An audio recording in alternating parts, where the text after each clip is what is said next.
Good evening, everybody. I'm very happy to welcome you to this online Yarra City Council meeting, Tuesday, 18th of August. My name is Misha Coleman. I'm the Mayor of the City of Yarra.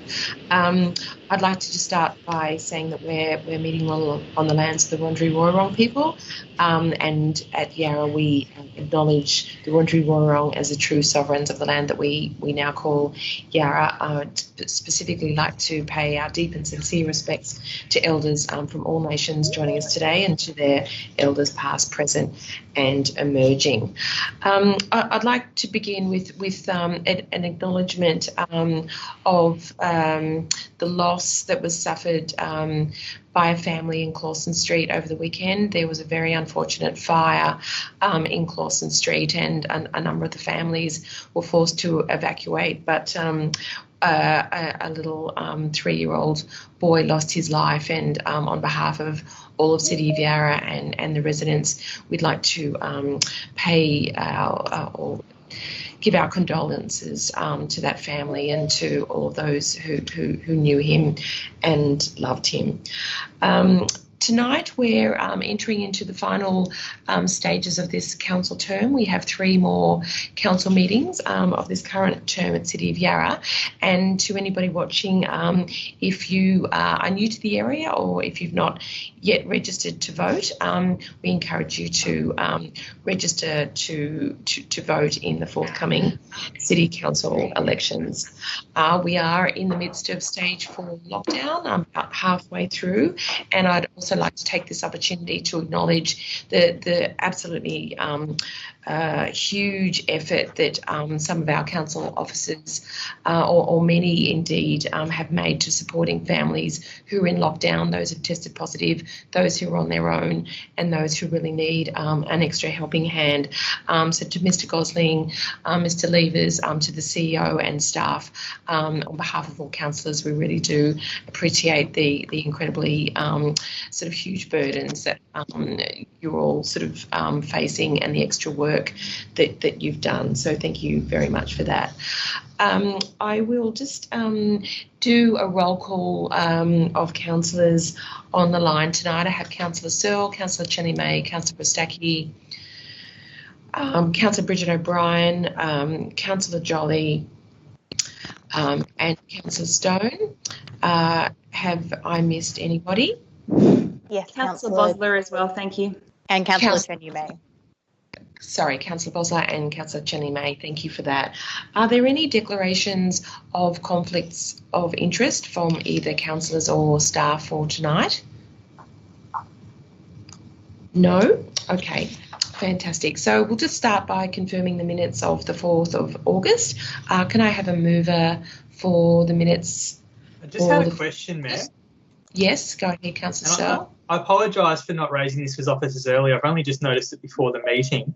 The item, one of the last items on the deferral of the council election and council's position on it, I recall there being a division for that item, but I didn't see votes described in the minutes. So I just wanted to check if my recollection was wrong. I haven't checked the recording because I only just noticed it. I'm sorry.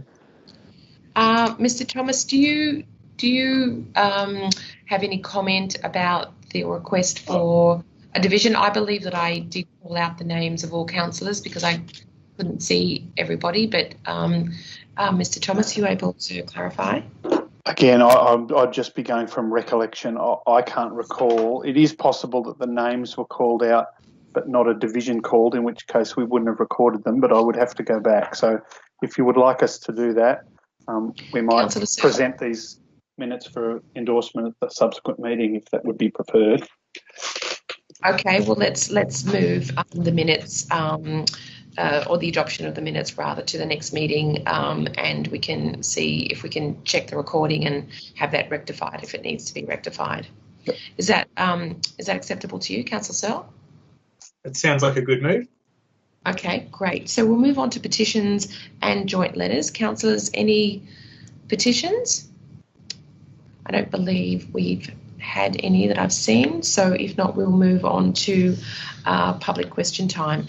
We have 5 people who've registered to ask questions this evening. So, Mr. Thomas, do we have all 5 people online, or at least the first. We certainly have the first one. I believe they're one. all with us, yes. Okay, so I believe the first one comes from Mr. Herschel Landers from Richmond. Mr. Landers, are you here with us? Mr. Landers? Yes, I'm here. Can you hear me now? We can hear you well. Go ahead. Greetings. Thank you, Madam Mayor, for taking my question. Last week I heard a webinar by Bicycle Network where RACV Stuart Outhred acknowledged Yarra Council's leadership in improving bike infrastructure and pointed to the emerging network of priority bike routes across Melbourne. The webinar was there to examine the work in London that's been done to complete over 57 kilometres of new and improved bike routes across London this summer as a response to COVID. This emergency response recognised that with social distancing, the city required alternative transport outcomes. RACV Stuart Outbred pointed to their recent surveys that showed that an expected increase of 27% in cycling in most cities would result from COVID, and especially as the sun comes out. A local sentiment, as highlighted by their surveys, was that 89% of Australians support the installation of temporary bike lanes in their local areas to support people riding bikes for transport. However, the webinar contributors were unison in that any emergency measures must be open to continuous feedback and there has to be space for inclusive conversation.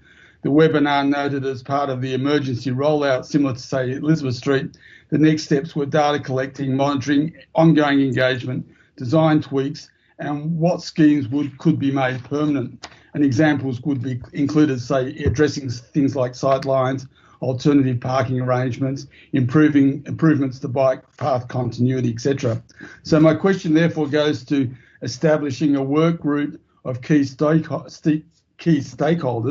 to address the project in real time. I'm talking about Elizabeth Street, feedback and making tweaks to address any issues where they arise to ensure a positive long-term outcome. Thank you. Thanks, Mr. Landers. I'll refer the question to Mr. Phillips. Go ahead, Mr. Phillips.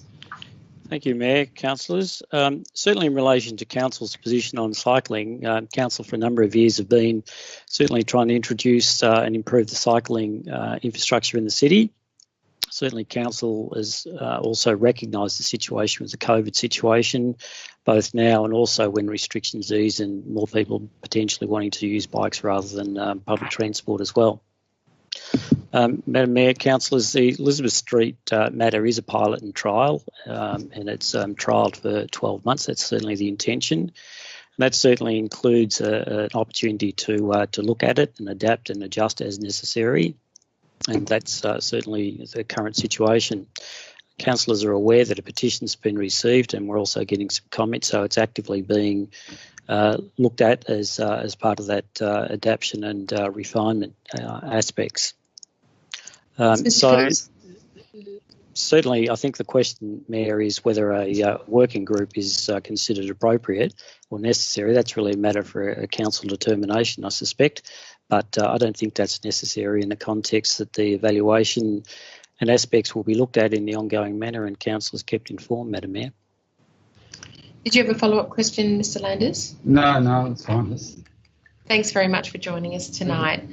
The second question comes from Shane Delphine from Fitzroy, representing Yarra Climate Action Now. Mr. Delphine, are you with us? I am, hopefully, yes. Please go ahead. Yeah, hi. Look, in November 2019, YCAN posed a question to Council seeking information regarding the City of Yarra's strategy for facilitating the rollout of electric vehicle recharging infrastructure across the municipality, noting the many benefits that a broad-based uptake of electric vehicles would have for the community as a whole. We were told at that time that a discussion paper was being prepared. YCAN is not aware whether that paper has been completed and or if it has, whether it's been released for public comment. We note the section 4.4 of the Climate Emergency Plan contains a series of aspirational statements regarding electric vehicles. However, any action is seemingly deferred to the yet to be released integrated transport plan, whose timing we're not aware of. Furthermore, YCAN is unaware of any funding commitment for electric vehicle infrastructure in the 2020-21 budget. At a recent YCAN webinar, our guest speaker, Tim Washington, who is head of Australia's Electric Vehicle Council, indicated that there is no viable private sector business model for the provision of electric vehicle recharging infrastructure, as the user base is currently far too small. The public sector needs to take the lead in this regard, and it has in many jurisdictions globally, and including several neighbouring municipalities.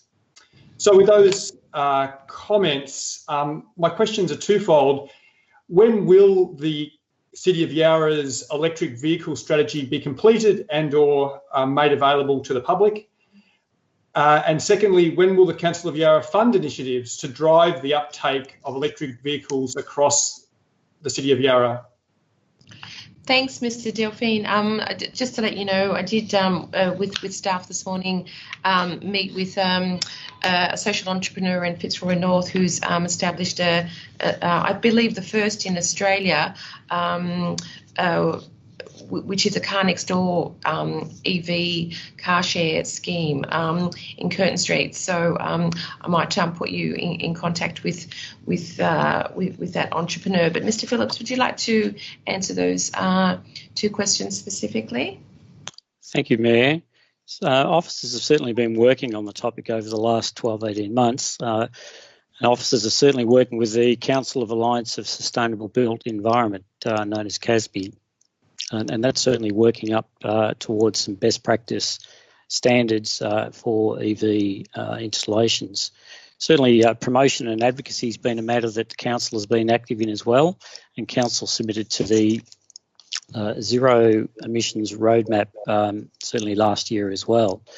The topic certainly raises, I guess, the question, Mayor, of the options that council could certainly assist. There's obviously council could own charges and use a pay model. Council could certainly provide that as a free service. It could be owned in partnership with businesses or a third party like a petrol station obviously taking up the matter.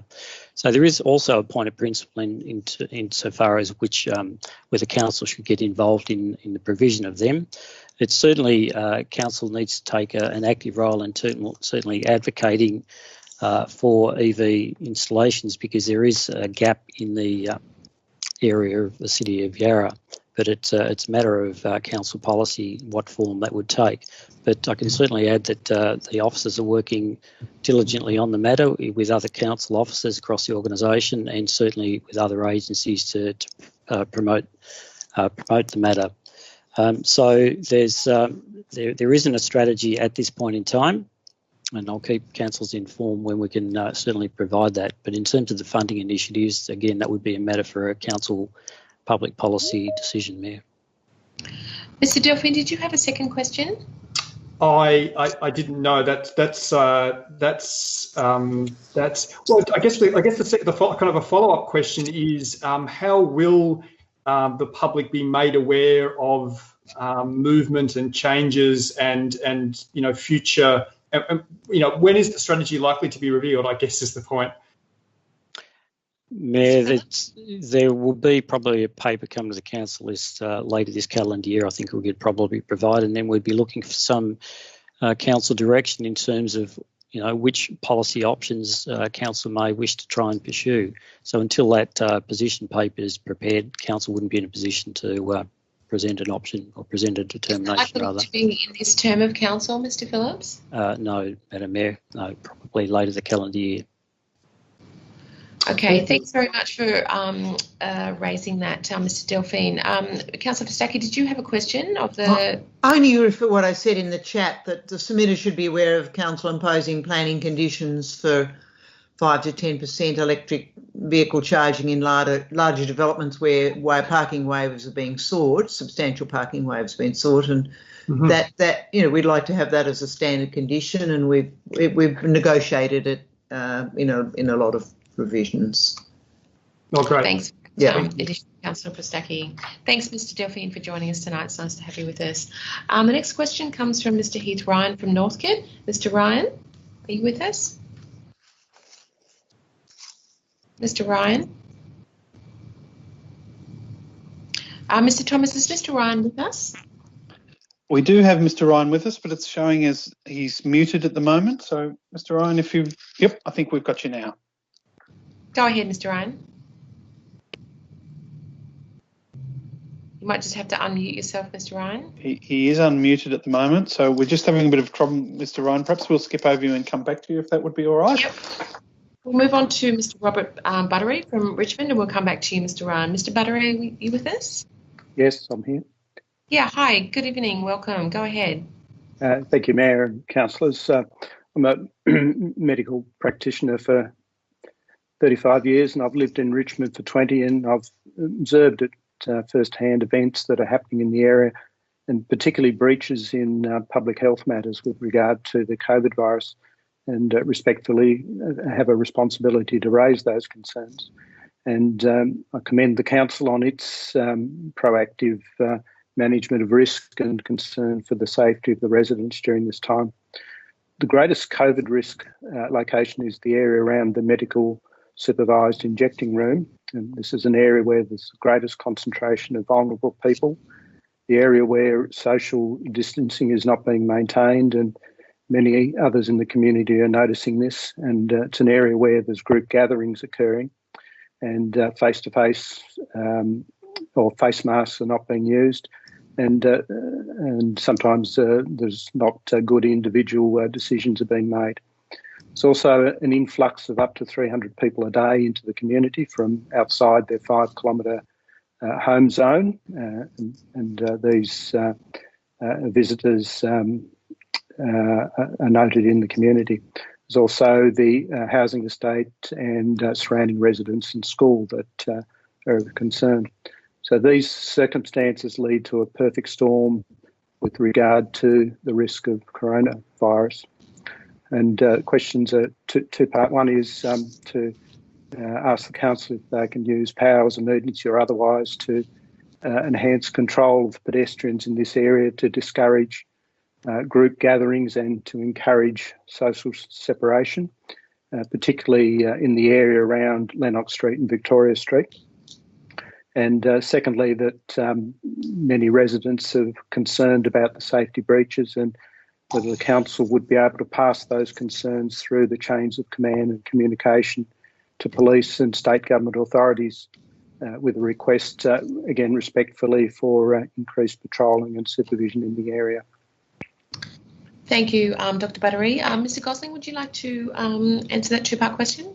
Yes, certainly. Thank you, Madam Mayor, and I'd like to thank Dr. Buttery for the question. It's an important one, and certainly Council shares concerns about reducing the risk for community transmission, including those who may come to Yarra for any purpose, including essential purposes. We've certainly had a limited number of other reports from some members of the community on this matter before, so we are aware of it. If you don't mind, I might actually answer the second part of the question first. As councillors would already be aware, we are working in very close partnership with many of the authorities responding to COVID, including DHHS, to manage those issues right across the municipality. And certainly it's a very understandable question and concern for some in the community. I'm happy to report that the matter has already been raised with both VicPol and North Richmond Community Health, who are aware of some of these community concerns. I'm aware that the Victoria Police has increased bike patrols in particular, and this has been tasked right across Yarra, including across the North Richmond precinct. I should also just mention that North Richmond Community Health has an extensive risk mitigation process in place for those that attend the MSIR, and there's been extensive testing of users in the facility as part of their overall COVID testing program. And it may be surprising to know, but I should say that despite the extensive testing that is in place, the number of COVID positive amongst this particular population is extremely low. In fact, to the extent that as of last week, there were none. I understand there's a little bit more than that now. Of course, that's no reason not to be continue to be vigilant for all of the reasons that Dr. Buttery mentioned. I will also mention that if a positive case is identified, a person is excluded from the MSIR for a period of their isolation, and North Richmond Community Health is providing extensive support for them during that time. To go to the other substantive question about Council's powers for enforcement, unfortunately, I understand Council has no statutory power to enforce social distancing under any kind of emergency power. It also may be, or it's unlikely, I think, in my view, to be practical to realistically control pedestrian access across such a large area that includes people's homes, particularly noting that North Richmond contains the largest public housing estate in Victoria, and also a range of other services that are deemed as essential at the moment. The matter for social distancing, unfortunately, is really a general matter for Victoria Police, and I'm advised that any enforcement action would need to be undertaken by them. That's not to say that Council can't play a supporting role, and we have done that in a number of areas. Officers can refer these matters to police, but in the first instance, we would certainly encourage any people in the community that are witnessing things that they are concerned about to contact police directly so that you can get a timely response.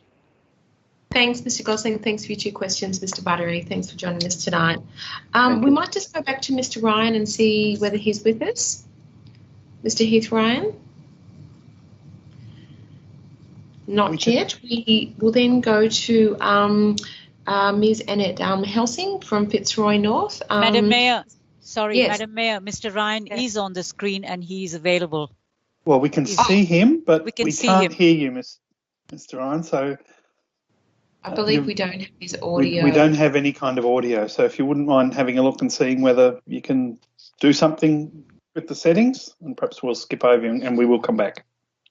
Ms. Helsing, are you with us? Yes, I am, Mayor. Oh, good evening and welcome. Please go ahead. Thank you. Thank you, Mayor. Thank you, councillors. As a concerned resident of Fitzroy North, where pressure from future development and demolition is constantly ramping up, very time-consuming and expensive for all parties, and because of the absence of any site-specific guidelines about what is appropriate in our particular area, my question is, when will council move to start the DDO process to protect the North Fitzroy Village, the North Fitzroy Village precinct, and stop its heritage and characteristics from being demolished? Thank you. Thank you for your question. Mr. Phillips? Thank you, Madam Mayor. Councillors. Councillors are familiar that there's been a number of planning scheme provisions improved by interim planning controls that Council have issued, and certainly working on permanent controls. The officers worked around a number of parts of the city, including the major shopping centres. The program for the next foreseeable future is pretty much fully deployed, Mayor.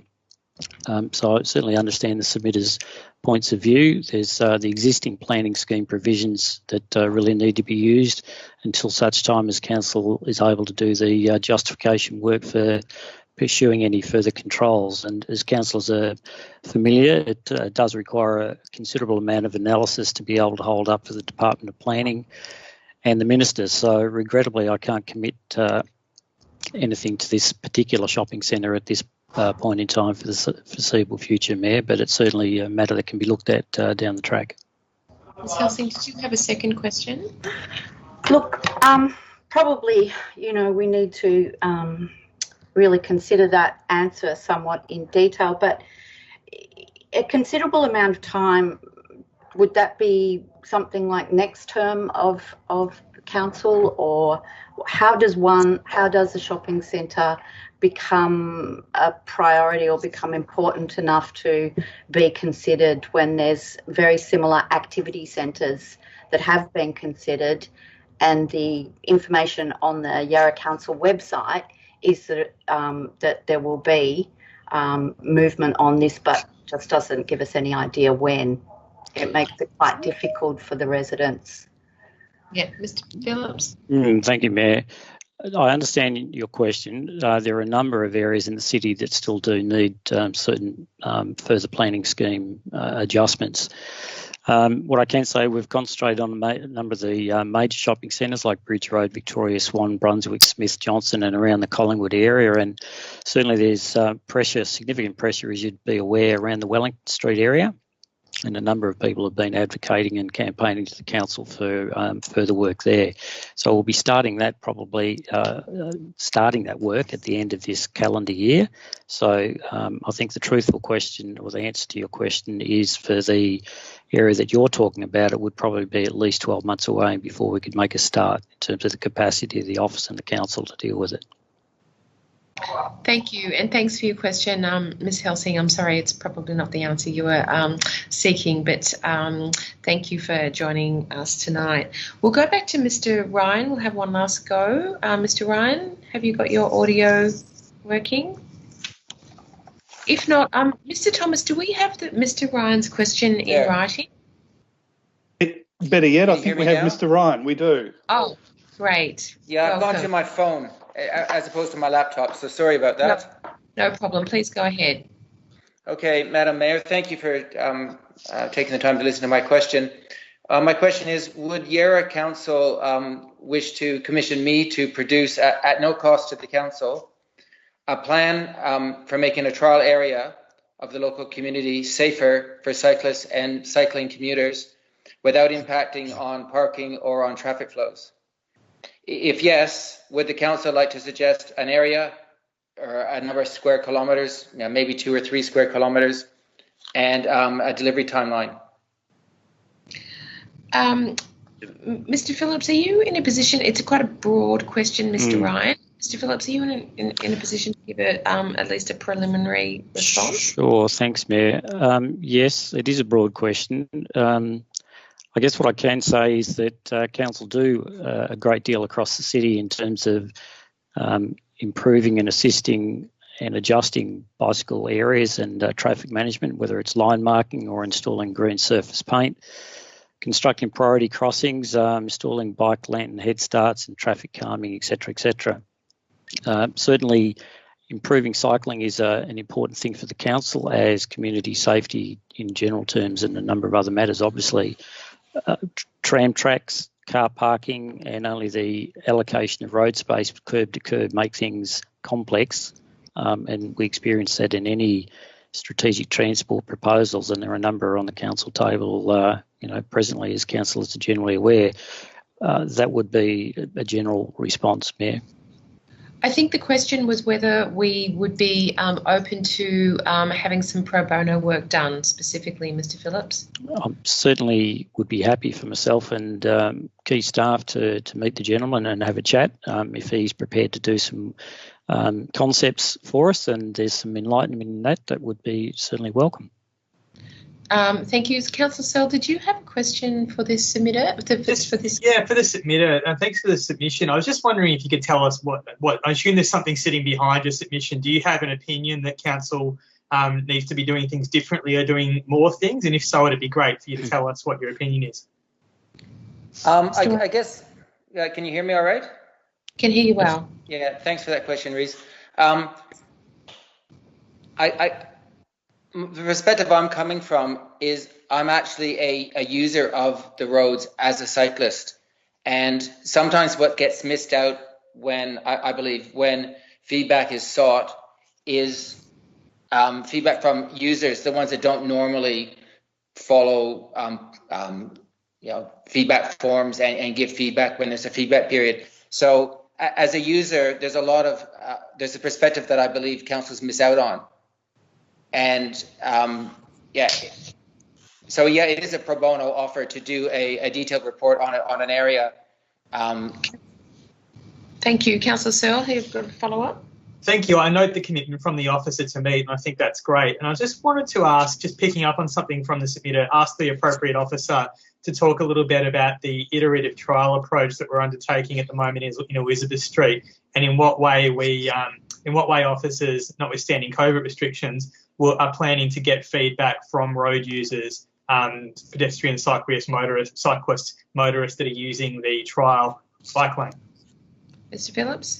Certainly, Mayor, councillors. Yes, the trial for Elizabeth Street is for 12 months, and ongoing evaluation would occur, and we need to work out how we'd be doing that. We'd be doing obviously traffic counts, pedestrian counts, cyclist counts, looking at any safety aspects, and if there's any safety aspects, they would be looked at as a matter of urgency and adjustments made. So the pilot and trial approach is certainly following on from a number of other major international cities where they're trying to achieve some cycling lanes in a rapid rollout rather than taking many years and a great deal of money. Wellington Street, the councillors and the community are familiar with, that was an incredibly expensive but well worth exercise, but it took a great number of years too. So the pilot and trial approach is to at least trial something, adjust it, consult along the way and take comments on board and make some changes. And if it's a failure, it's a matter of learning, but hopefully with the work done that it's a reasonable outcome and can be tuned along the way, Mayor. Councillor Searle, do you have a third question? Sorry, I should have been more precise with my question. I understand that there is an intention to survey people on the ground that are using it, as in literally at the time that they're using it. Obviously, we can't do that at the moment. But I just wanted to check my understanding that was a plan or an aspiration that we would be doing. Sure. No, thanks, councillors. Yes. I'm sorry, Mayor. Yeah, no, that's great. I visited Elizabeth Street and it's absolutely fantastic. Question, Mr. Ryan, because this is a public question time. So if you've got a further question, I did get an email from you in the last couple of days, so I'm happy to refer yourself to the responsible manager, which is Mr. Phillips, so that you can have an actual conversation, because it's pretty hard to have a conversation in public. I'm not sure I got an answer to my question. Madam Mayor, yes, we would be interviewing people in a live setting once officers can get out and about, once restrictions are eased, yes. Does that answer your question, Councillor Searle? Yes, thank you. And thanks very much for raising the issue, Mr. Ryan. We'll be in touch. So I'm not sure that I got an answer to my question. So, which part of what question are you still seeking an answer to, Mr. Ryan? Well, Elizabeth Street is 800 metres. There's 19 square kilometres in Yarra Council, and I'm offering to do a report on 2 or 3 square kilometres on every single street. Okay. Free. So I think it's quite difficult to take your very generous offer and consider it fully without having a bit of a broader conversation than can be done at question time. And what I'm offering is to have a fuller, more robust, more comprehensive, in detailed conversation about your generous offer, and I'll make that connection within the next 24 hours. So thank you very much for your question tonight. We appreciate it. I don't believe, Mr. Thomas, we have any further public questions. Is that correct? That's right. Thank you very much for everybody who joined us tonight to ask a question. And I understand it is difficult with the vagaries of virtual meetings to participate, so we appreciate your persevering. We're going to move on to councillor delegates' reports, and we have 6 tonight. So we'll start with Councillor Bosler from the Disability Advisory Group, and if you wouldn't mind keeping the reports to 3 minutes tonight, that would be appreciated. Thanks, Councillor Bosler. Absolutely. Thank you, Mayor. I'll keep my report very, very brief. I've been representing Council on the Disability Advisory Committee. We've been meeting regularly throughout the COVID period over Skype. I want to acknowledge that it's a number of challenges for all of us to participate online, but particularly for those involved with our Disability Advisory Committee. So I want to thank the staff for all their work to make it as inclusive as possible. We've discussed a whole range of items. They're all listed in the report, including the most notable one, everything from trams and public transport, which I should note is now a standing agenda item for the Disability Advisory Committee, as it should be. The Disability Advisory Committee determined that's core business for them about making our streets and public transport accessible. So it's a standing agenda item. So I want to thank officers that Julian Ween, for example, attends every second council meeting, every second DAC meeting now. I won't go to any more detail. It's all that's listed in the delegates report, and I hope that councillors are happy to support it. Would you like to that the report be accepted, Councillor Bosler? Thank you. And is there a seconder? I'll second it. Is that Councillor Jolly? Thank you very much, Councillor Jolly. We'll move the motion. All in favour, if you could raise your hands. That's accepted, and thank you for your work on that committee, Councillor Bosler. That's accepted unanimously.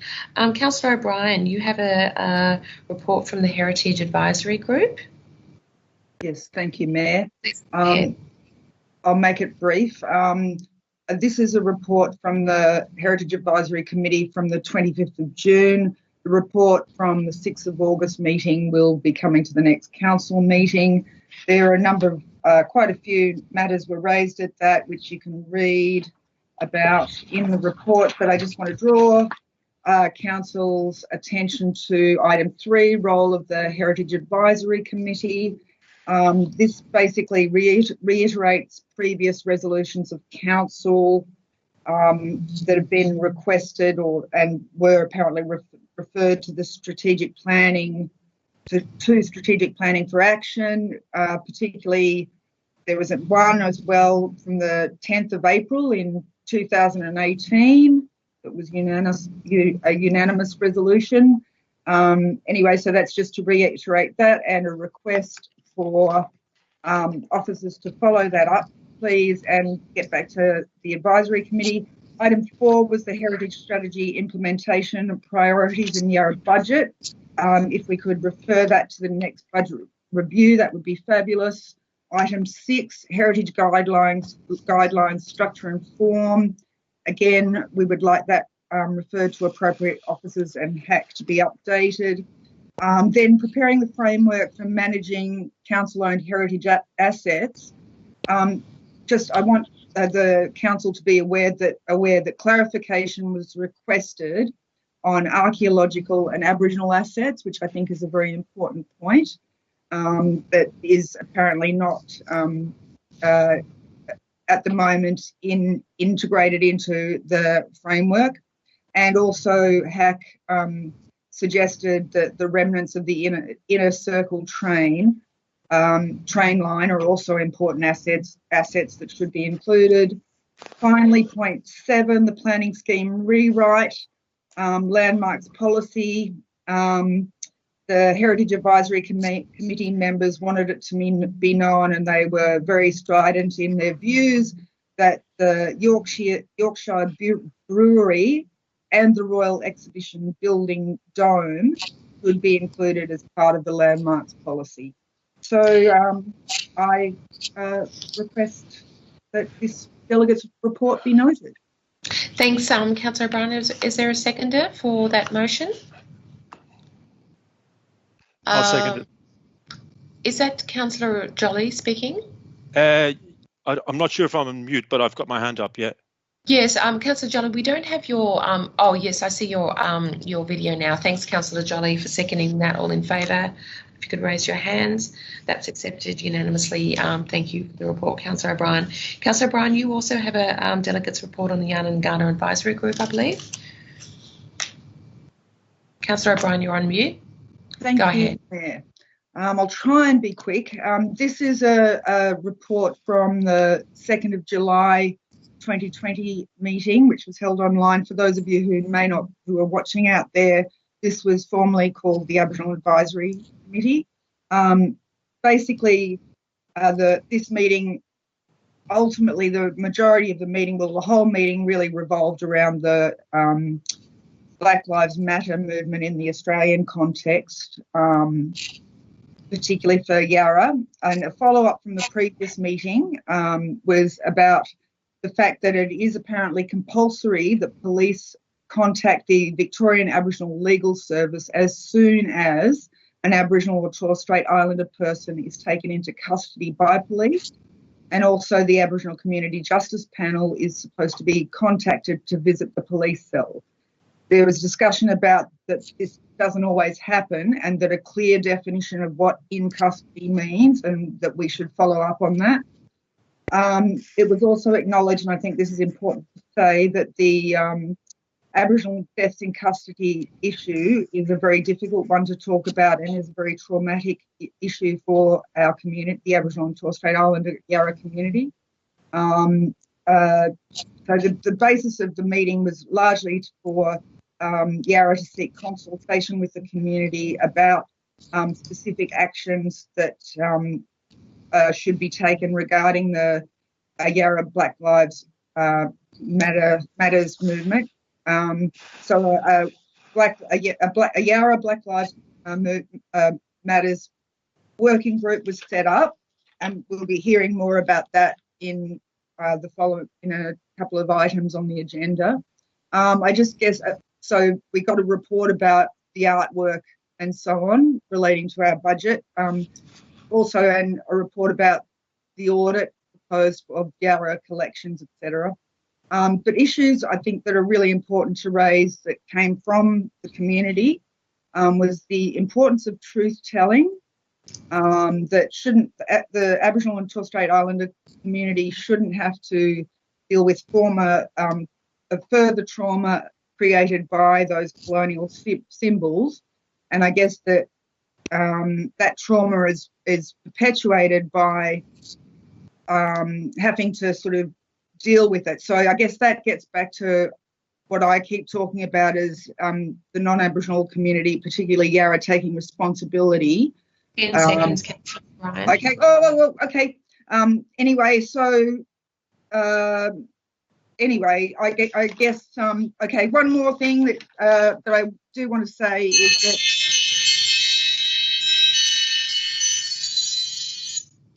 Can you still hear me? I don't know what happened. Yes, there. it was just the timer. Okay. Ryan. Just one quick thing to finish, if I may. It was pointed out that the Yarra Black Lives Matter movement is not just about deaths in custody. It's about, it includes things like deaths through suicide, shorter life expectancy, poorer health outcomes, and it's and which all relate back to systematic racism. And one thing I really just want to say about the monuments issue is that it was spoken by the members of the committee that there's an educational component to that, and that destroying something doesn't necessarily educate or change any history. So I just want Thank you for the report and Council. Councillor O'Brien. Is there a seconder for the three-part motion? Councillor Jolly. Does anybody want to ask any questions around that resolution?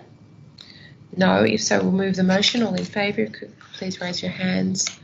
I believe that's carried unanimously by all councillors who are present at this point in time of the meeting. Thanks, Councillor O'Brien, for your work on that report.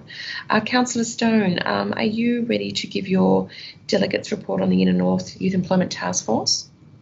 I am, and I can make it extremely quick. I last reported on this 2 months ago. The Inner North Youth Employment Task Force is established by the Inner North Local Learning and Employment Network, made up of the 3 councils and a range of education and training providers in the Inner North, and it's currently monitoring the impacts of COVID-19 on youth employment and training. And as I reported previously, it's been severe, that it's actually had a disproportionate impact on young people, particularly young people from refugee and asylum seeker backgrounds, and of course all of those aged between 15 and 24 compared to the rest of the population. The task force, apart from adjusting the various partners adjusting the way that they work with young people, and some of that's been surprisingly successful, it's actually employed RMIT to perform a scenario planning project which is underway and will be reported back on March. I've attached 2 quite detailed documents which give background on what's happening with youth employment and training in the region, which councillors and the community might find useful. I want to conclude by paying tribute, as did the task force, to Dr. Christopher Baker, who was the chair of the Inner North Community Foundation, a foundation which is a product of Interwork, which in itself is a product of the 3 councils, Yarra, Moreland and Darebin. Dr. Baker was well known to Yarra through his work on the foundation, through his work on the Youth Employment Task Force, a very hands-on approach. He was present at many community events and deeply committed to the work that he did. His death was untimely and his loss will be deeply felt. And on behalf of Yarra Council, I'd like to to move that Council note this delegate's report, but we also note the passing of Dr. Baker, acknowledge his significant contribution to young people in the Inner North, and express our condolences to his family and colleagues at the Inner North Community Foundation. Thanks, Councillor Stone. Is there a seconder for that motion, that resolution? Councillor Jolly, all in favour of that motion? It's passed unanimously by all councillors present. Thanks for your work on that, Councillor Stone. Councillor Searle, you have a delegates report from the Bicycle Advisory Committee. Yes, thank you, Mayor. The Bicycle Advisory Committee, the last one for this term, was held last week on the 12th of August. Councillor Fistaki and the Mayor and I were in attendance at that meeting, along with approximately 20 community members. There wasn't a lot of new items on the agenda for this meeting. It was mostly updates on existing projects and a little bit of discussion on the budget and the caretaker mode.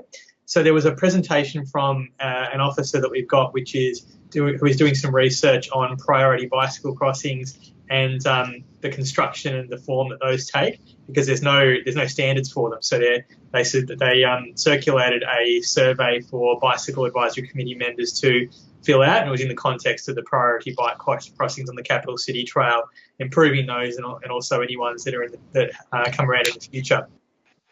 There was an update on the Elizabeth Street separated bike lane. Officers had some pictures to show, and we received obviously a range of feedback on that project. Some of the Bicycle Advisory Committee members gave really positive feedback. There was also a group of residents of Elizabeth Street who came and made their concerns about that lane known. But we spoke about the fact that it is planned to be a 12-month trial, and officers have indicated that if there are any changes or alterations to the trial that come about from the iterative trial process, that a report would be brought to Council to initiate those changes.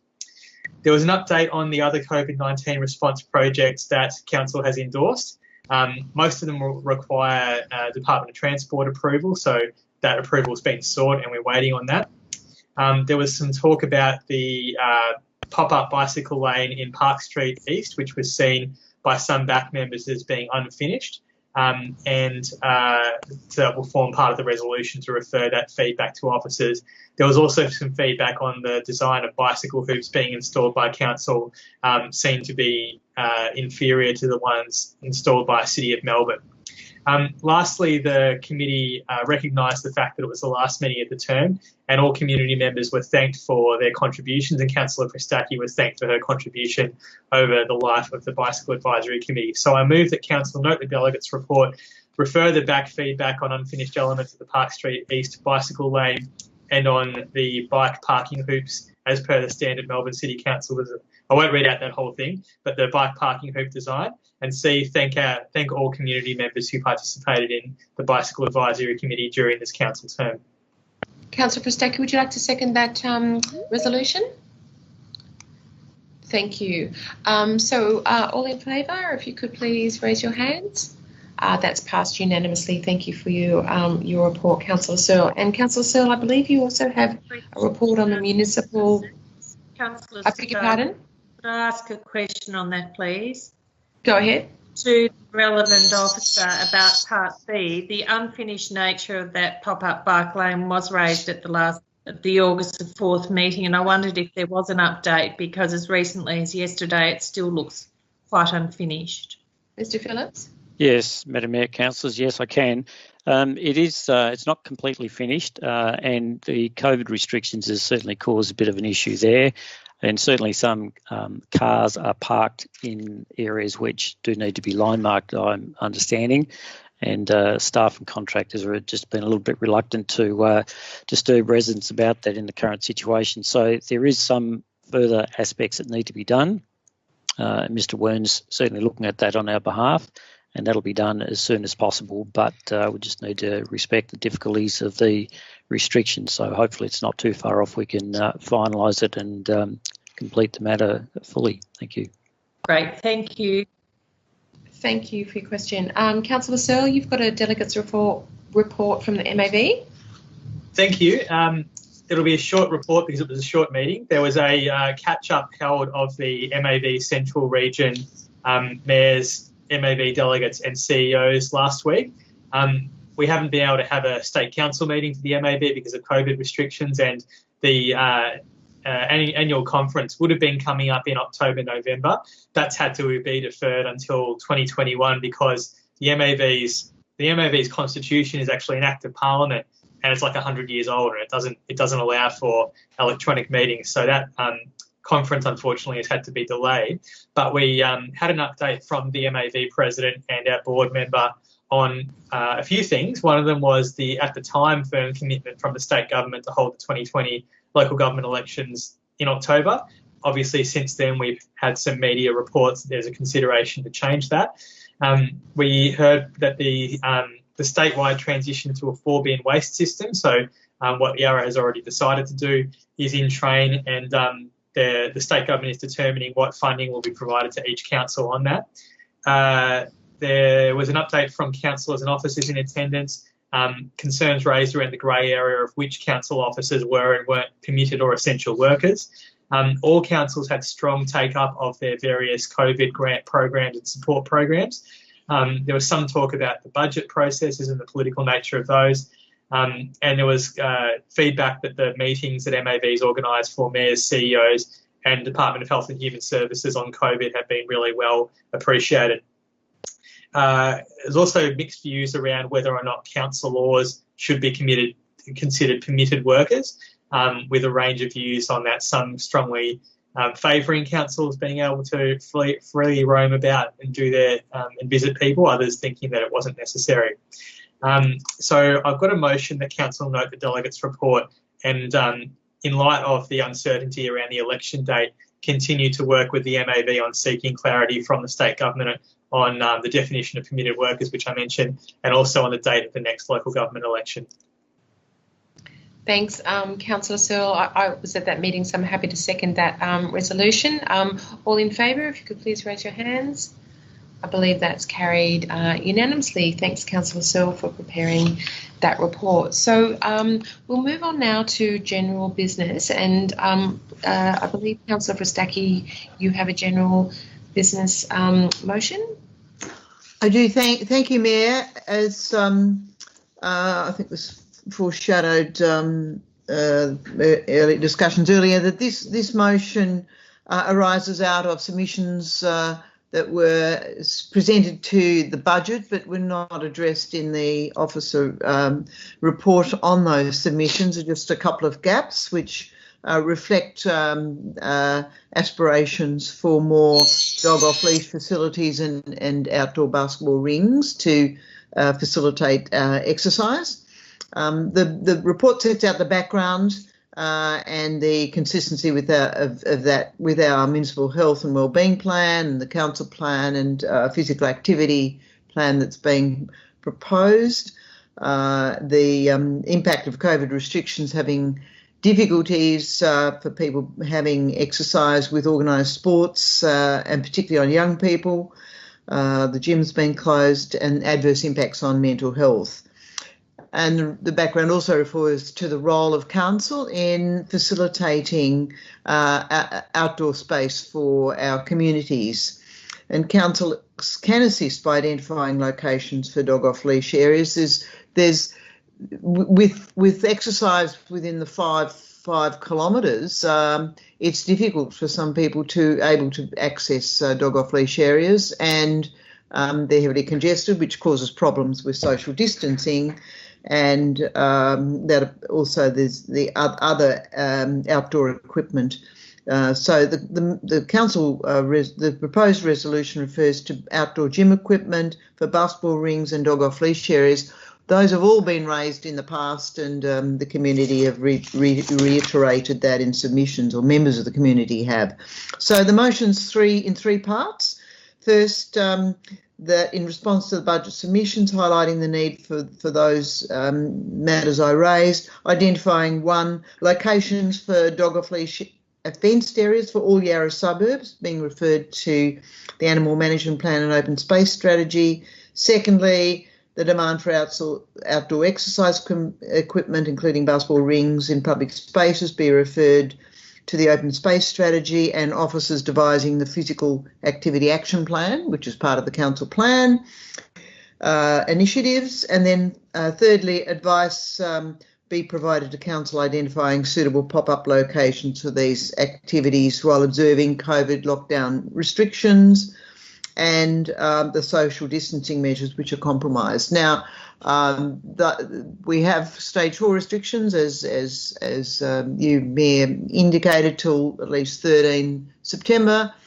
I would envisage it'll take some time to have a look at, and so after that, there'll still be some restrictions that are anticipated, not quite as rigid, but we still need to look at those areas. So I commend that motion.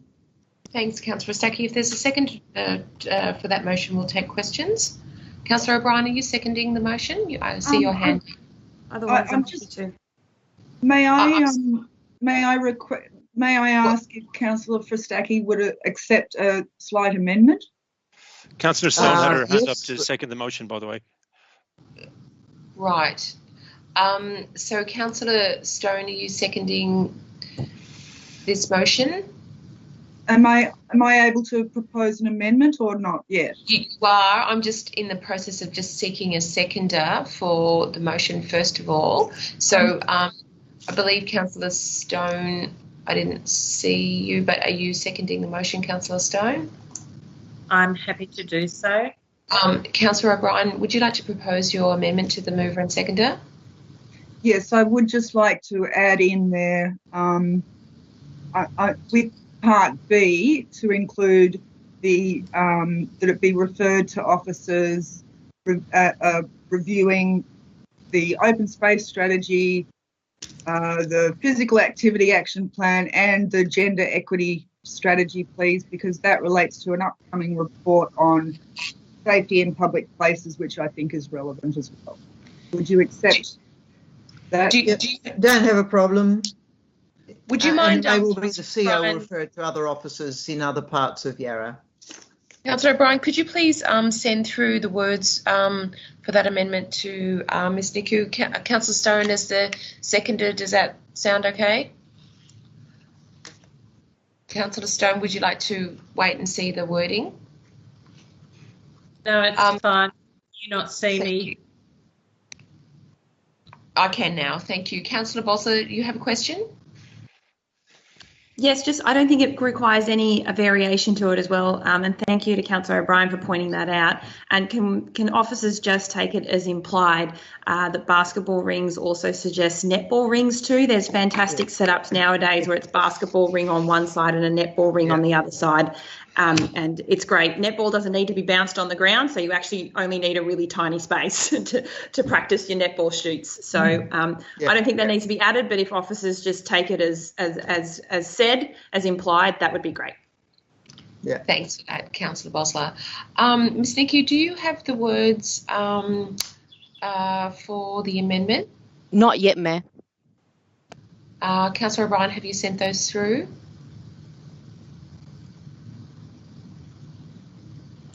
If not, maybe you would like to just read them out, Councillor O'Brien.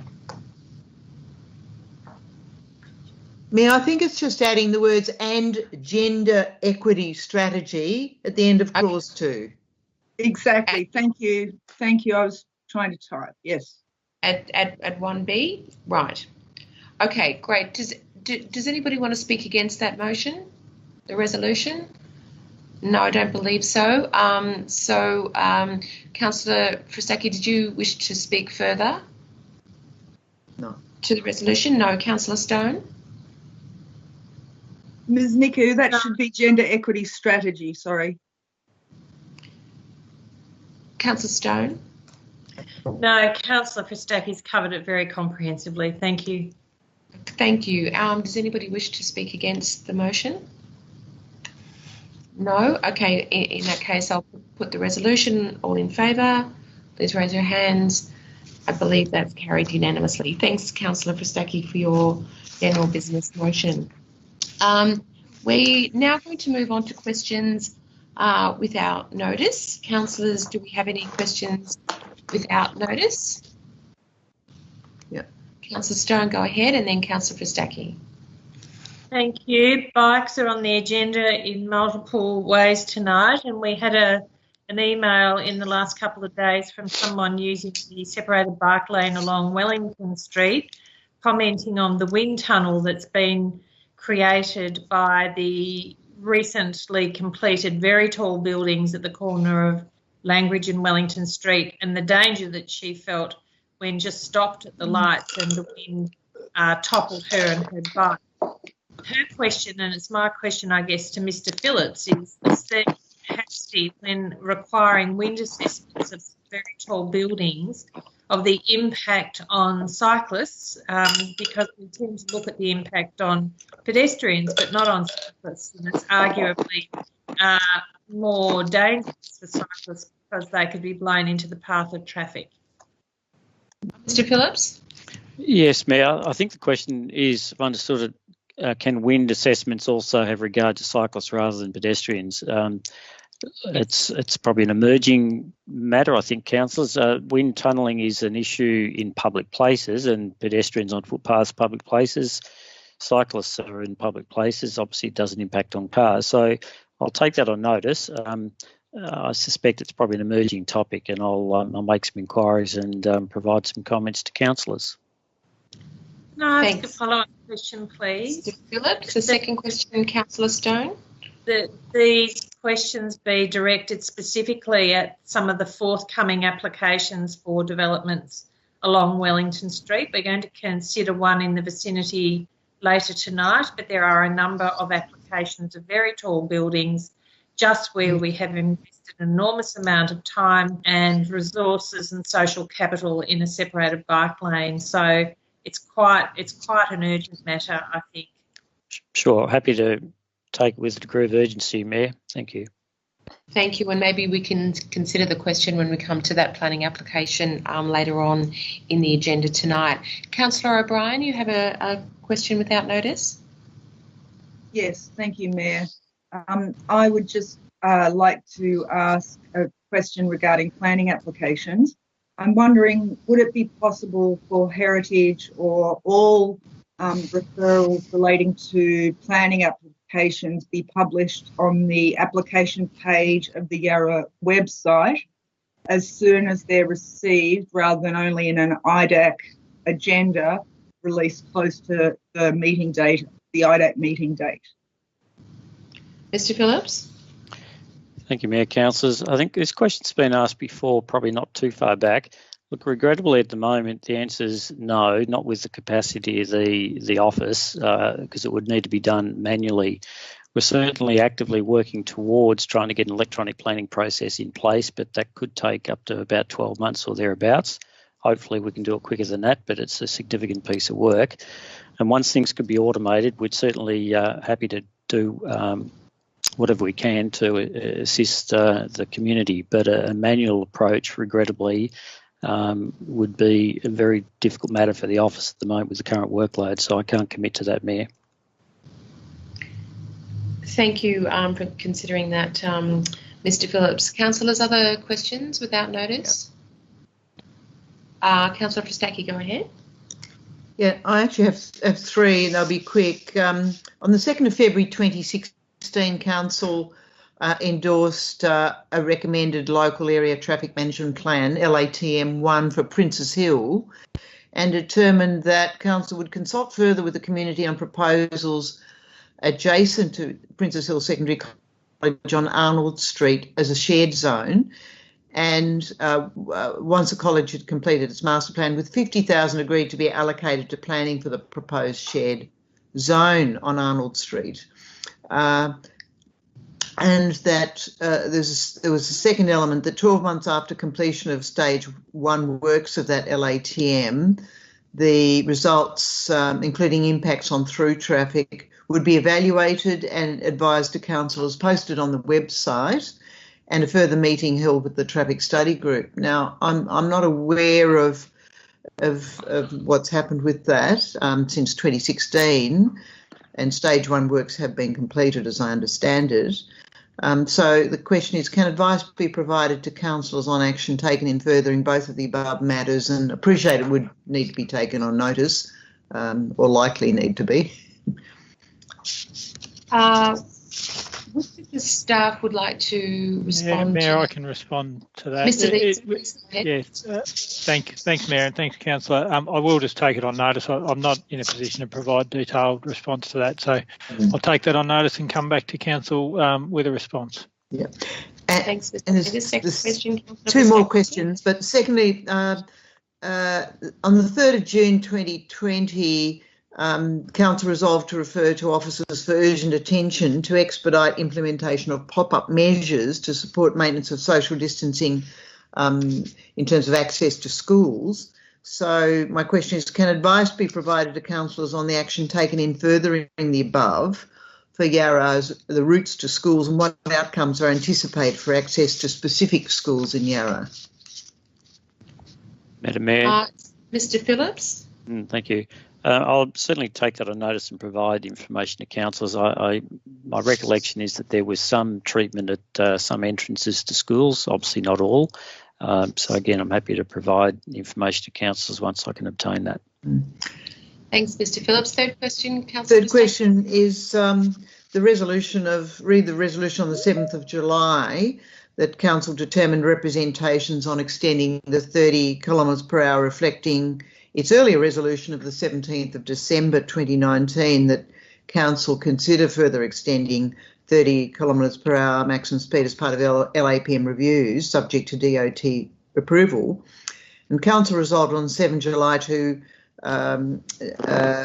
progress that by seeking discussions with DOT, the Department of Transport, for applying further 30 kilometre hour speed limit areas, and such meetings to include the Mayor and interested councillors. So my question is, can advice be provided to councillors on the action taken in furthering that meeting and the timetable for such meeting with DOT, noting the need to progress that well before the operation of the caretaker period on 23rd of October if councillors are to be involved in that meeting in accordance with the resolution? Which of the staff would like to take that question? Mr. Levers? Mayor, I can provide a response to you in part, at least on that. There's certainly been officer advocacy in relation to that matter, and it's been ongoing advocacy. Myself and Mr. Phillips meet with senior Department of Transport representatives on a fortnightly basis at the moment to discuss COVID transport matters and a range of other things relevant to Yarra, and we've been seeking a response in relation to the desire for council to extend the 30 kilometre zones. We've been advised that we should have a response from DOT on that soon. Now, soon's a relative term, and we haven't got a date for that. We are meeting with them again tomorrow and again on Thursday, so we will ask about that. As to a meeting with councillor involvement, we haven't yet been able to arrange that, and that's partly because of the efforts that have been underway, both from council perspective and DOT, to try and get some COVID responses in place. So a meeting hasn't been arranged at that level. Certainly myself, Mr. Phillips, and I know the CEO have raised it in the meetings that we've had with DOT. Thanks, Mr. Levers. Councillors, any other questions without notice? Yeah, I've got one, Mayor, please. Oh, please go ahead, Councillor Johnson. Thank you, Mayor. Through you to the relevant officer. It just is in relation to Gladell Street Market in Richmond. There have been some queries raised, and I promised I'd try and get an answer to it, as to why at Gladell Street Market on a Saturday morning, flowers are not allowed to be sold, while you can still buy flowers for the likes of Woolworths and Woolies and Coles, I should say, elsewhere in Richmond, elsewhere in Melbourne. If I could just get an explanation, please, from officers as to why that's the case. Thank you. Is that a question for you, Mr. Levers? Mr. McAlery.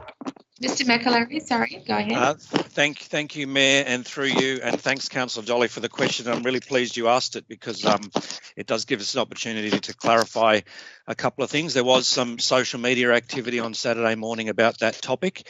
I do note that social media post and everything associated with it has subsequently been taken down.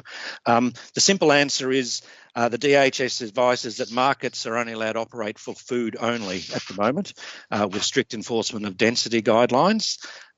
Florists are specifically excluded from being open, and any florist in metropolitan Melbourne operates on a click and collect basis only.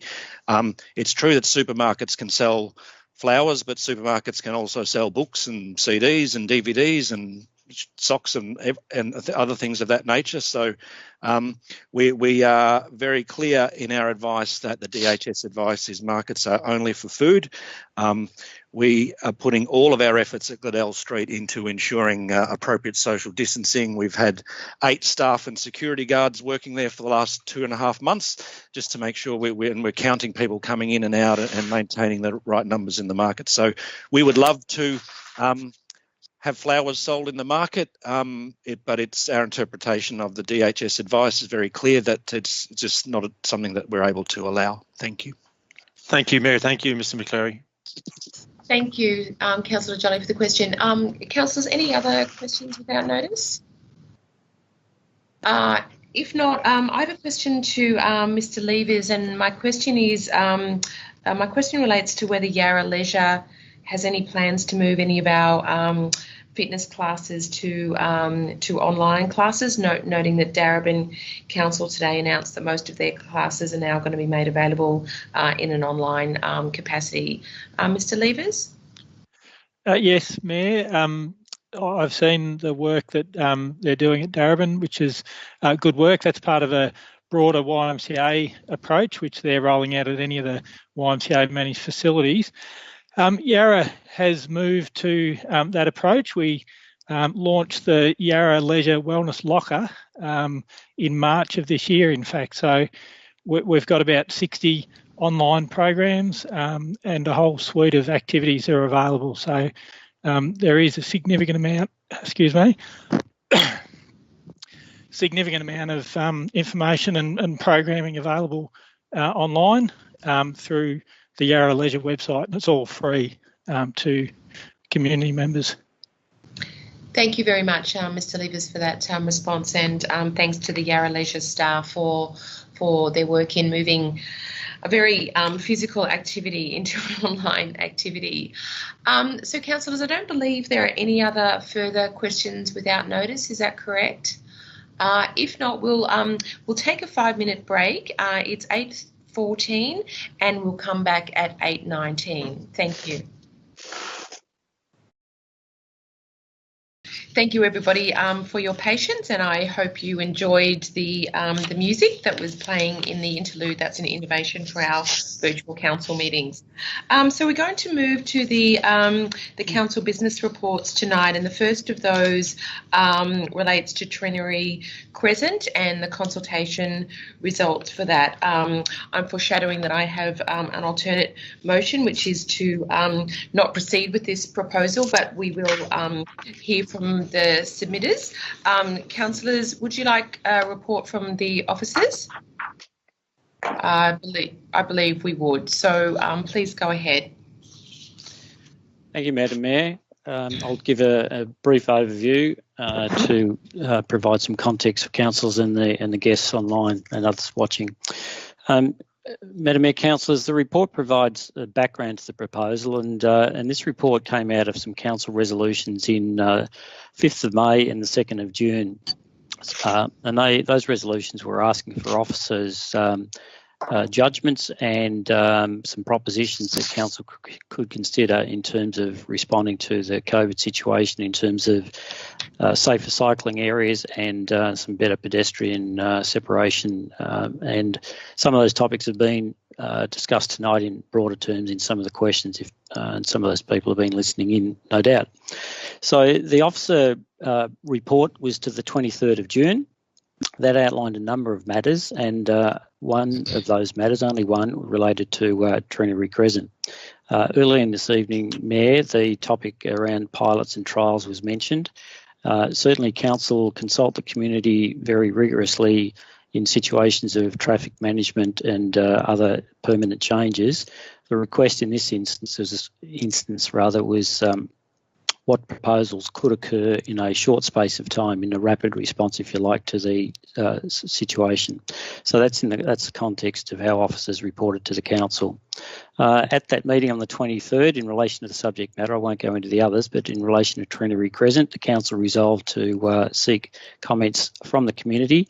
There were 4,700 information sheets circulated in Clifton Hill and in the Abbotsford area, and that generated a great deal of interest in the community. There was about 6,800, I think it was, visits to the Your Say Yarra website, about 2,805 votes recorded, and obviously in the free text area there were many, many, many comments. We also received in the order of, I think it was over 200, probably 205 about now, emails from a very great number of people. A lot of those comments were quite substantial, and so what we have provided is verbatim to councillors in the attachments, and to certainly assist the councillors and indeed community people just looking at the report. We've tried to provide some summaries of what officers, in reading those submissions, we believe were broadly the key themes. But importantly, councillors have all the information there before you. So the the response was certainly strong from the local community in terms of retaining the situation as it is, which is option one, no closure.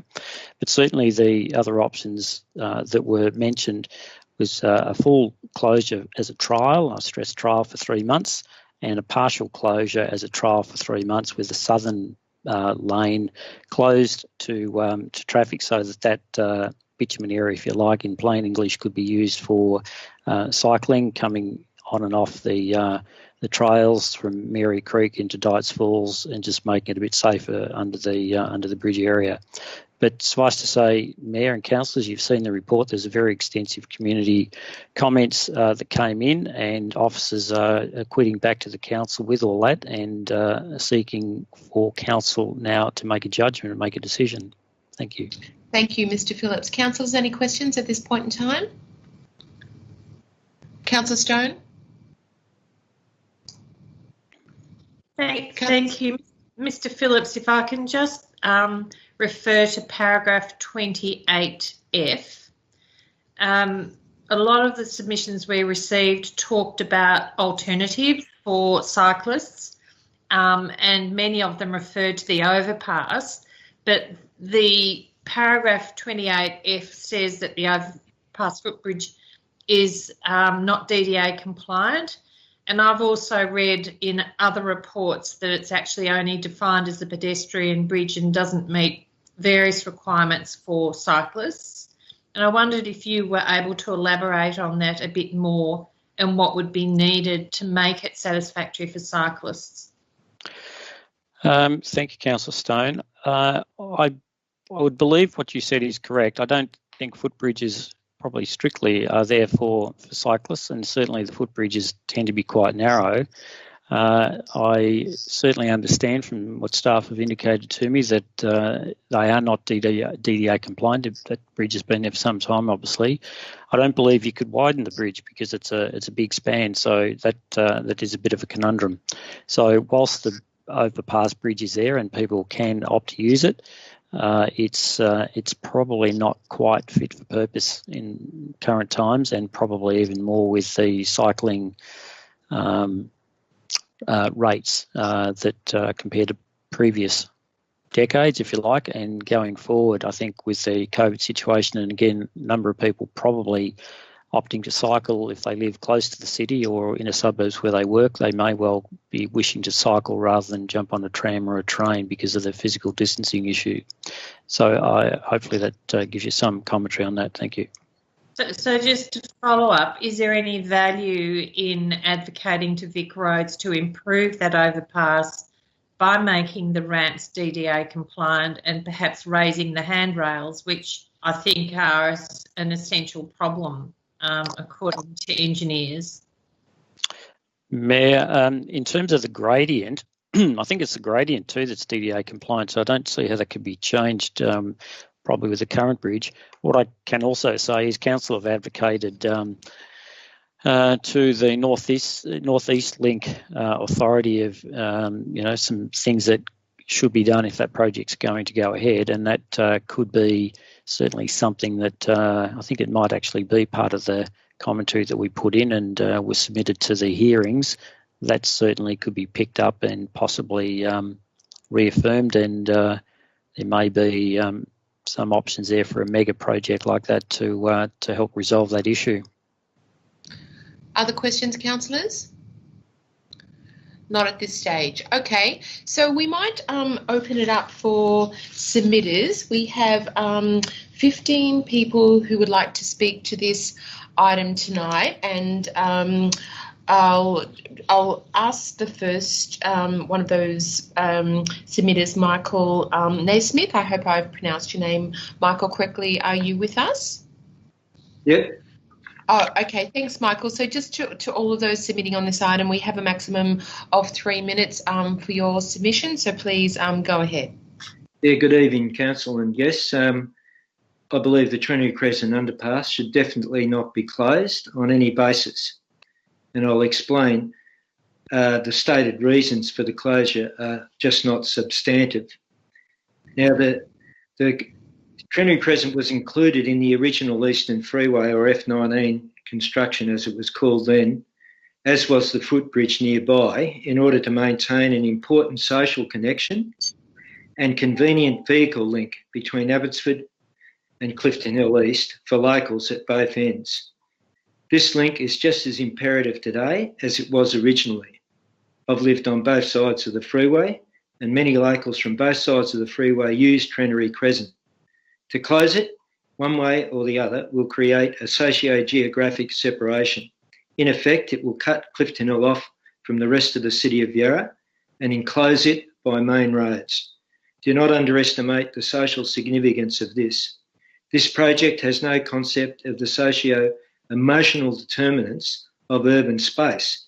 It is much more embracing than a piece of bitumen that cars travel on.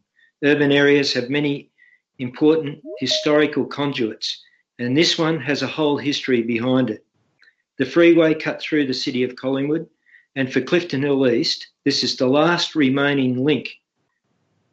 Many, like myself, traverse it regularly and need it. Closing Trinity Crescent off will not create more space for bike riders, as they will still use the established bike track adjacent to the pathway, or they'll use the widened Hoddle Street, mostly as they do now. Some use the footbridge. School students and parents use the footbridge and would no way go down to Trinity Crescent, as it is not central to their ultimate destination, and students come from both sides to using the footbridge to go to school.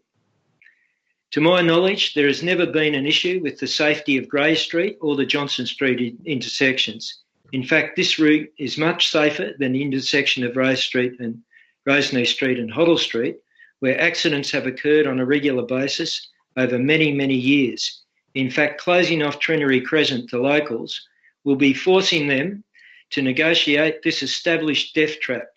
Noon Street and Hoddle Street is impossible to access at most times. This so-called safety argument to close Trinity down is a fabrication. The perspective of closing off Trinity Crescent to help address climate emergency is spurious in the extreme. In fact, closing it off will make pollution worse, as vehicles going on the other side will be sitting longer in Hoddle Street traffic and for longer.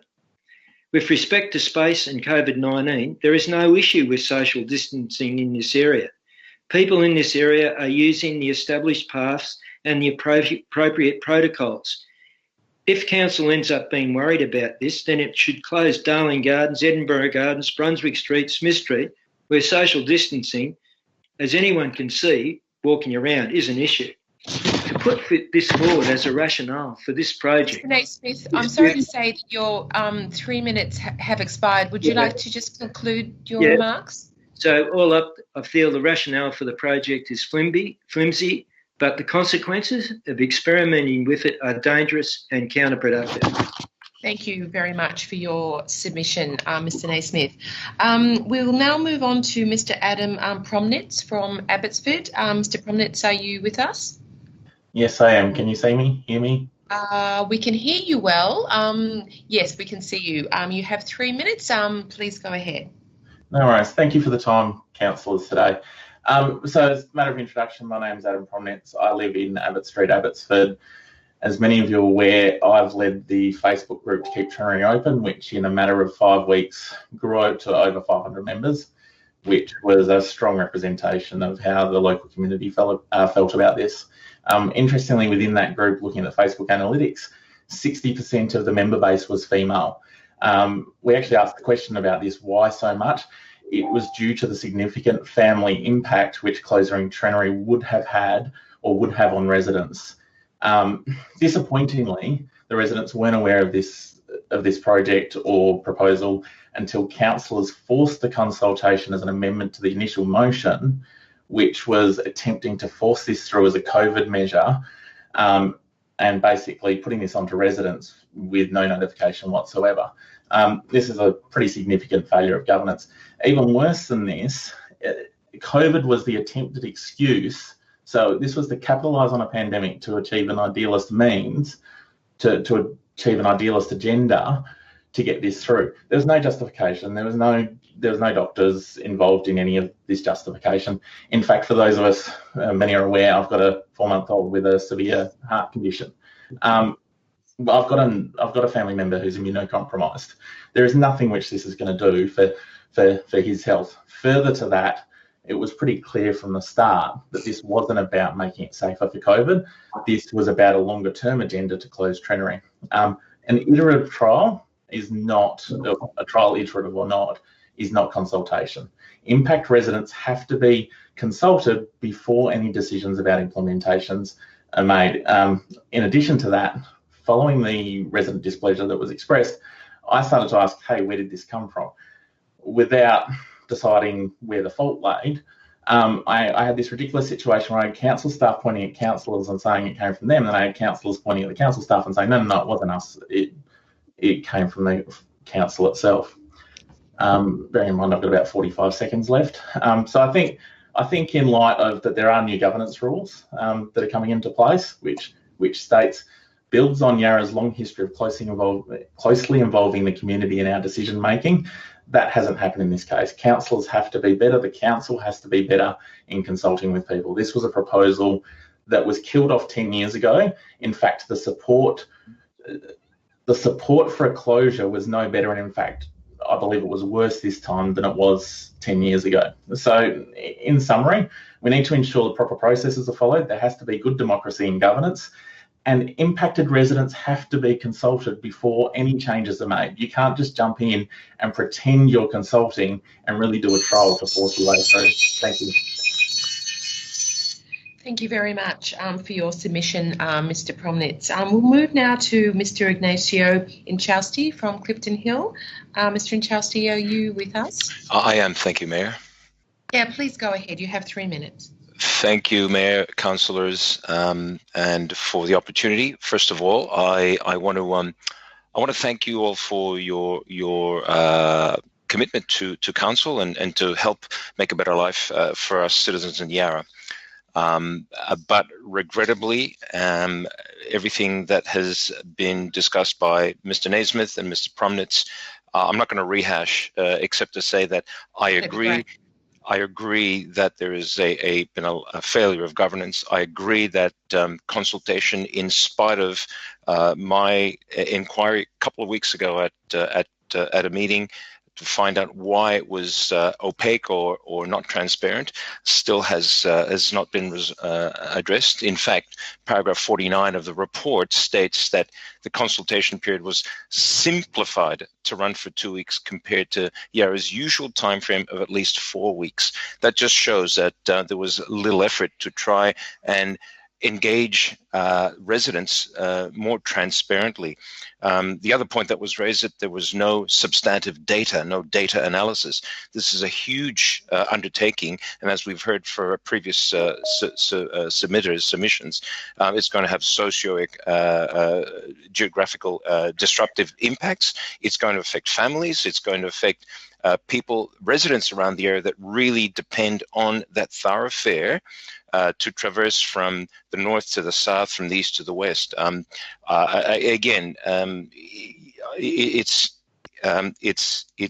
It's only due to really the efforts of Mr. Jolly, and I want to thank Mr. Jolly specifically for his continuing raising of the flag and to drag this into the public awareness for residents such as myself and my wife and neighbours who have a deep and concerning view of why this was conducted in what seemed to be under a cloak and dagger operation. So I'm not saying that was the intent, but that's exactly how it came across.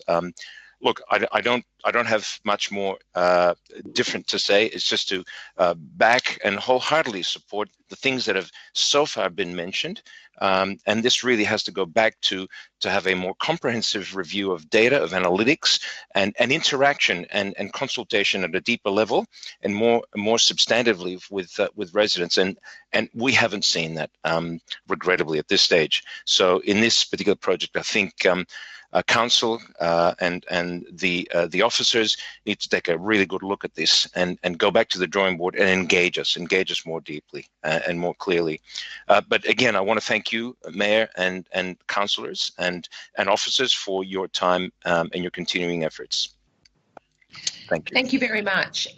So just a word for the next 10 submitters. If you could try and offer new and additional information, that'd be really helpful for us. So we'll move on to Mr. Michael Hoey from Clifton Hill. Michael, are you with us? I am. I've just turned my microphone and camera on. Thank you for allowing me the opportunity to talk to you. I won't offer you any new information, but what I will do is present it in a different fashion to you. Councillors, tonight you are being asked to vote on a proposal that has been put to you by that has been prepared by council officers. I'd like to point out that in your obligations as a councillor, you're required to practice good governance about making decisions based on proper processes and systems and carrying out those decisions appropriately. What you are being asked to vote on tonight, councillors, is a proposal that has failed good governance. It has failed it in so many levels. I would like to point out that from the very start, this has not met any thresholds of fair process or good governance. You asked for a survey. You could not identify whether or not that survey was one vote per household or one vote per user or one vote per person. We still can't get answers on that. You delivered a survey that was written in English, asking people to go to a website. If you did not have internet access, you could not get to a library because of COVID. For whatever the reasons, you could not vote. If you didn't get it in your mailbox, you may not have even known about this. It fails good governance. It's appalling. When you then did ask for this survey to be completed, you limited feedback to 40 characters, the size of a tweet.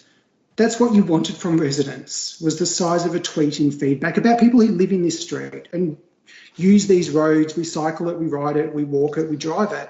But you wanted feedback in 40 characters. It fails good governance. You then increased the feedback limit, but you didn't go back and ask anyone for the people that had already submitted details. Why? It fails good governance again. I'd like to then point out, councillors, you're being asked to vote on a proposal now that has no information behind it. We do not know the current information we do not know the current usage of cars that use Trenary Crescent. There's been no information collected. We do not know the current information of non-locals that are using Trenary Crescent. We do not know what the impact will be of the alternate entrance into East Clifton Hill. These are basic formulas that you can calculate the flow rates of cars. Why haven't you done them? It's simple things that you should be doing. You then asked for, we then made written submissions. There are a number of written submissions that have been omitted from the report, including my own. It is not in the report. I then wanted to make a verbal submission. You then could not get that process right. 10 o'clock last night, I'm emailing a council officer to say, why aren't we confirmed? He said there's been a failure in the website that registers people for these meetings. Why? That's probably all I have to say that's not different to anybody else, is that there has been an ongoing failure of good governance. Thank you for your time. Thanks very much, Mr. Hoey. The next submitter is Miss Kristen Walker. Are you with us, Kristen?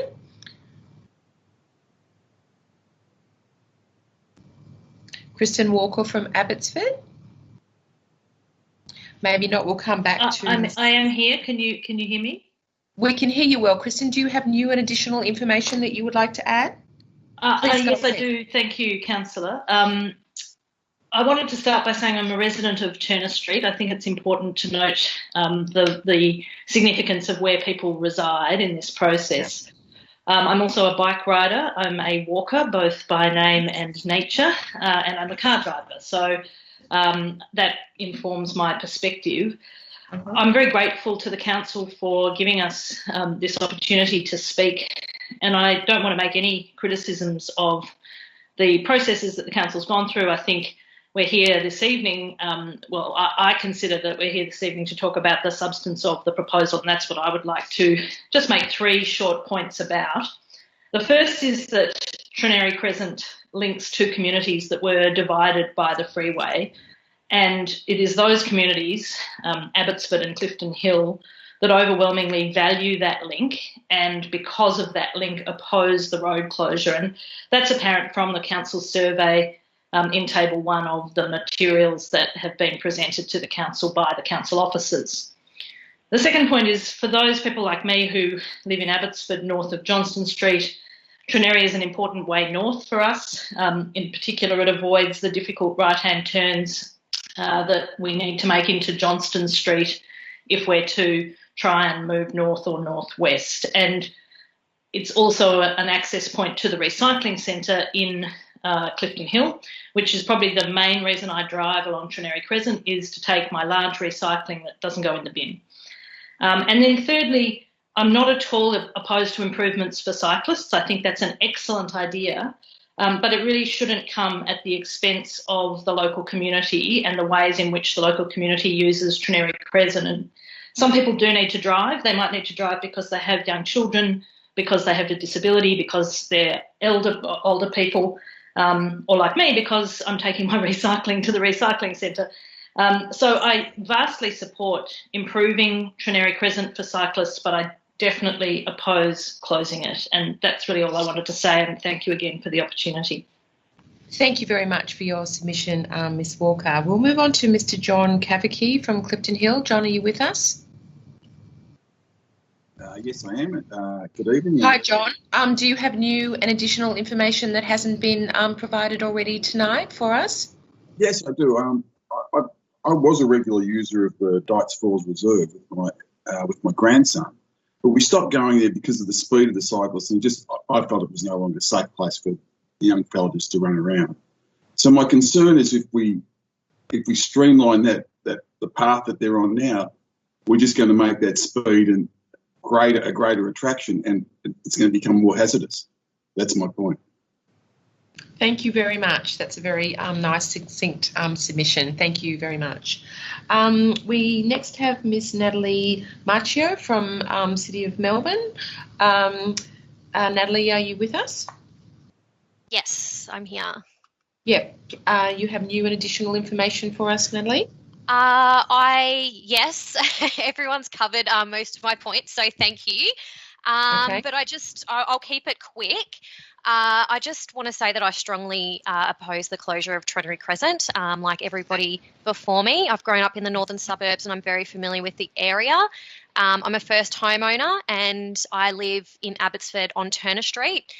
Now, I am not a cyclist and I'll never be a cyclist. I'm a pedestrian and I drive, and I also have a physical disability. So I just want to represent the people that do rely on their vehicles and they use Trenary Crescent as a thoroughfare, because it's really important for them to have that open and available, because given where I live, I'm on Lully Street, Johnson Street, and there is a lot of congestion. I feel like that area would be more of a priority for the council to consider, because, you know, there's a lot of traffic on Johnston Street and there isn't a keep clear.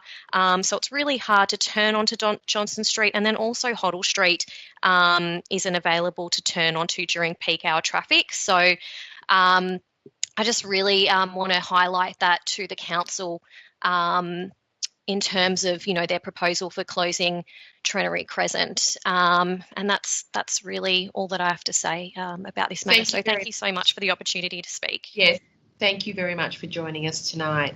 Mr. Heath Ryan from Northcote. Heath, are you there? Yeah, can you hear me now? Yes. Do you have new and additional information that hasn't yet been presented? Yeah, and I'll be quick. Thanks for the opportunity to speak, Madam Mayor. As a cyclist who commutes and rides and exercises 20 to 35,000 kilometres a year in 24 countries, and as someone who loves seeing kids riding bikes and family riding bikes and people get out and join the community during this COVID period, I don't see any benefits to closing Trenary Crescent, like many other people have said. And I believe there are lots of small ways that the area can be made safer for cyclists and people who walk, and not impact on people who drive, by perhaps allocating the resources that we're going to be putting into doing this into maybe implementing what comes out of my plan. So that's all I wanted to say. Thanks for the opportunity. We look forward to hearing more about your plan over coming days. Thanks very much, Mr. Ryan. Cheers. We'll move on to Mark Luthwaite from Clifton Hill. Mark, are you with us? Mark Luthwaite from Clifton Hill. We might come back to Mark. Matthew Watson from Abbotsford. You with us, Matthew? I am. Can you hear me? Yes, Matthew. Do you have new information that hasn't yet been presented? Only a little bit. I think the overwhelming feedback from the other participants kind of says a lot of what I was going to say. I think I've never joined something like this before. I wanted to join tonight to represent the silent majority, right?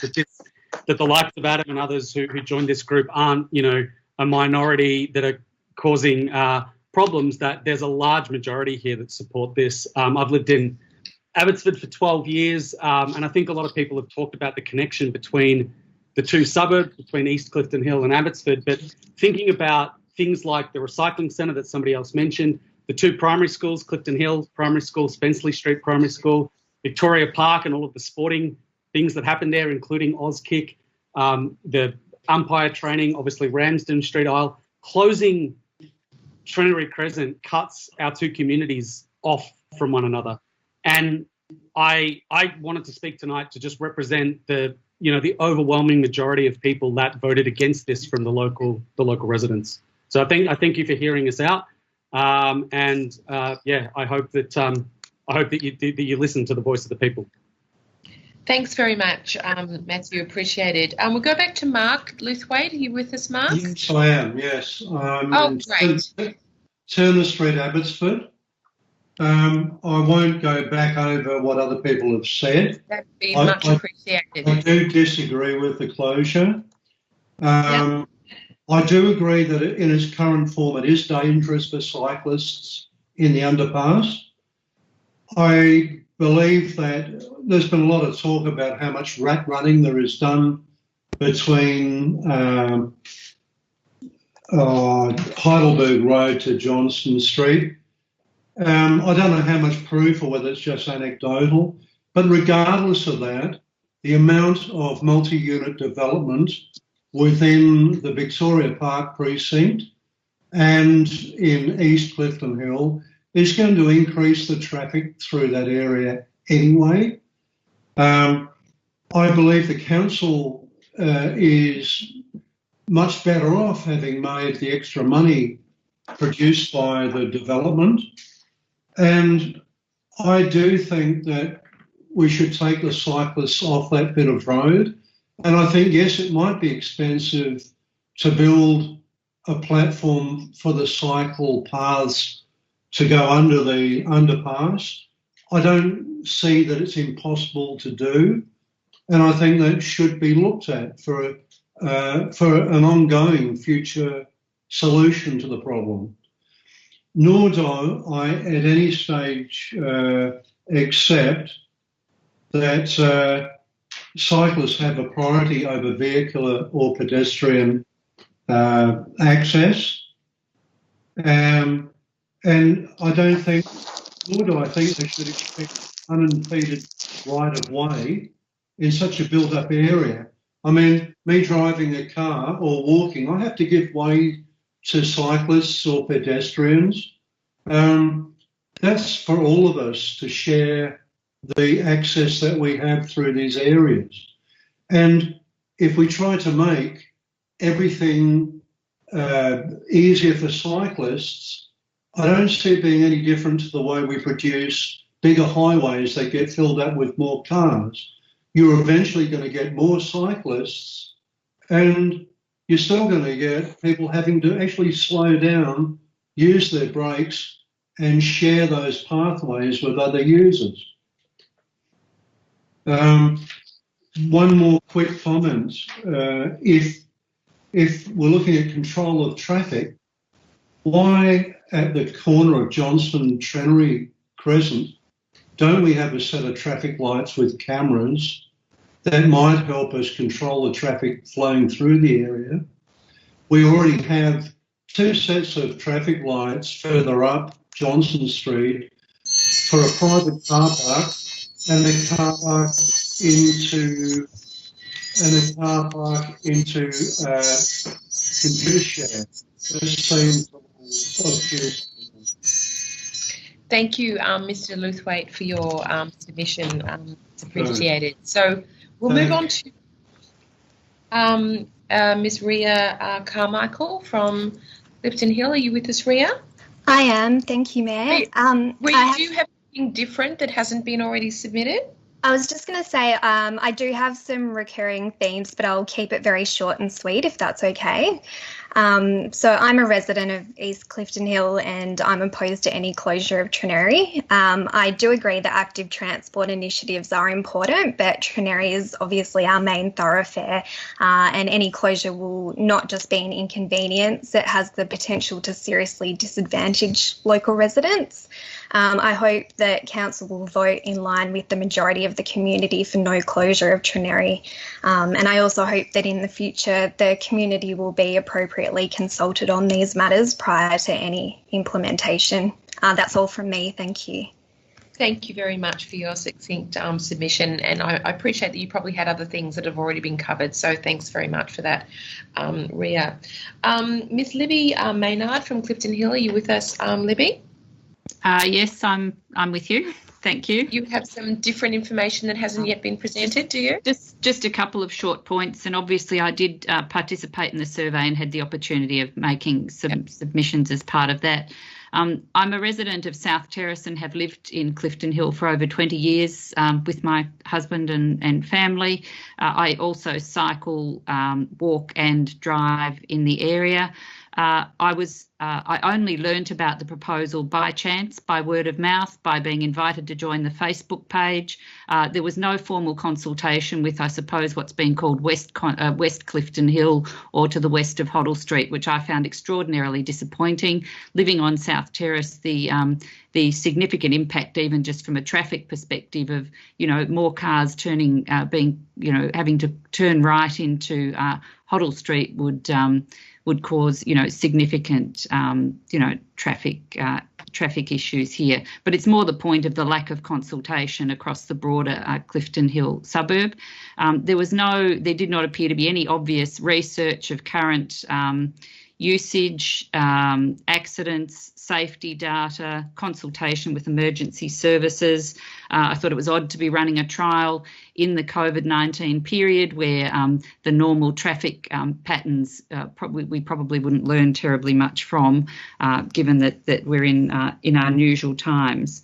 I think one of the other things I noticed, people do use the term rat running a bit, and even in the council report, the term rat running was used. I think it's an inappropriate, emotive and pejorative term.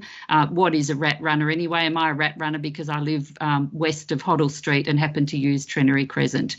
So that was just another point that I wanted to make. I think generally, it's good to be reviewing all options, but I think the way that this proposal was going to proceed, I think was, lack of consultation, lack of good qualitative and quantitative research. And so I would not like to see council be voting in favour of it in these circumstances. Thank you very much for that succinct presentation, Ms Maynard. We'll move on to Kelly McLean from Abbotsford. Kelly, is there something you would like to contribute that hasn't been said yet? Yes, thanks, Mayor. I'm a Abbotsford resident, and I agree with many of the points. I won't go over them again. I do obviously agree with those points, and I'm against the closure. Instead, I guess I was reflecting that if there's one good thing to come out of this in regards to the proposal and the way it's been managed, is that it's woken up some of your constituents. You now have hundreds of local residents who are now very engaged and interested in what council does. And I guess speaking from my own personal experience, 8 weeks ago, the only councillor I knew was Stephen Jolly. I didn't even know what my ward was, and like many, the only interaction with council I had was paying for my dog's registration and parking permits.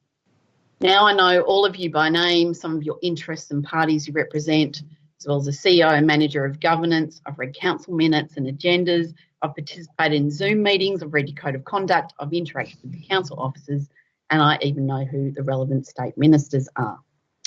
I've written to everyone at a leadership level, as well as a number of council officers in the last 6 weeks about due process. I received a response to every one of my inquiries from council officers, so thank you. However, I received the grand total of 2 email responses from leadership, so Councillors Jolly and Stone, and also had communicated with Councillor Bosler, who was quite active on the Facebook page. I did receive no response from anyone else in leadership positions.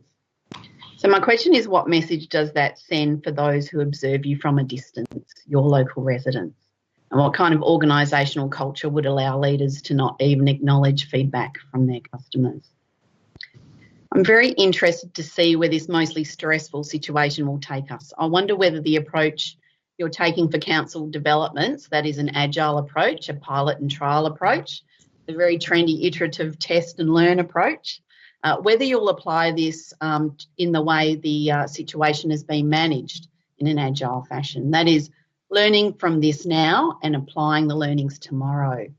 The concept of iteration in agile is about testing, learning and adjusting quickly in short sprints, not about bullet-a-gate trial implementation with learning and change not occurring until the 6 to 12 month mark, like has occurred with Elizabeth Street. So what will you learn from the Trenery Crescent test? Not the trial, I hope this will be defeated, but the process. What will you change as a result? I take this as a test and learn opportunity. For me, I was too passive a passenger in my community. I now know I need to be more active, find out more and speak up more. For council, are you too focused on the needs of some without taking into account the impact on others? Are you applying agile methodologies in a non-agile fashion? Will you ask, not tell? Will you be evidence-based, not opinion-based? Will you evaluate the impacts and benefits across all resident groups and not just the benefits for a chosen group? So I hope that you'll reflect on this, and I really hope we all succeed together, because I love living here, as I know that you do. So thanks for your time. Thanks, Ms McLean. We'll move on to Mark Johnston from Clifton Hill. Mr Johnston, are you with us? Yep, I'm here. You have something new or additional that hasn't been contributed yet? Certainly do. Thanks for the time, Councillor and Madam Mayor. My name is Mark Johnston. I've lived in Clifton Hill with my wife and 8-year-old son for about 4 years now. I'm against the closure of Trenery Crescent under all circumstances. While there are many reasons why I'm against this, I want to speak tonight on something I hope I never have to encounter. On the Yarra Council Facebook page on the 22nd of July, Kieran Fitzgerald, a firefighter from Richmond Fire Station, wrote something that resonated with me, and I got his permission to speak this tonight. As a fire aide that works out of Richmond and covers this area this is a terrible idea. At times, with the maximum traffic on Hoddle Street, this will add 3 to 5 minutes to our turnouts in this area. What does that mean for residents? A modern build can go from point of ignition to fully involved in 5 to 7 minutes, so a huge amount. Also, more often than not, in Code Zero situations where CPR and defib are required, fireys will be the first on the scene. 3 to 5 minutes is life and death for a pocket of your residents. There are a million bike pedestrian paths here, and pedestrians and bikes can either go over the bridge at the Eastern, 100 metres away, or cross the Dights Fall Bridge about 100 metres out of the way, the other way. Please think and consult before you do something that we could have such massive consequences, end quote. So I'd like to use my remaining time, which would only be a fraction of what a person would have to wait extra, for the councillors and council officers to reflect on what it would mean for a resident of Clifton Hill to be in a life and death situation and have to wait longer for a first responder as a result of this ill thought out motion to close us off, with consultation only coming as an afterthought and only when through intervention was this first tabled. Imagine if it was your family member waiting. Great. Thank you very much for that, Mr. Johnson. Our final submitted tonight is Tamla Bain. Tamla, are you with us? Yes, I am. It just took me a moment to unmute myself. Can you hear me? Yes. I can hear you well. Go ahead. Great. I've totally redrafted what I was going to say to just really chunk it down to the things that haven't come up. But I will start with a personal statement, which is I live on Trenery. I'm a cyclist. I'm a walker, dog walker, personal, not a business, and a driver. And from the very personal point, one of the reasons that I chose to live here is that it gives me easy access to care for my elderly mother who lives at the other end of the Eastern Freeway, and to actually get to the Eastern Freeway by going onto Johnson Street, up Punt Road and around the back streets can be up to 10 minutes, and there's times where that really is quite critical. I just wanted to bring up that I thought that the suggestion was rather short-sighted in consideration to the planning strategy that is rather long-term and available on the website. It cites that there's going to be an increase of the population of 61% over the next 16 years, and I realise that's a bigger area than the area that we're talking about, but it's still going to indicate an increase in traffic. And then with consideration that some of the increases, or quite a few of the increases, will be in this local area, after the approval of the DPO to change 18 to 62 Trenery Crescent to a commercial 1 zone, so that's a mixed-use zone with retail, and up to 25 metres or 7 to 8 stories high. That's a lot of new residents, and that's just one place that they're looking, that has been discussed in changing the use. My other worry is similar to what the last speaker mentioned, which was I'm concerned about emergency services and the whole, what happens in an emergency, that we're being really kind of cornered in to one place and we only have one way out, and then emergency services only have one way in. And the concern that by pushing the traffic out onto Johnson and Hoddle, it will then push it into, if I had to go that way to get to my mother's, I'd have to turn down Wellington, Gold, and then either down Easy or Keel, turn left onto Punt Road at a point of peak hour. And what would happen then is the council just going to keep closing and closing more streets to get the traffic off the side streets. That's it, said very quickly. I hope it was clear enough. It was actually a lot longer to start with. Yeah, it was very clear, and we appreciate you curtailing it down given the number of submitters we've already had. I have an alternate motion, but I feel like it would be good just to get some brief responses back from council staff to some of the issues that have been raised by the 15 submitters. Mr. Phillips, are you happy to provide some responses, or another council officer? Mayor, I've certainly made notes as people have been talking. I can make some comments. If there's any technical comments, there's couple of the traffic engineers are certainly online as well. No, I just we're about to move into moving this motion. So if there's anything you want to say, please feel free. Otherwise, we can just go ahead with the resolution. Point of order, Mayor. This isn't an officer proposal, so I think we should ask specific questions of officers if councillors have questions. But it's not the position of the officer to provide a response yeah. Okay, so I'm happy to move a foreshadowed alternate motion, which essentially is to withdraw this proposal. And I believe Councillor Jolly, you're seconding the motion. Is that correct? Sorry, Mayor. Could I just ask could I ask a question of officers then? Yes, you may. Councillor Bosler, please go ahead. Not seeking to intervene with your alternative motion there at all. Or anything. Please go ahead. And I ask it only because it's been raised so many times. Mr. Phillips or the relevant officer, the matter of where Trenary connects to Johnson, it was only raised by one or two speakers tonight, but that's because I think they weren't seeking to repeat each other. Can you speak to previous conversations with DOT about that matter? Mr. Phillips? I can make some general comments, Mayor. The turn ban there is doesn't get policed particularly well because it's not a priority for the police. I think certainly one of the suggestions was traffic lights. In theory, that could be a possibility. That would be a Vic Roads matter. There are a number of traffic lights on Johnson Street, and the sequencing of those and whether they could be placed would be a matter. There's a significant cost for traffic lights, but that would be a matter for the government, not the council. So that would be some general matters. I think the suggestion was traffic lights with effectively a red arrow to stop people making certain turns. If councillors want certain particular information, Mr. Milliken or Mr. Moran might care to make a further comment. Councillor O'Brien? Oh, sorry, Councillor Bolter, did you have a follow-up question? Yes, but it's unrelated to this item, so it's unrelated to the first question. Okay. So if councillors have questions about what we've just discussed, it's a secondary question. Okay, Councillor O'Brien? I have a follow-up to that, Mayor, that particular question. Okay.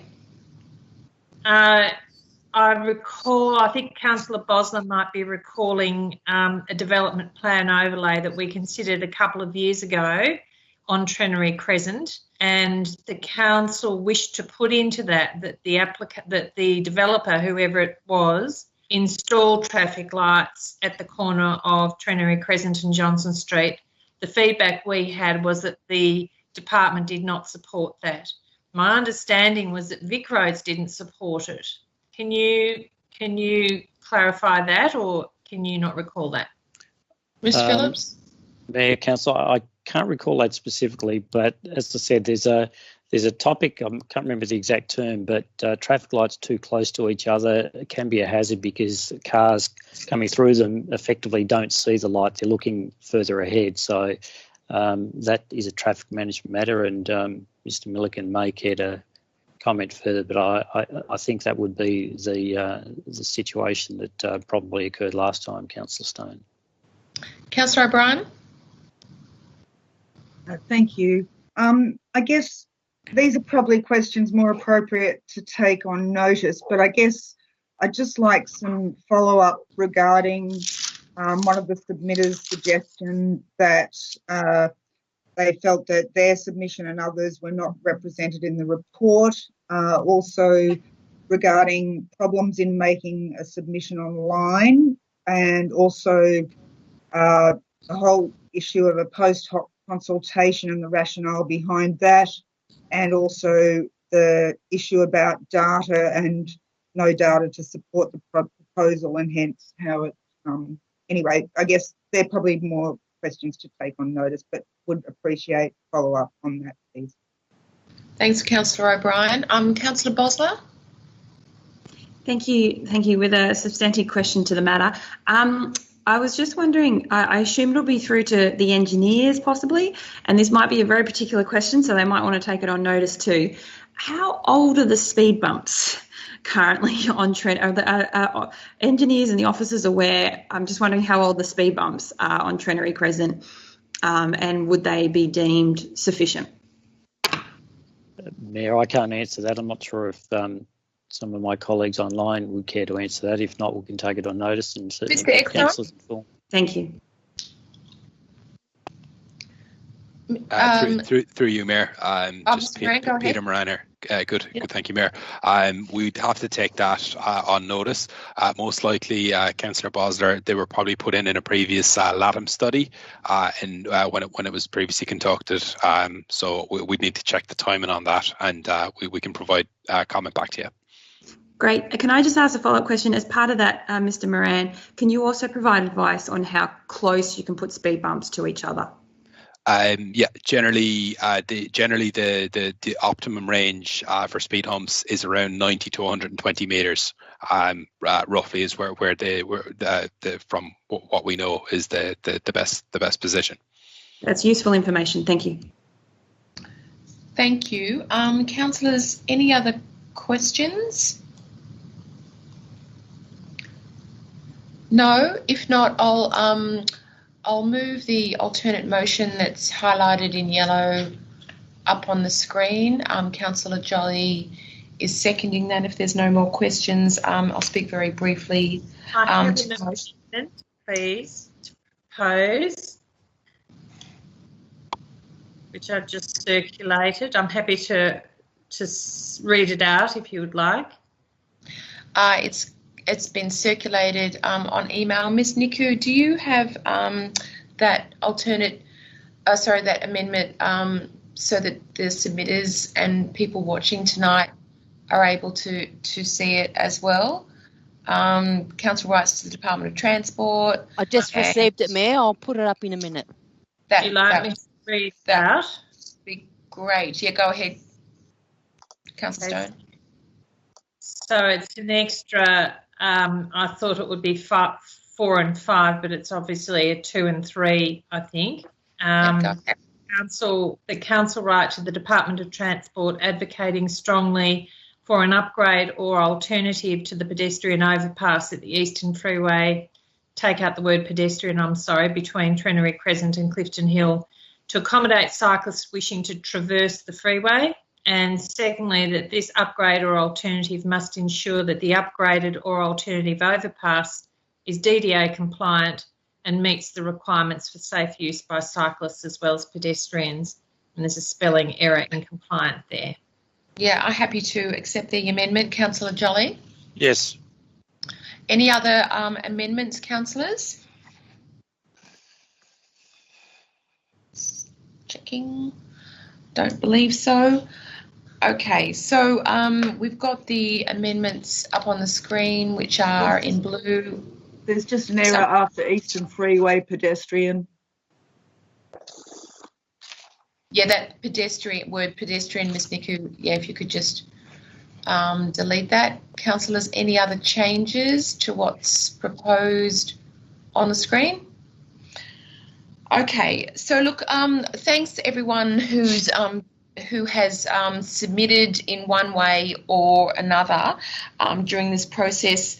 The context for this proposal wasn't actually to make anybody's life a misery or to do anything dodgy. When COVID and the lockdown sort of started in March, we were getting a lot of suggestions from people all over Yarra actually around using the opportunity of having very few cars on the road, the fact that, public transport was really problematic in terms of physical distancing, and a lot of people were making suggestions around, trialling different sort of safer walking and cycling alternatives. And so I think those suggestions were made in really good faith.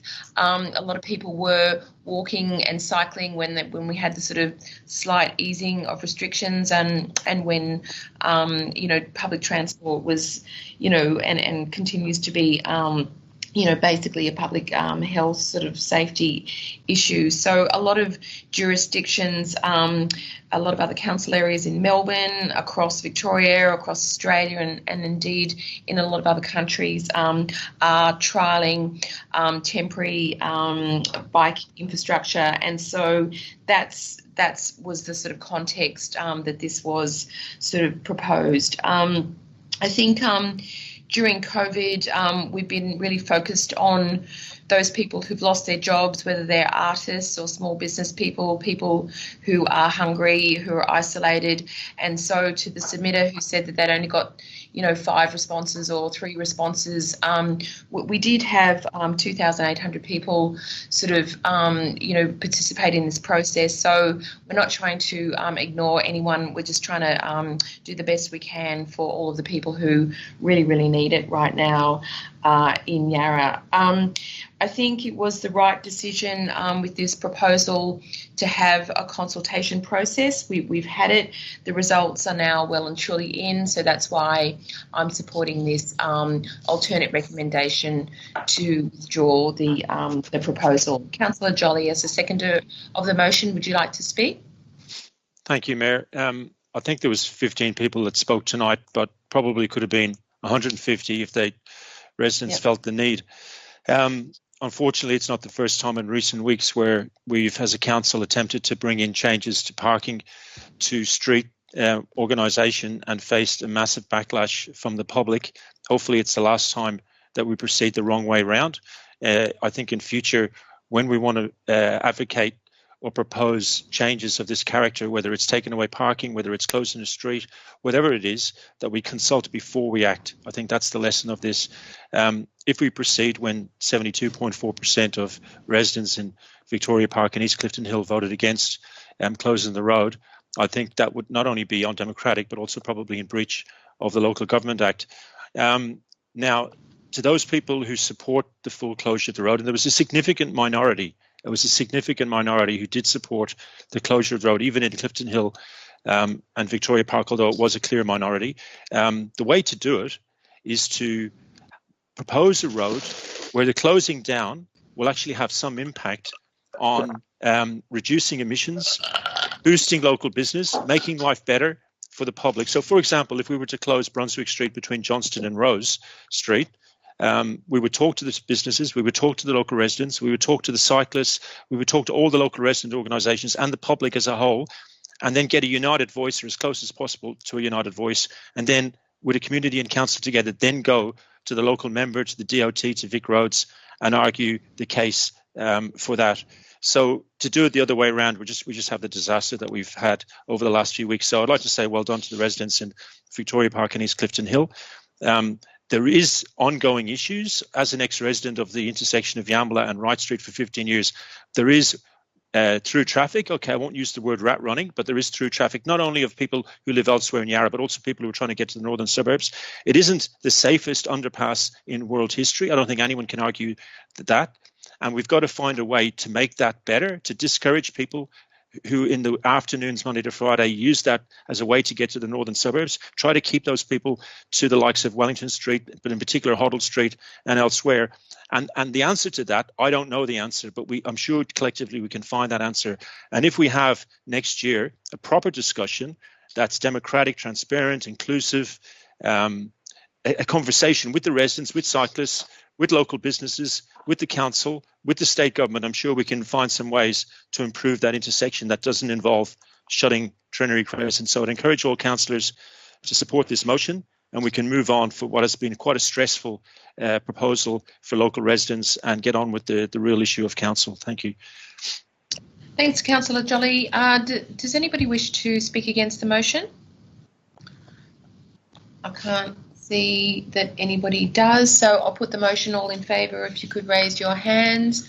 I believe everybody, I might just call out names because I can't actually see everybody. So myself, Councillor Stone, Councillor Jolly, Councillor O'Brien, Councillor Bosler, Councillor Chenley-May, Councillor, I think, Councillor O'Brien. I think we've got the 8 of the 9 councillors who are on the call supporting. I support, yes.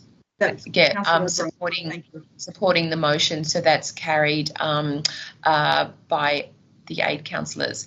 Thank you very much, everybody who's watching online. Thank you for the submitters for persevering with the process to make a submission. It's really appreciated, and we hope to see you again at another council meeting on a different issue. Thank you very much. Madam Mayor, if I might just ask a question, did you want that recorded in the minutes as having been carried unanimously? We were looking for you to say that word, but it is unanimous, but you didn't say it, that's all. Well, it's just that we only have 8 councillors, but yes, that's fine. 8 of the 8. Thank you. 8 of, recorded that. The 8 of the 8 councillors online have, that I can see, supported the motion. So I guess it is unanimous. Thank you. I'm always conscious that I might not be able to see everybody, and don't want to presuppose. Okay, thank you. Okay, especially when the screen is being shared, because then I lose all the pinned people.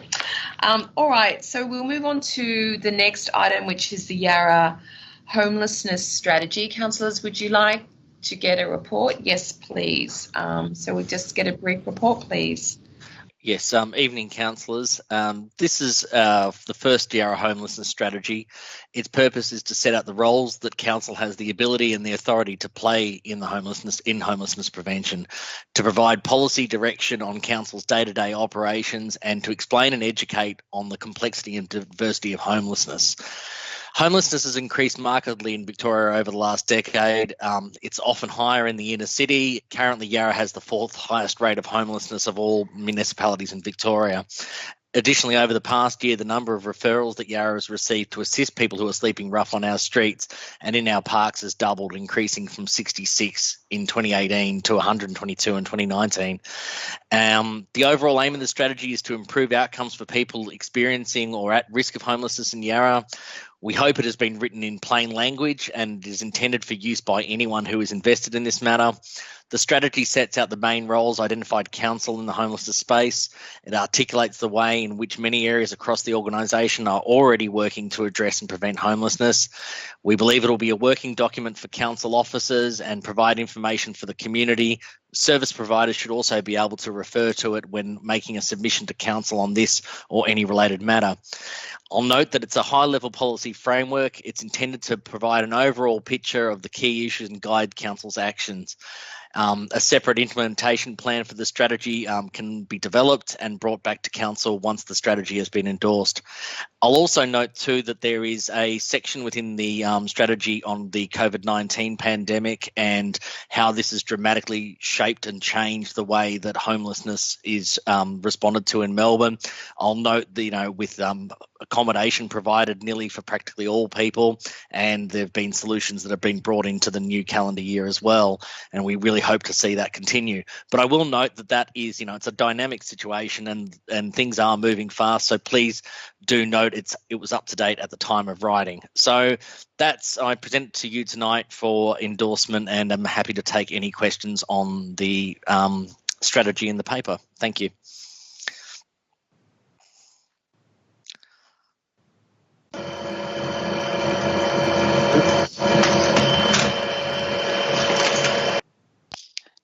We have you muted, Madam Mayor. We can't hear you. Sorry, Councillor O'Brien. I was actually trying to mute that noise. Councillor O'Brien? I think Councillor Fristacchi, and I'm not sure if Councillor Searle would before me.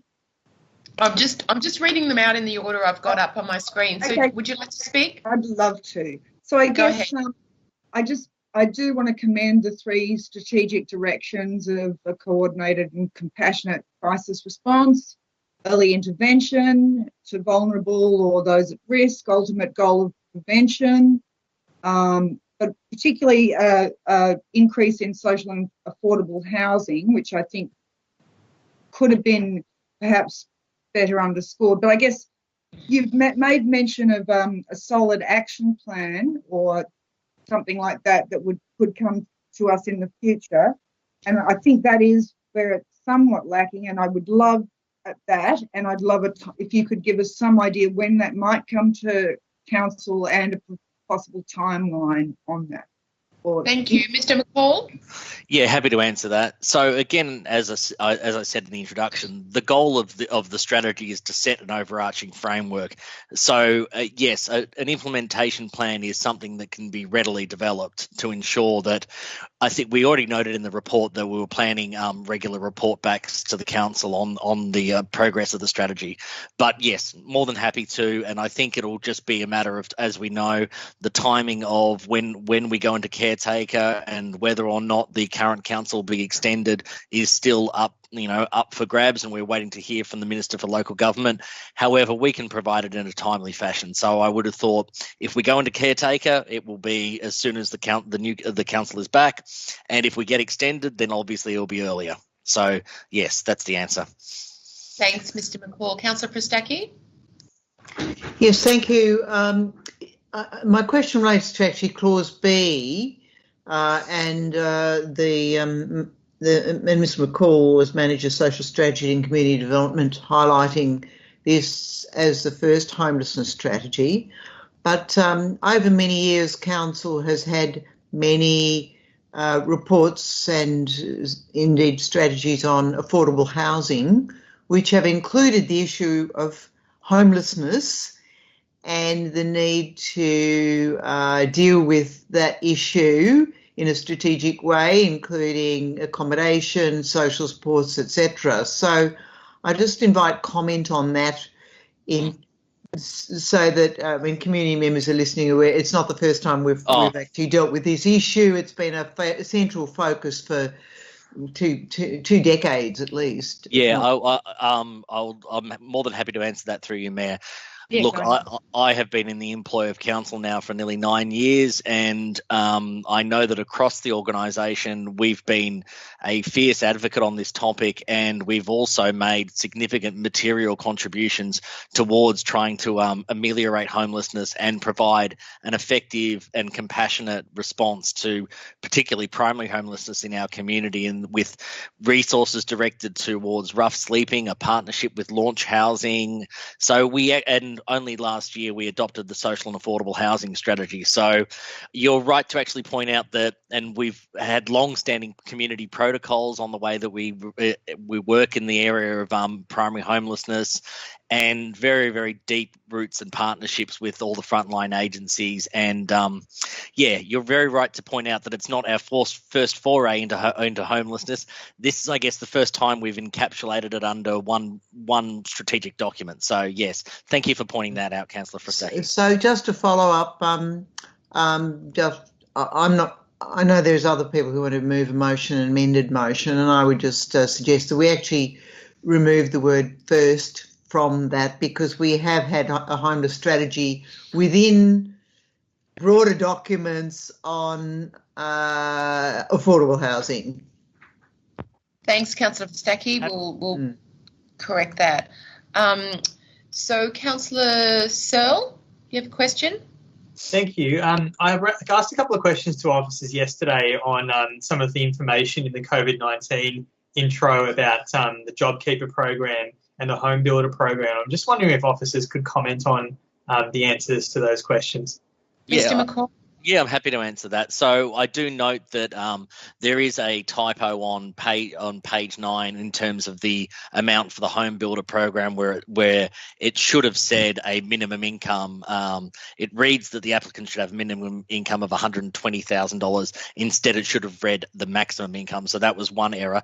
Was there another error that you noted? I think you might have said it the other way around just then, Malcolm. It currently reads minimum income, but it should be maximum income, shouldn't it? I think that's what I just read. I said, sorry, it should have a minimum income of 120. Instead, it reads maximum income. So I think we're saying the same thing. So yeah. The other question was just around the JobKeeper figures, and 6.6 million is quoted, but I note that's from an article in April, which was before the government announced that they'd actually got the figures wrong. And I think the data on the government's website at the moment indicates it's closer to around 1.8 million accessing JobKeeper in the last couple of months. I can take that question if you like, Councillor, and thank you for raising that. Yes, as Mr. McCall said, at the time of writing we thought that was accurate, but we're very happy to update the policy to reflect those more accurate figures now. And further to what Mr. Gosling said through you, Madam Mayor, that I was just checking when we've only just got the labour force survey results for March, and it's still showing Yarra with a relatively low unemployment rate. Mr. McCall, would you like to turn your video off because you're freezing? Oh, am I? Sorry, I'll. Mr. McCall, got it. Camera's off. We've lost you, Mr. McCall. I think it might be your connection, Mayor, because it's working for us and you're freezing for us. Yeah, I think my connect. Can everyone see me? Yes. Go ahead. Yeah. Yes. Go ahead. Yeah, excellent. So yes, and I guess the thing is just to note that we're trying to get the best data as soon as it's available. And yes, thank you for bringing that up, and we will correct that. Councillor Searle, do you have another question? Just to follow up, that's great. Do you need anything in the resolution to do that, or is that something officers can take on and do? Through you, Madam Mayor, I wouldn't have thought we need anything in the resolution. Okay. Any other questions, councillors? We don't have any submitters for this item, so seeking a way forward. Councillor Cheney-May, I believe you have an alternative motion for councillors who are looking for amendments and things related to this. It's actually 11.2, not 11.3. So if you're looking for the amendments in emails, that might help. Councillor Cheney-May, are you moving this alternate motion? Yes, I had foreshadowed that I'd move this in addition to Strategic Direction 3, and if there's a seconder, I'm happy to speak to it. Is there a seconder for this motion? Councillor Searle, you're seconding the motion? No, I had a question, but maybe after the mover has spoken. Well, maybe I'll get a seconder before doing anything else. Is there I'm happy to second it, but I might have the same question Councillor Searle has about the amendment. So can we get an answer to that question first, please? Yes. Do you want to go ahead with your question, Councillor Stone, as the seconder? Well, it was to the officers about the impact of including Councillor Cheney-May's amendment into the homelessness strategy. I support what she wants to achieve, but I am wondering whether it's consistent with the rest of the strategy and how officers view it. That's all. Mr. McCall? Yes, I have read the notice of motion, and I don't see it particularly as incompatible with the rest of the strategy. So I think that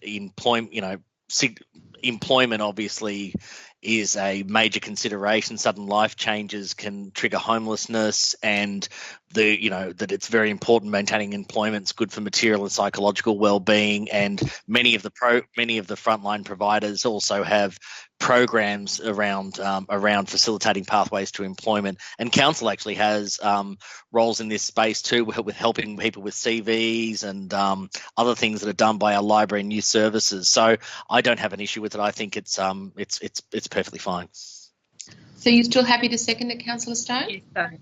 Councillor Searle, do you still have a question, or would you like to ask another question? No, it's been answered. Thank you.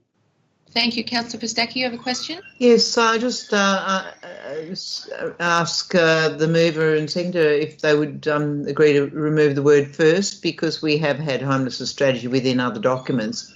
I mean, if you want to, you could say homeless strategy is a standalone policy. You happy with that, Councillor Cheney-May? No, I just wanted to check with the officer with that, because I believe it is the first strategy. I know we've had a homelessness protocol and homelessness policy that's been implemented at an operational level, but I'm not sure if we've actually had a strategy. I just wanted to double check. Yeah. Mr. McCall? Yeah, through you, Madam Mayor. It is the first standalone overarching strategy. We've had strategies addressing homelessness as sub-items within other strategies before, and we've had. So look, it's technically it could be viewed as the first. However, I'm not. I don't think any of us are particularly fussy about it. So yeah, it's over to the obviously council. Councillor Pistacchi, are you happy to leave the wording as it is? Well, it's not the first strategy. I mean, we've had a strategy within other documents, and I think it sort of implies it's the first time we've actually looked at the issue. It's just not from a strategic perspective, which is absolutely not the case. I would be happy to maybe include the word standalone strategy if that satisfies. Yep. So, Ms. Niku, first standalone. Ms. Niku? Yeah, that's fine. Thank you. Okay. You happy with our council? Doesn't really. Well, okay. I know. I think the sentiment here that Councillor Stack is trying to address is that the wording, Councillor Cheney makes it look like we've never really, tried to address homelessness before in any other work. So, is there anything else that you could maybe propose that doesn't give that impression? I just seek some advice from the officer. Mr. McCall? Through you, Madam Mayor, I think it could be resolved by calling it the new overarching strategy and removing the word first. That's a very good suggestion. Councillor Cheney May, is that all right for you? Yes, I'm happy with that. Okay. Councillor Stone, councillors adopts Yarra's new overarching homelessness strategy. Probably don't need standalone anymore, maybe. Is one word. No. So let's just get rid of alone, and then I think we're right. Okay, would you like to speak to that, Councillor Cheney May? Yes, thank you. Thank you, first of all, to the officers for their work on this strategy. I remember being very excited to be briefed on it when we joined council, so it's really exciting that it's here and it's really thorough. I want to acknowledge that Yarra already has a very compassionate, coordinated and integrated response to homelessness through our protocol, which is actually known as the Yarra model to other local governments. So it's exciting to have it articulated in this overarching strategy. I'm also very excited to see the case studies scattered throughout the strategy, which really humanises the issue, which I think is important. It's easy to talk about homelessness just like the drug issues, like it's just an amenity issue, but it's not. It's really about really vulnerable people. And so just looking at the strategy, strategic direction 2 looks at people looks at intervening for community members that are at risk. The strategic direction 3 is about prevention, and I just wanted to acknowledge that the key to prevention is really affordable housing. So I've just made the amendment to acknowledge that to supplement and to add to that employment and workforce in participation is another aspect to prevention of homelessness that's really important, and that there are quite often barriers to employment for many vulnerable members of the community that find themselves homeless. As Councillor Stone has raised in her delegates report already, there are worrying trends with COVID-19 for young people and people of refugee or migrant backgrounds. And I hope that this amendment or the addition recognises that employment as a broader issue to homelessness will mean that council's work around affordable housing will be supported by council's engagement in pathway to employment programs as an additional preventative measure. So I commend the motion and, thank you. Thanks, Councillor Cheney May. Councillor Stone? Here to all Councillor Cheney May has said, it is great to have our first homelessness strategy on its own. We've had an excellent protocol which has been a benchmark for local government elsewhere. We've been asked to speak on various forums about it. I have, I'm sure others have as well. And it's been compassionate and humane and upholds the human rights of everybody who's living with homelessness. I guess over the last 10 years I've been to many forums talking about addressing homelessness, and in that time the problem has actually increased. So we've got major structural problems. Homelessness is a very complex issue. It's not just about affordable housing. People also need support to stay in housing. It's a very difficult issue. As a council, we're not going to address the systemic issues, but we can certainly respond to homelessness when we encounter it and play our role in preventing it as far as we can, as Councillor Chindy-May has highlighted. So I too want to commend the way that this strategy is being developed. It's being developed with close engagement with everyone who's involved in this area, as was the protocol, which is what has made both of them so sound and successful and exemplary for others in local government. Thank you. Does anybody wish to speak against the motion? I don't believe that anybody does, so I'll put the motion. All in favour, if you can raise your hands. I believe that's supported unanimously. Thank you very much, Mr. McCall, for the work. Thank you. And also to all of your team that was involved as well. Yes, no, thank you for that. That's great. Thank you very much. Councillors, we'll move on to the Yarra Black Lives Matter movement item for public art civic signage opportunities. We have one person who's going to make a submission. We might just call on Kate Drake to get ready. Would councillors like a report on this? Yes, a brief please. Yeah. Please go ahead to the staff member involved. Thank you, Mayor, and good evening. Andrea Travers here. Thanks. Go ahead. Good evening. Sorry. Yeah. Very briefly, this report is in response to the Council resolution of 23 June regarding the global Black Lives Matter movement.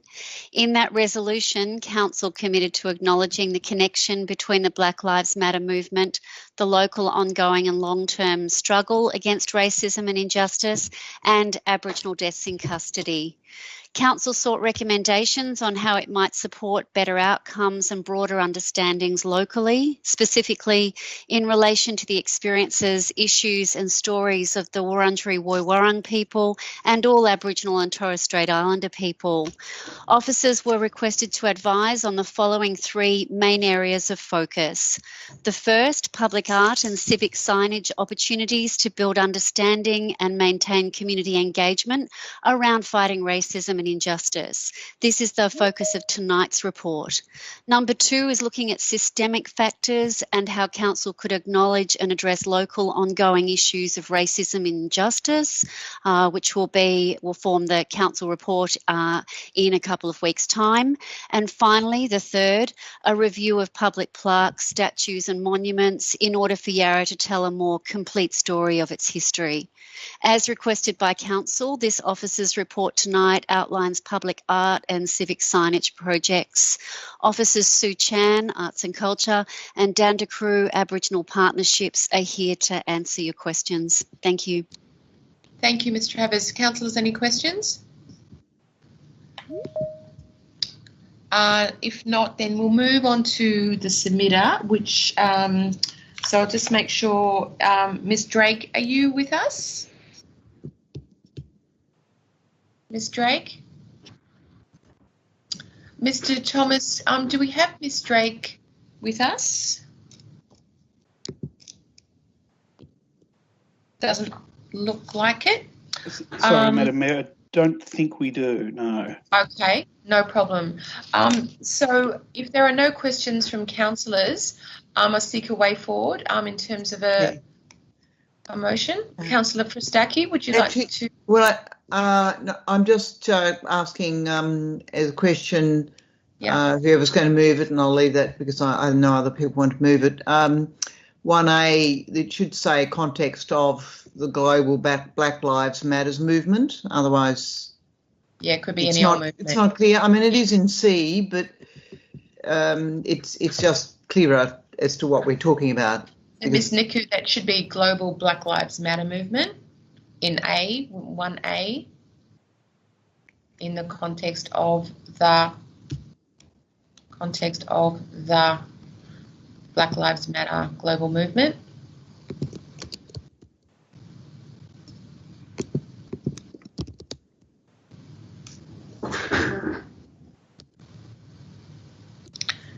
Thank you, Councillor Stacky. Do we have a mover for the officer's recommendation? I'm happy to move it. But Councillor Mayor, I'm happy to move it, but I've circulated an amendment to councillors as well. But I'm happy to not if there's others who want to. Thanks, Councillor Bosler. So you've foreshadowed an additional clause, and maybe if Ms. Niku, if you could, yes, highlight that. That's helpful.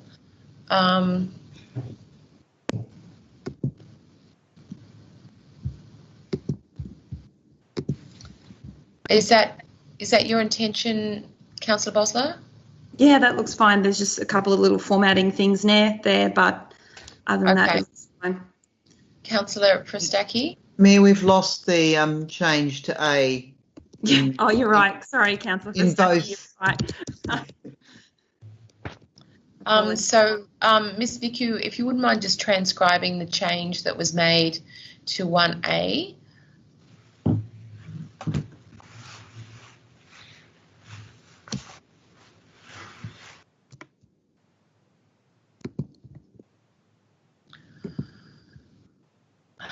I can see Councillor O'Brien.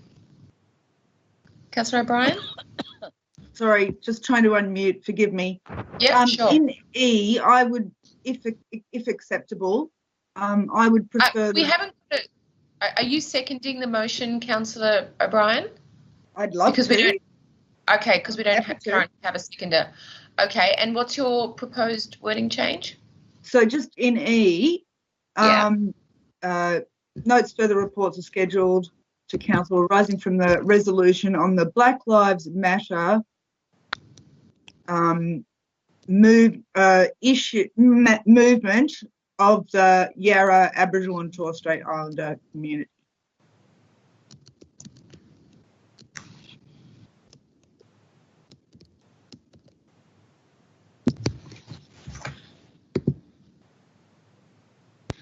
Yarra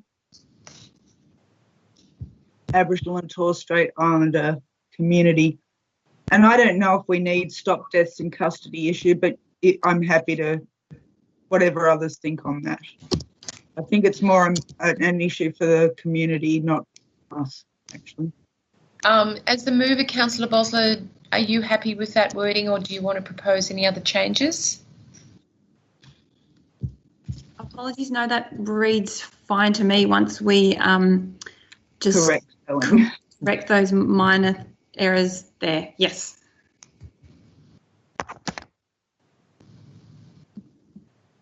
Do you want to keep the stop deaths in custody issue or just leave it at Yarra Aboriginal and Torres Strait Islander community?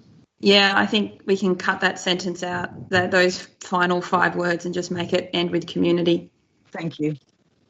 So, Ms. Niku, we just need to correct the spelling of Torres and correct the spelling of straight, please.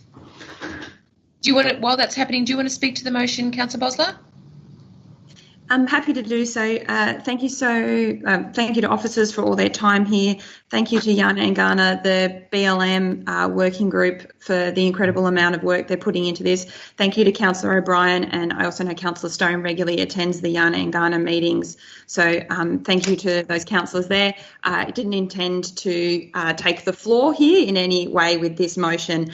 I just thought it was really important that we acknowledge, I think it's a keenness of everyone that we see this also as part of a contribution to the arts sector that we have in Yarra, and that the arts sector and the Aboriginal and Torres Strait Islander community is a huge part of our arts and culture sector within Yarra, and the absolute impact that they have, the absolute hit that they've taken from COVID, that this is part of our contribution to that as well. It doesn't diminish the first role, which is about supporting the Black Lives Matter movement, but I think it's really important that we are upfront about this is going to be hopefully some really great outcomes, posters, decals, street posters and street signs, and it'd be great if as much as possible that comes from within our local community and local businesses and Aboriginal and Torres Strait Islander businesses as much as possible, which I'm sure the officers were going to do anyway, but I just wanted to highlight that. This is just a small gesture, but I think it is an important one. Thank you very much. Thanks. Ms. Niku, Torres is Torres. in E, and thanks for correcting straight. Thank you very much. Councillor Pistacchi, do you have a question? I'm sorry, I forgot to lower my hand. No worries. Councillor O'Brien? Yes, I would just thank you, and just in seconding, I would also like to highlight the relevance of COVID to this whole issue, the Black Lives Matter issue, given the significant vulnerability of our Aboriginal and Torres Strait Islander community and people to COVID, and that is on a par, if not greater, than the vulnerability of our elderly people. I guess, you know, we all hear a lot from America, and infection rates are much higher over there. We know definitely that minorities have been significantly harder hit, but little is talked about in terms of First Nations people. And I just want to point out that infection rates in the Navajo Nation far surpass those of any other community group, and percentage deaths, the percentage number of deaths far exceeds that of any other. But that's an aside issue. Just wanted to add to Councillor Boswell's points about COVID. I just guess I want to say the importance of this project truly cannot be understated. It's about far more than a Yarra contribution to the global Black Lives Matter movement. It has to do with, obviously, deaths in custody, closing the gap, health policies. It's about reconciliation. It's about treaty. And I guess I just want to say it's all well and good for us to have these, you know, welcome to country motherhood statements acknowledging the Wurundjeri Boy Wurrung as the true sovereigns, etc. But I guess they're only real tokens, aren't they? And this is really an exceptional time, an exceptional moment in time of global proportions. And I guess at the local level, I really want to say that this is a very small step forward to correct the wrongs of our history. Councillor Bryan, you've had 3 minutes. 5 words. Addressing injustices that still persist to this day, and standing in solidarity together as a whole community. Thanks, Councillor O'Brien. Thank you. Does anybody wish to speak against the motion? I can't see any hands up. So I'll put the motion. All in favour, if you could raise your hands. I believe that's carried unanimously by all 8 councillors present. Thank you very much for the work on this, all involved, and thank you, Councillor Bosler and O'Brien. We'll move on. Madam Mayor, sorry, I'll just intervene a comment you made. Councillor Nguyen is with us, so we actually have 9 councillors present, and he did vote in favour, yes. Oh, okay. I realise he's probably not on your screen because he came in late. No, he's not. No. Okay, sorry about that, Councillor Nguyen. Okay. Great. Thank you for letting me know that, Mr. Thomas. So we'll move on to the supplementary report for Rupert Street, Collingwood, the planning application. Ms. Osman, would you like to give us a brief report? Thank you, Madam Mayor. I'll be very brief. Councillors, this is a supplementary report relevant to the development site at 81 to 89 of Rupert Street in Collingwood. The supplementary report is specifically in relation to the BVRT recommendation and subsequent ministerial call-in of the application. Accompanying the letter requesting the call-in was a series of controls that would apply to the site, which were based on the officer report which was presented to the 15th of July IDAC. This report recommends responding back to the Minister's office to advise that, subject to the additional conditions which were included as part of that IDAC report on the 15th of July, that the amendment is acceptable. If there are any questions, happy to take them. Thanks, Ms. Osman. Any questions, councillors? I don't believe there are. So looking... Sorry, just 2 quick ones. It's Councillor Bosler here. Go ahead. Thank you, Ms. Osman. I think you emailed us today in response to my question. So just wanted to confirm there's 2 car share spots already accounted for in the plan. And then the second question, I'm not too sure if any of the transport, I'm not too sure if any of the transport officers are online, but it would be good to hear, I doubt it, but take this on notice. I think it refers back to what Councillor Stone referred to earlier. What are the strategies for mitigating the impact of wind from tall buildings on cyclists and cycling routes?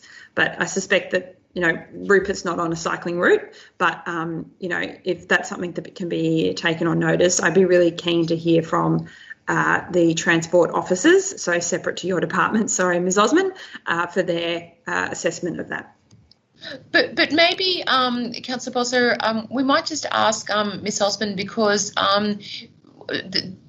can you maybe comment, Ms. Osman, whether the impact of an application like this, or the impact on sort of increasing the sort of wind tunnel effect down Wellington Street was considered in any part of the advice that we sought or that we received? Through you, Chair, I might take the wind question first. The application was referred to a wind expert. Typically, they do look at it from the perspective of pedestrians, and they haven't raised any significant concerns with this particular application. So, haven't specifically looked at it from a cyclist point of view, but they have looked at it from a pedestrian point of view, ensuring that walkability isn't affected by the building. So we have in that regard. And with respect to the shared car spaces, yes, confirmation that there are 2 allocated car share spaces within the basement, and that's included on the plan, and it's also included within the green travel plan that was submitted with the application. Thanks for that response, Ms. Osman. Councillor Searle, did you have a question? Thank you. It's a more broad question for the officers about the Building Victoria Recovery Task Force, based on their knowledge of. Obviously, we don't run it. It seems as though the BVRT is a way for the state government to tilt the scales even more in the direction of developers than the planning system already is, by subverting not only council processes but even VCAT processes now, by completely skipping all of that to facilitate developments that they want to facilitate. Is there what is the scope for the BVRT past COVID? Is there an end date for it? Because I'm really worried about the precedent this is setting. Ms. Osman? Through you, Chair, I can't comment on the first component of that statement, but what I can say is the BVRT team is scheduled to wrap up at the end of the month. Thank you. Councillor Fustaki?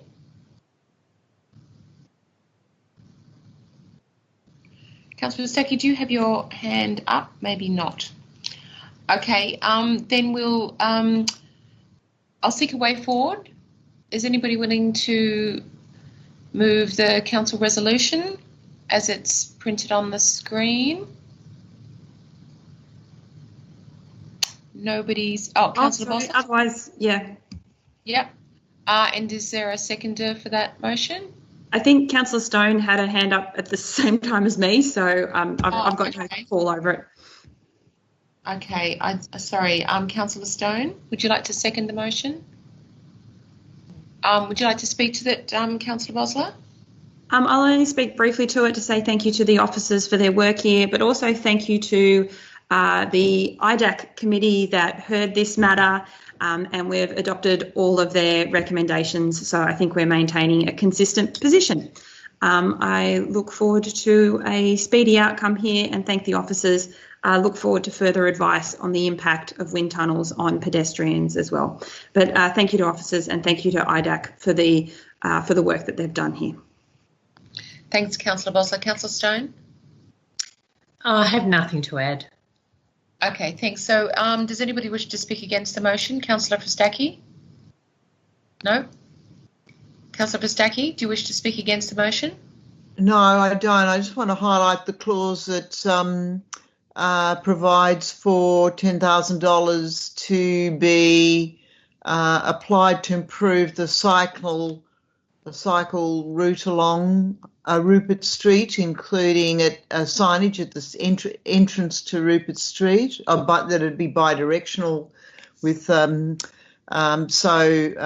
is a major, it will be a major, with the limited parking, it'll be a major cycle route. So I think it's absolutely vital that we consider these sorts of things, and I would hope that that is implemented, notwithstanding what the Minister might do or say. Thanks. So you're speaking for the motion, Yes. Councillor Prestani? Yeah. Thank you. I don't believe anybody wants to speak against, so we'll put the motion all in favour. And I believe, thank you. Is anybody voting against this motion? Because I can't see all the councillors. Nobody's voting against. Are there any abstentions? No, so that's carried unanimously. Thanks very much, Ms. Osman. We look forward to hearing about the impacts not only on pedestrians but also on cyclists of wind tunnels as we proceed. Thank you. Thank you. Thanks. Would you pass on the thanks to all the planning staff that were involved?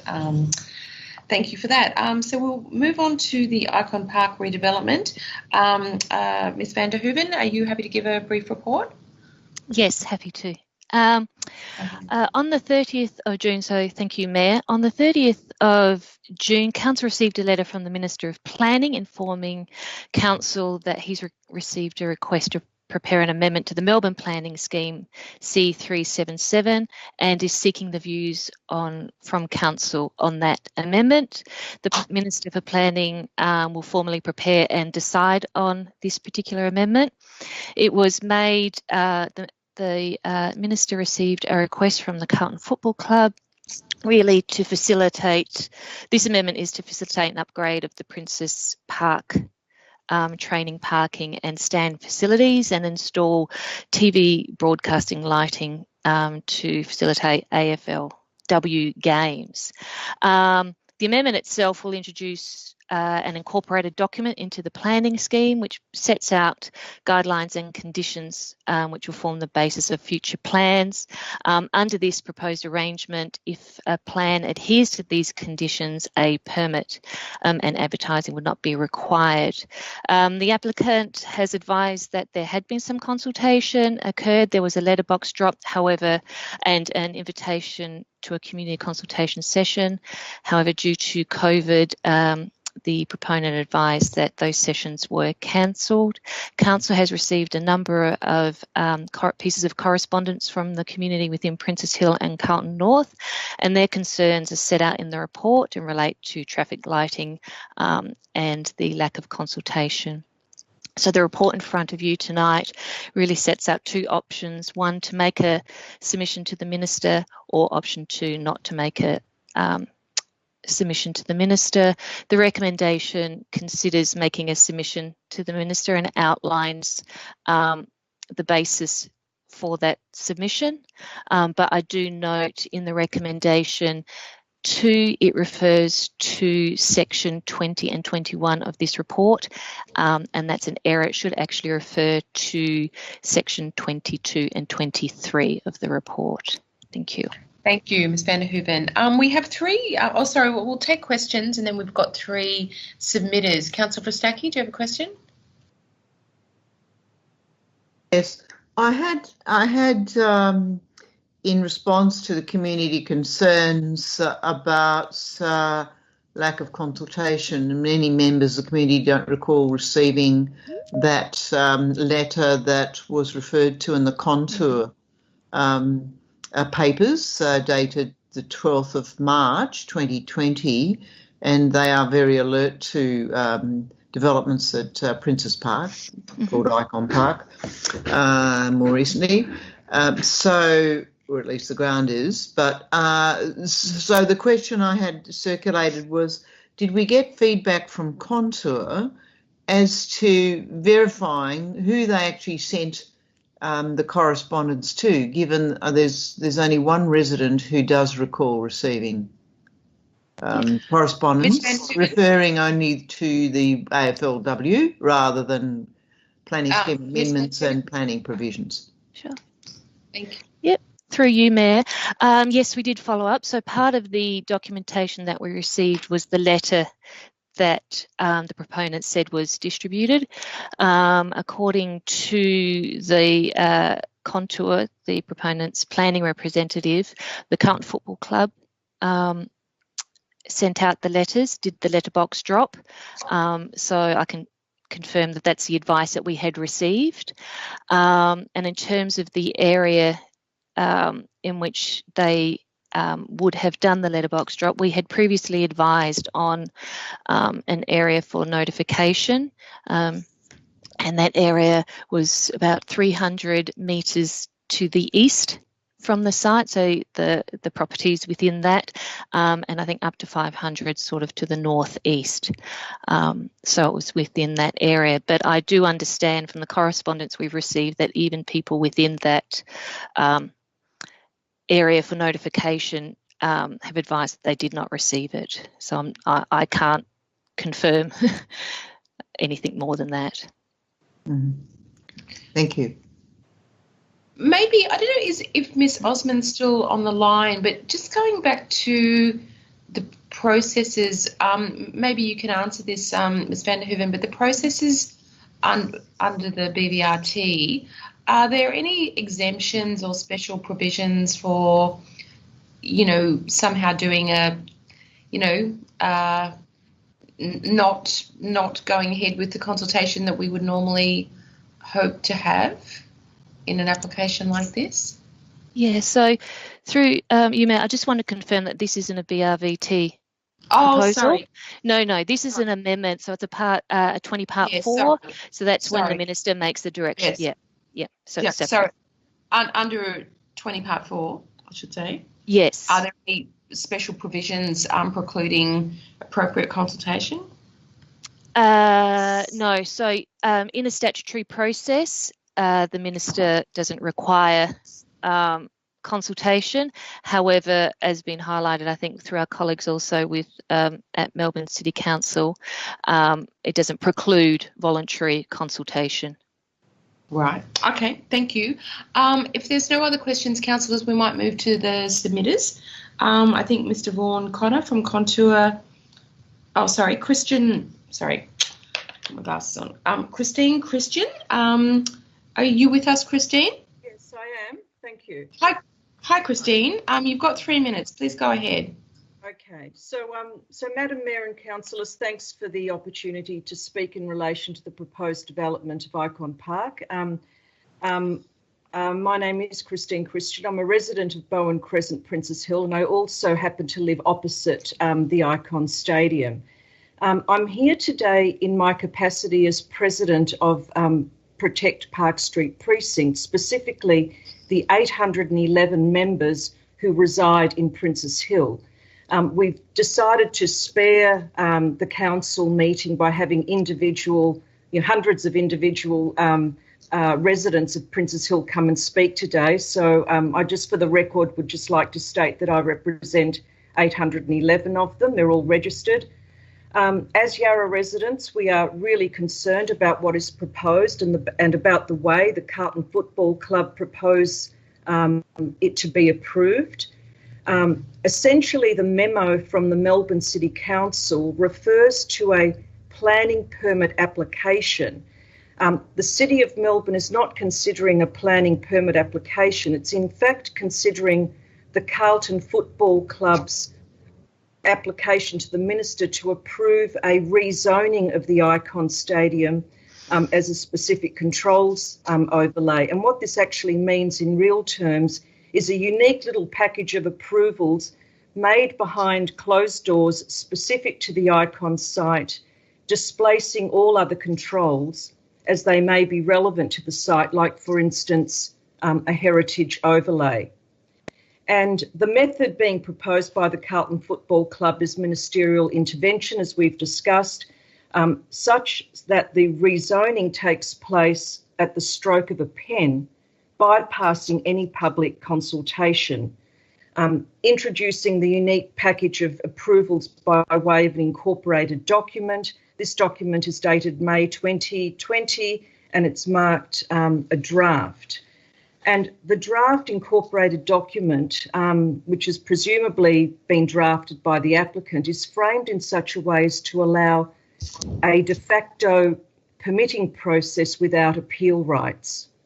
And that's fundamentally at odds with Part 4 of the Act.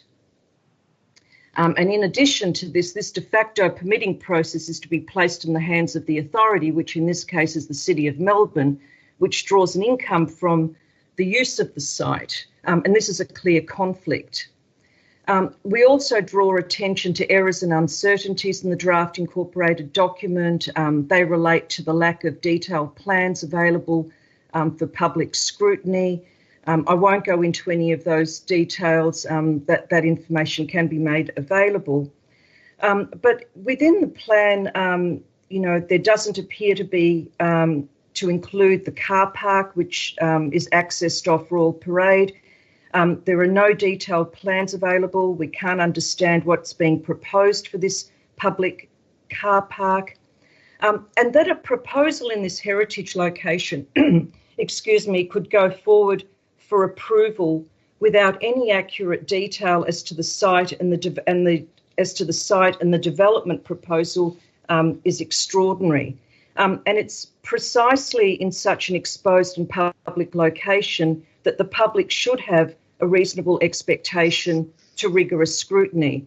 Now, there was a letterbox dropped. It was dated March the 12th. I did receive one, but that meeting was cancelled altogether. So there was no public consultation whatsoever, and it was cancelled quite rightly due to COVID-19 restrictions.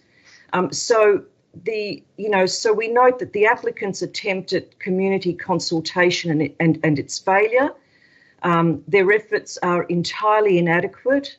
And the case advanced by the applicant's consultant to the contrary is actually misleading.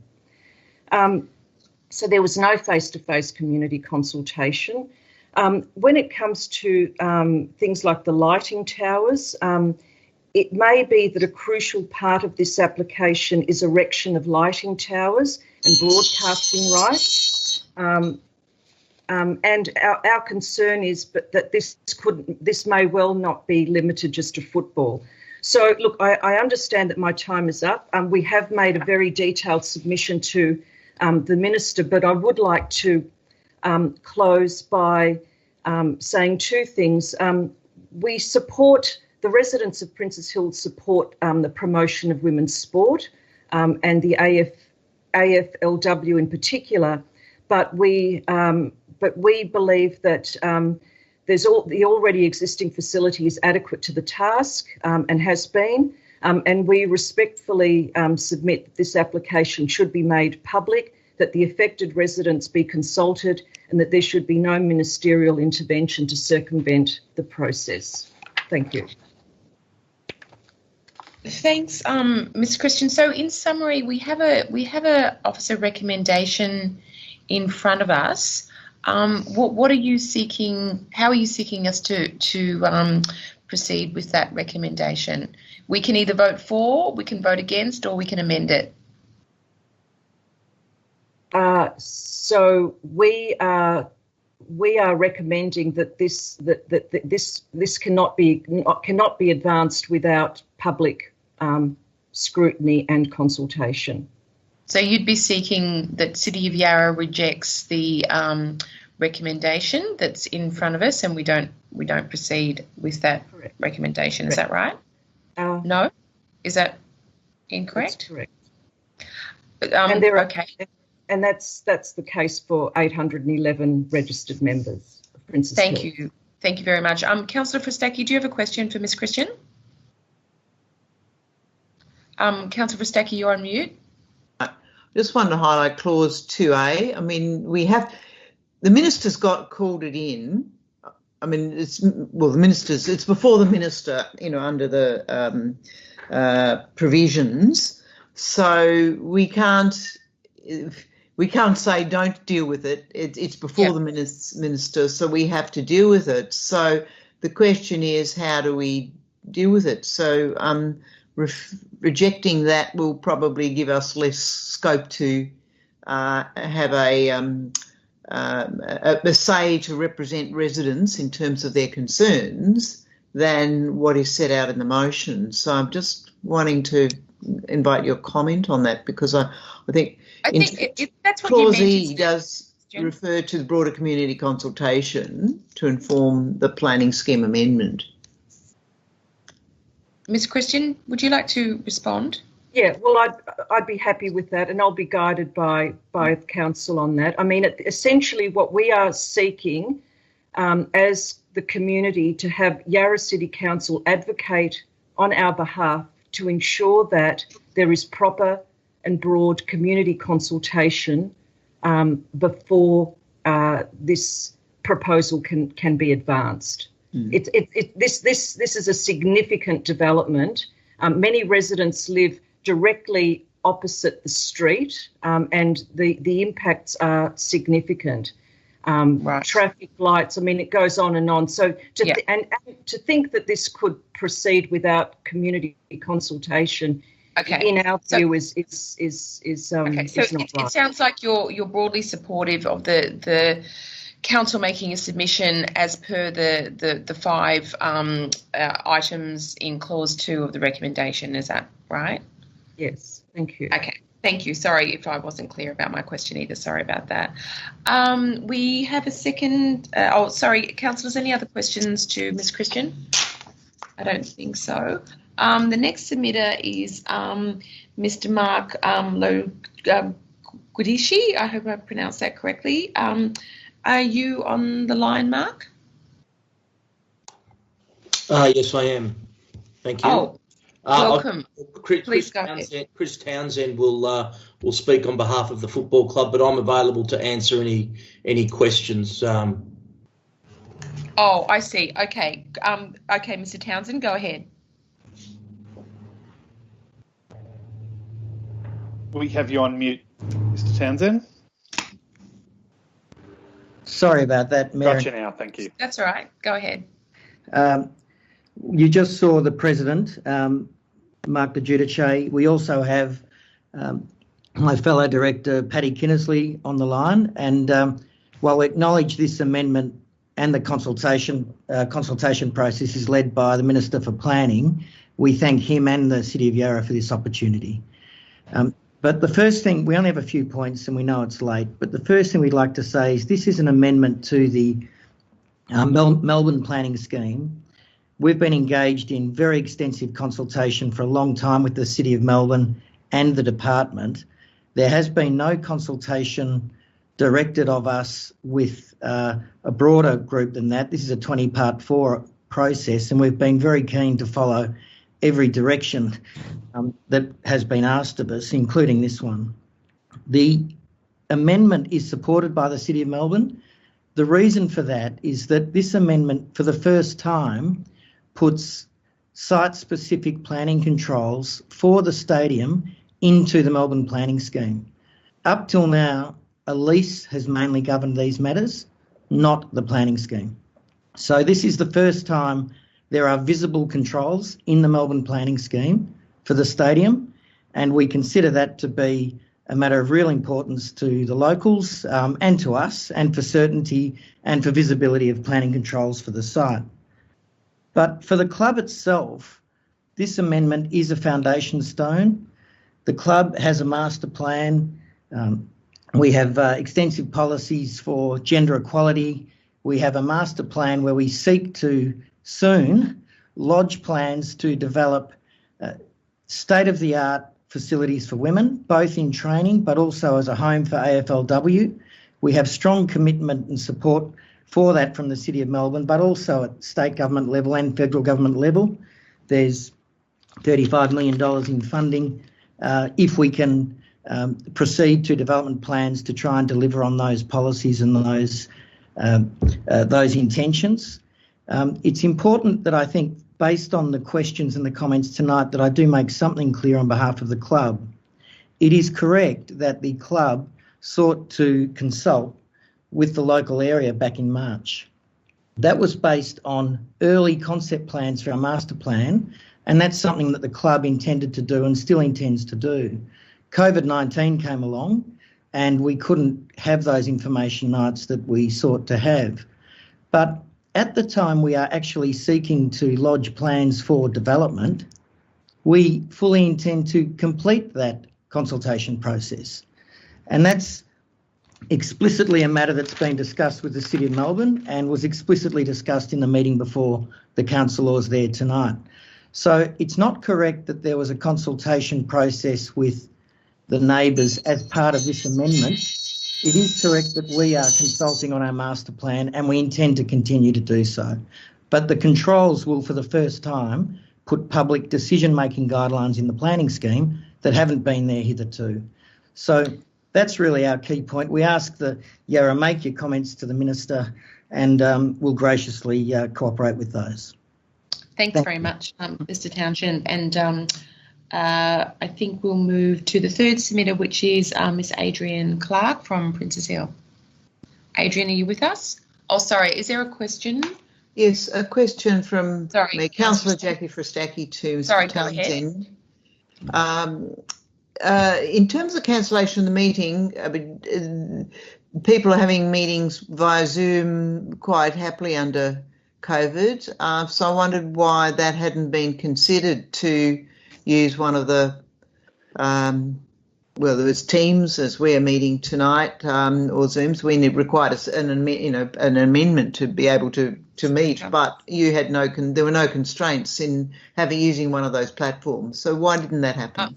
I think it's important, Councillor, to bear in mind the distinction we just made.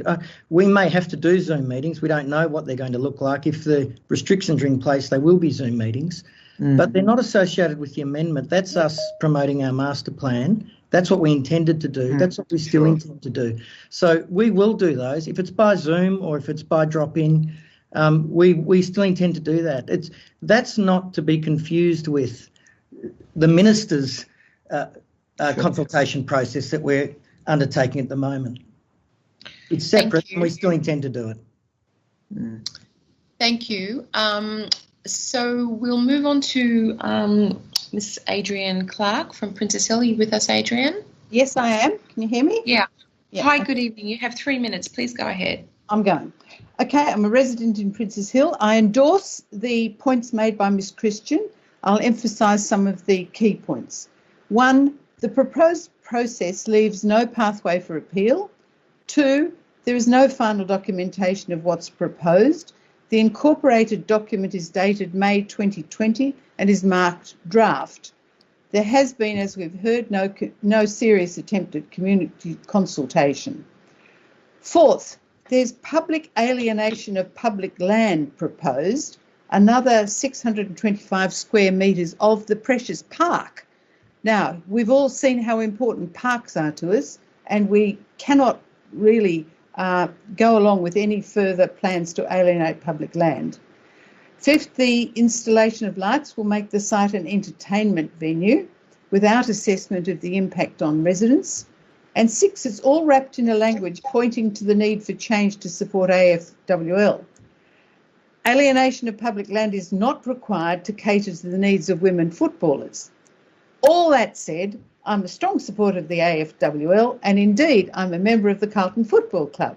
However, I can't support this proposal, which is potentially so detrimental to the community, and especially where the intent is to bypass proper consultation and due process. I think we need an independent referee on this one. Thank you.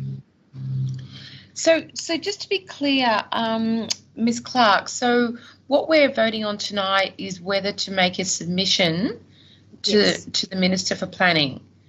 So do you support us doing that?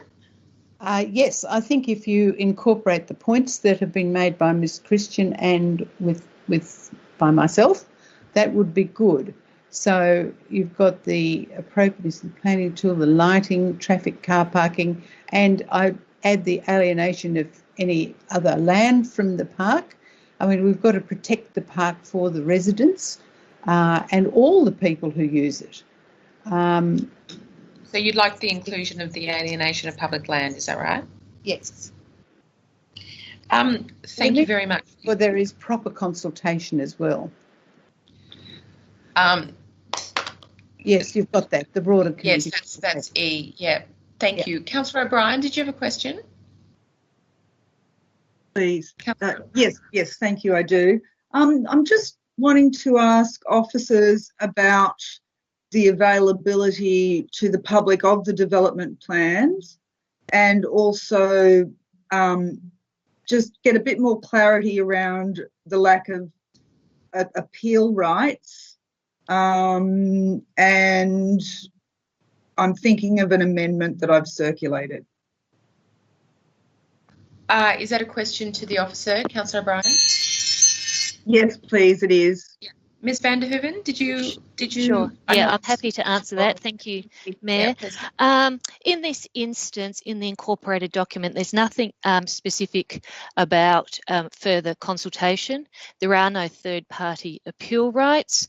There's a set of conditions which are included in the incorporated document and guidelines. Plans that are prepared in accordance with those do not require a permit process. They require approval from council, but there's not the regular planning permit process that we understand where there's VCAT approval rights. So that's all I can answer with regard to that. Did you have a follow-up question, Councillor O'Brien? I guess I'm just curious about the merits of the incorporated document approach as opposed to the other approach that requires planning permits. The VP, there's a number of, well, I guess there's a suite of controls and tools within the Victorian planning provisions, and they all have an appropriate role. I guess the incorporated document, what it allows more is to cover a broader range of issues within the control, unlike some of the controls, for example, like a development and design overlay, which we've put on our activity centres and maintains the permit process, but you can only really cover off some specific things, so in relation to built form. What's being proposed as part of this control is that it's incorporating more than just a built form outcome. So it limits in terms of, I guess, the third party rights, and that's why consultation up front is quite important, because following on from that, people's ability to consult is reduced. In some of our instances, for example, in development plans, also it reduces the third party rights, but before you get to a development plan, there's been a number of iterations where the communities had the right to be involved in the amendment process and have had rights, their right to be heard.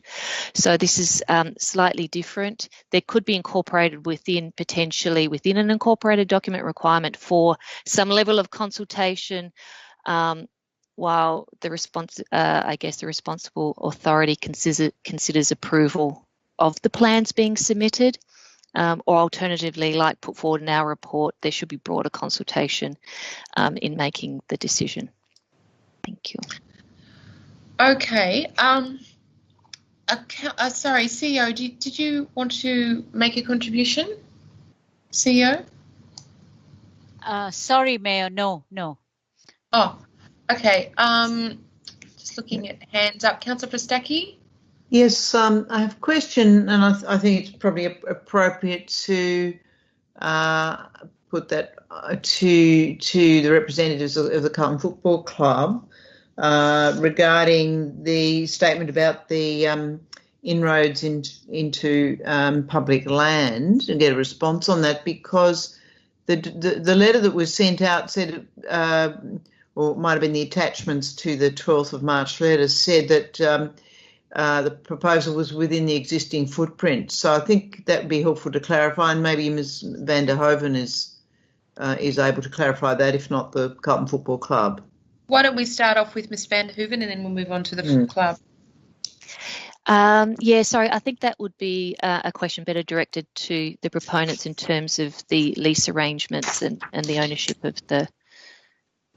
Mr Connor, do you want to take that question, or Mr Townsend? I can take it, Mayor. The The answer is that's substantially correct. The point about the footprint is, of course, that quite apart from the planning scheme, the land is governed by a specific piece of legislation. So it's actually under the Crown Lands Act that the land is set aside, and you need the Act to define that boundary. You can't just get a permit to extend the boundaries. So it is governed by legislation. The footprint over the years there are some very minor differences between the footprint and the Act, but they're not of a nature that's of any real note or has been of any issue to the City of Melbourne, but they might deserve some clarification. But the proposal is to remain substantially within exactly the same footprint as was suggested. Okay, so just foreshadowing an amendment here. So maybe the appropriate clause, if Ms. Niku, might be an examination of whether there would be any alienation of public lands. So any other questions, councillors? Councillor O'Brien? Councillor O'Brien? Thank you. I did send around a recommended amendment if anyone has seen that. Okay. I don't have it, sorry. Oh, okay, so that's only... Yeah, I wanted to... Okay, so that hasn't gone to Ms. Niku. I'll just forward that to you now, Ms. Niku, in addition to that additional clause that I just called out. But I think it's gone to councillors. Yeah, so I'll just forward that now, Ms. Niku. So there are 2, 3. You got E, F, and G. So okay. So are you moving this motion? Yes, Mayor, can we get some advice from Ms. Van der Hoeven on those clauses? She'll need to see it first. So I don't know. I'm not sure I understand that F and G have been separated from the existing. Yeah. So Ms. Van der Hoeven, I'm just going to send you. Are you able to see emails, Ms. Van der Hoeven? Yes, I am. You are. So I've just forwarded that on to yourself as well. So we might just get some advice from yourself, both in terms of what I had foreshadowed firstly, which is an examination or an explanation, an examination of whether there's any alienation of public lands. Is there any problem with having that in the motion as part of the submission from your perspective? No, Mayor, no, because it is a submission for the Minister to consider. Yep. Okay, great. Now, in terms of your additions, Councillor O'Brien, we might just get a response from Ms. Van der Hoeven while I send through what I just said to Ms. Niku. So do you mind just speaking to that? Can you see, Ms. Van der Hoeven, the suggested amendments? Sorry, Mayor, I hadn't realised you were talking to me then. I thought you were still talking. No, that's all right. Right. Sorry. In relation to E, I just want to highlight that there are provisions or conditions within the incorporated document that do cover off, excuse me, the requirement for such things like a waste management plan, a heritage impact statement, and in terms of environmental impacts, there is a condition that requires a preparation of environmentally sustainable development and WUSD statement. So those matters are included already within the incorporated document itself. If there's something you'd like to emphasise about that's fine as part of a submission. I just thought I'd highlight that that's already within the document. So can I clarify? So E, you're saying E is redundant because it's already in there, or what is, or it doesn't matter if it's in there? I'm saying that the controls are already within the incorporated document. If you leave it in, it's not necessarily adding anything further to the submission.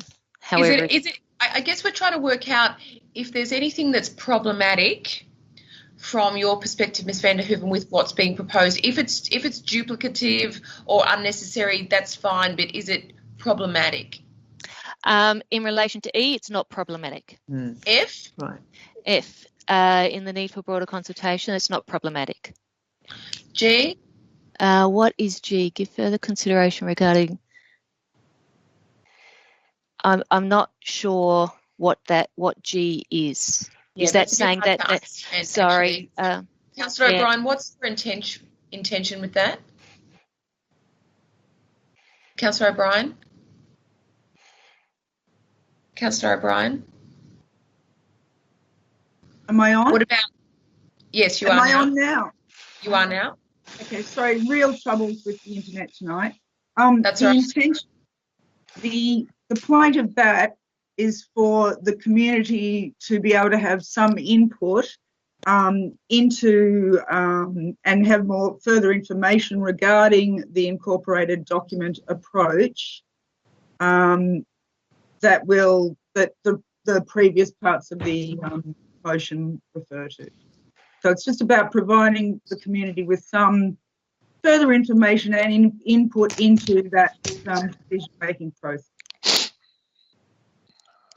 I think that's a bit unclear. Councillor Verstacke? Councillor Verstacke, you're on mute. Clause E, as recommended by the officers, is basically a combination of F and G. So I'm trying to understand why you would separate clause E into F and G. And that is the need for the officers drafted the need for broader community consultation to inform the planning scheme amendment process, and then refers to the incorporated document allowing for use and development of the site in accordance with the provisions of the scheme without the need for a planning permit process. So I don't understand why they're two separated into F and G. I don't know what it's already there in E, so I don't see that is needed. Sorry, Councillor Verstacke, just let Councillor O'Brien maybe answer why she separated it out into two separate clauses.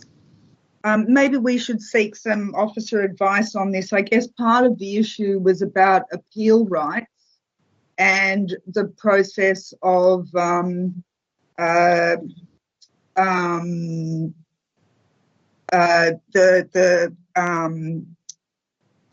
planning application process.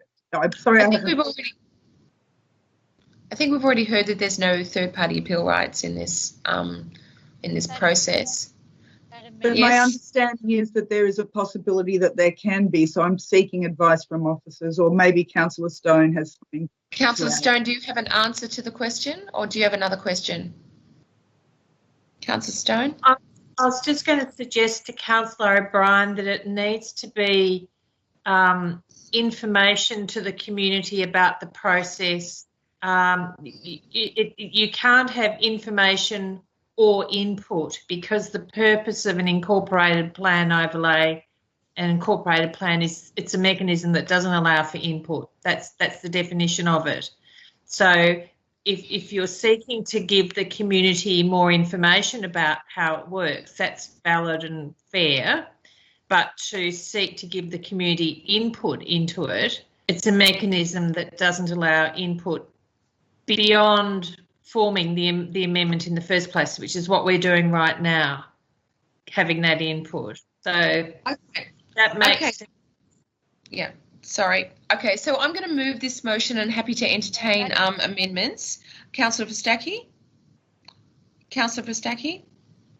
Yes, the advice we've got is that, I'm sorry, it's gone, that about the waste management, I think if we're going to include that, can we have the need for waste management? Can we add including of glass and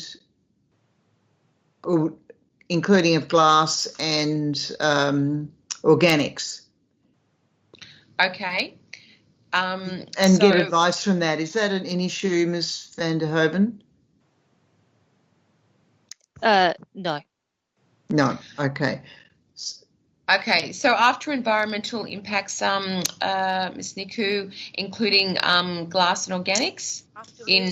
So what I think we'll need to do is get a seconder. I'm happy to second it. Thank you, and we'll look at Councillor Bryan's suggested amendments. But can I, Madam Mayor, can we first clarify what this motion is? We currently have a motion that has 2 point E's in it, and an F and G that appear to be contentious. Can we get some clarity? Yeah. That's right. So that's exactly what we're doing now. So we've got a mover and a seconder Well, to the substantive what I'm motion, asking is, and now we're going to work on the amendments. So the substantive motion is what for the minutes? It's the officer recommendation or something other than the officer recommendation, and it has some amendments. Well, we need to know which the amendments are. Well, so there is an officer recommendation which I've moved and Councillor Pistacchi has seconded. No, I haven't. I was seconding the officer motion because F and G the same as is separating out, and F and G is problematic, and E was already in there. So the things that are in yellow, E, and then the new E should become F. Councillor Pistacchi, sorry, I just want to clarify. I'm sorry. I know it's really late and I'm really tired. Everybody else is too. So let's just try and work together on this, everybody. We've got the substantive motion, which is in black and white, and then we've got some proposed, as yet unaccepted amendments in yellow. Right. Thank you. Okay. Right. Now, so in terms of amendments, Councillor Pistacchi, would you like to proceed with what you think should be included according to what you've been, you wanted the addition of glass and organics? Following E, there would be a new F, the need for waste management. That'd be an F. The need for waste management, including glass and organics. No, E, we've got E already there, but that becomes F, Ms. Niku. That should be F above. Ms. van der Hoeven, are you trying to... No, not that E, the yellow E. Yellow E should be F. Yeah. Ms. van der Hoeven, are you trying to say something? Your hand's up. Yeah, sorry, I just wanted to clarify again, just in that recommendation, it refers to section 20 and 21. It should actually read, just wanted to make sure that that was picked up. So so sorry, it should be, is it 22 and 23? Is that what it should be? Yes, correct. 22 and 23. Well, yeah. Okay, so Ms. Niku, if you go back up to clause 2, where it says section 20 and 21, can you please change that to section 22 and 23?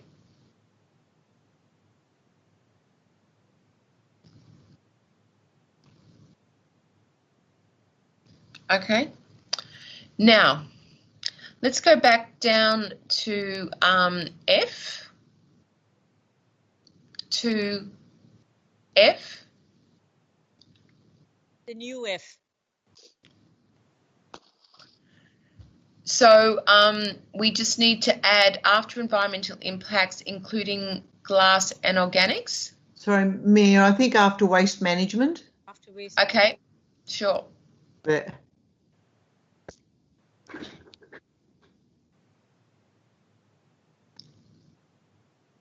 Sorry, can you repeat that, Jackie? Including glass and organics recycling.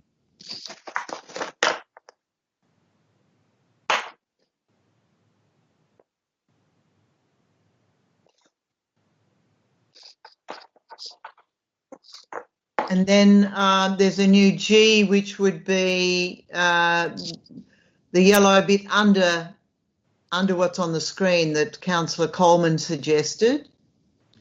I think we're getting rid of what's there at the moment, which is currently called. So those next two clauses, Ms. Niku, need to be deleted. And then that other yellow bit which I can't see, is It's it's a new G, but yeah, rephrased a bit. Yeah. So thanks for that, Councillor Fistacchi. Now, so we should say relating to, it's we don't need request, isn't it? Oh, hang on, that doesn't. It needs to be a new 3, I think, because clauses sections 22 and 3 don't relate to an analysis of.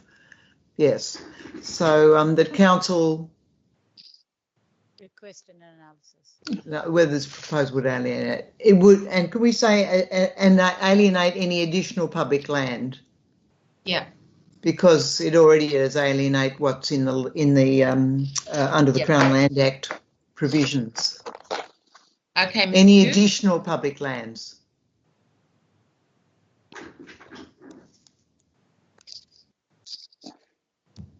Okay. Nice work. Thank you. Okay. Now, thank you, Mr. Thomas. Thanks, Ms. Niku. So, councillors, I've got 3 hands up. I've got Councillor Fistacchi, Ms. van der Hoeven, and Councillor O'Brien. Do you have I just wanted to, I just want to check that Ms. van der Hoeven is okay with the wording as it's not causing any problems. Ms. van der Hoeven? No, that's fine. Thank you. Okay. Thank you. Councillor O'Brien? Councillor O'Brien? I'm just hoping that you both may include the 2 points that separating out of, where I've just sent an email where it's under F and G. So I agree with what's you've got there currently, but I would like to separate out that final point about the need for broader community consultation to occur to inform the planning scheme amendment process. And then, as Councillor Stone pointed out, rather than community input, but provide further information to the community regarding that incorporated document approach. So that's clear.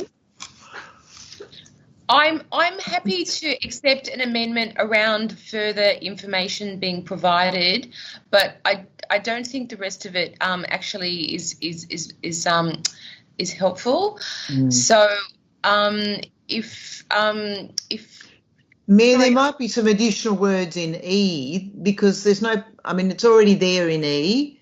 Ms. van der Hoeven, can you advise us on whether it's appropriate to include some words in E on,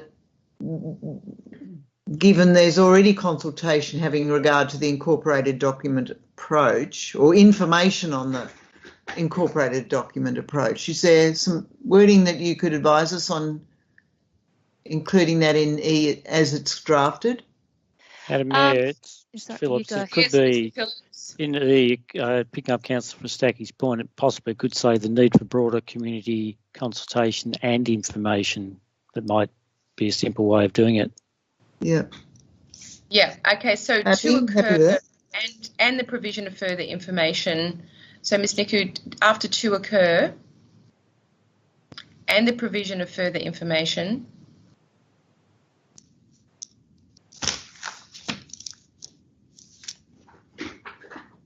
Okay. Councillors, are there any other proposed amendments to this motion? No? Councillor O'Brien?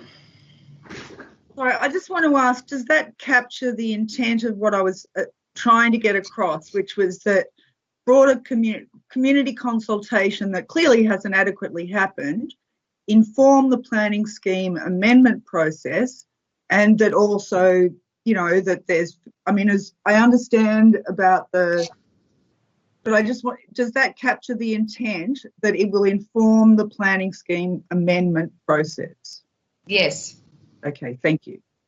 I'm going to move the motion. Councillor Fistacchi is seconding it. I don't wish to speak any further. Councillor Fistacchi, would you like to speak to it? Councillor Fistacchi, you're on mute. Councillor Fistacchi. Briefly, I think this motion does capture the concerns of the community, and thank you, officers, for picking that up. the further amendments. I do note that, as was said, that currently the provisions are under the Crown Land Act in terms of the footprint of the occupation of Princes Park for the football club operations, and the amendment is sought to, as asked for, put site-specific controls into the planning scheme instead of in the lease. But it is important to get those the planning scheme amendments to appropriate, and the Minister has called it in, and we don't really have any other role other than to ask the Minister to deal with the concerns of the community as set out in this motion. And I understand the Melbourne City Council has also provided for in its resolution, which I assume was passed tonight. Is that correct? We weren't there. We believe it was, Councillor Frostacchi. Yeah, we were told. Watching It was recommended by Melbourne to have the further consultation with the community as well. So I commend the motion on that basis, and hope the Minister makes a wise decision on the basis of the input that's been put to him. Thank you, and thanks to the submitters. I'll put the motion. Oh, does anybody want to speak against? Sorry. I don't believe so. I'll put the motion. All in favour, please raise your hands. Is anybody voting against that I can't see? So I'm assuming that everybody's voting for, so I'll pass that. Sorry? Again. There was a vote against. Councillor hand up. So Councillor Nguyen, are you voting against, are you? Councillor Jolly had his hand up against. Okay, I'm going to call a division, and I'm going to do a roll call because I can only see 2 live councillors. Not that. Sorry, that was a mistake. I just put my hand up late. I was voting in favour, but let's do it again anyway. Apologise, Councillor Stone. Councillor Bosler? For, against, or abstain? In favour. Thank you, Councillor Frostacchi. For. Councillor Jolly. In favour. Councillor Chenny May. In support. Councillor Nguyen. Councillor Nguyen. In favour. Sorry, in favour. Councillor O'Brien. In favour. Councillor Searle. Favour. Sorry. Yes. Thank you. Councillor Searle. In favour. And Councillor Stone. In favour. And I'm supporting it as well, so that's carried unanimously. Thank you very much, Ms van der Hoeven, for your report. Thank you to the submitters who are still with us just before 11 o'clock at night. I'm going to call a 2-minute break. It's 10:53 and we'll reconvene at 10:55. Thank you.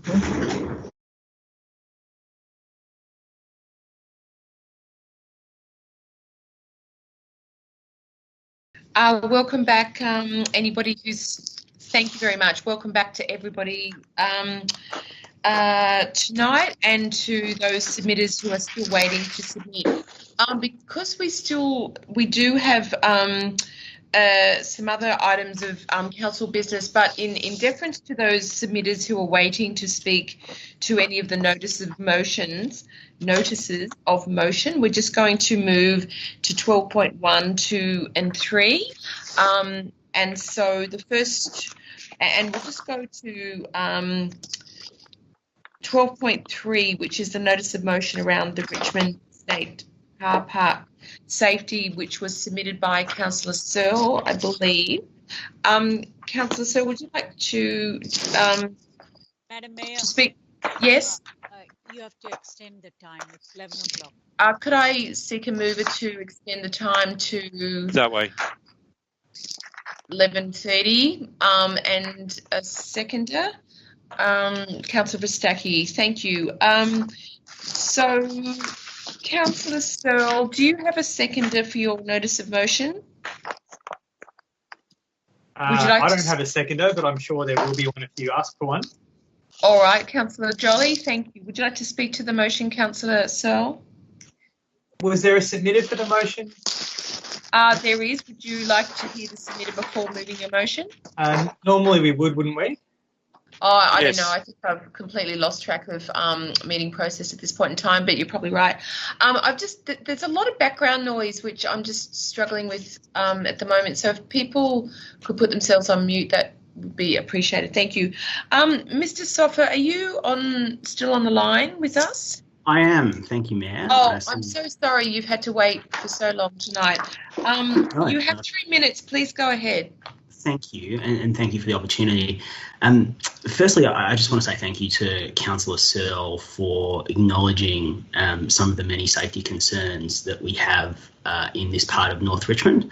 I'm a resident on Elizabeth Street, as I think many people know, and I think the motion as it is good that in the sense that it addresses some of the concerns, but I actually think there are two key points that are missing from the document. 2 points of substance and then one, I think, of leadership that I just want to call out for consideration through you, Mayor. The first is that Councillor Searle acknowledges the increasing parking pressures on Elizabeth Street in Richmond, but what's absent from this proposal in terms of sending it to the Minister and the Secretary at DHHS is actually the role that this council has played in creating or expanding the issue that exists in that space. And I know we've touched on the trial on Elizabeth Street, so I'm not going to talk about that. But I think it would be misleading to not include reference to the role that the council has played in actually exacerbating some of the challenges that exist on this very street that us residents are struggling with every day. And the second point that I think is missing from here is the lack of articulation of what the core safety issues or what the core cause of the safety issues are that have been called out by residents.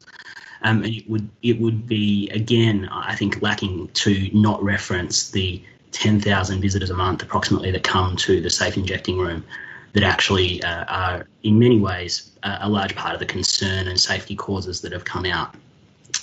The final point that I'll make is that the way that this reads and is articulated as it is essentially just a handballing of the problem to the Minister and to DHHS without any acknowledgement from Council about the impact of the decisions that this Council has made that have, as I alluded to earlier, exacerbated the problem. So that would be my pieces of feedback, but I'll just sort of come back to what I said at the beginning, that I would like to thank and acknowledge Councillor Searle for calling out the safety concerns that exist in North Richmond.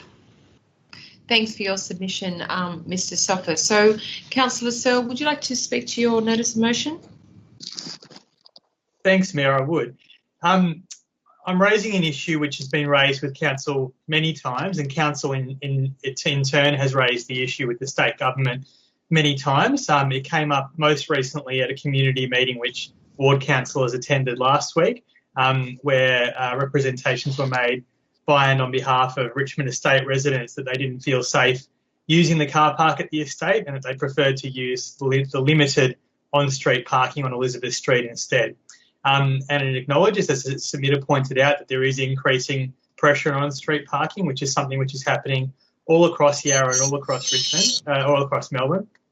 And I acknowledge that there has been some capital investment in the car park at the estate over the years, but clearly the perception of safety and the actual safety risks are still there.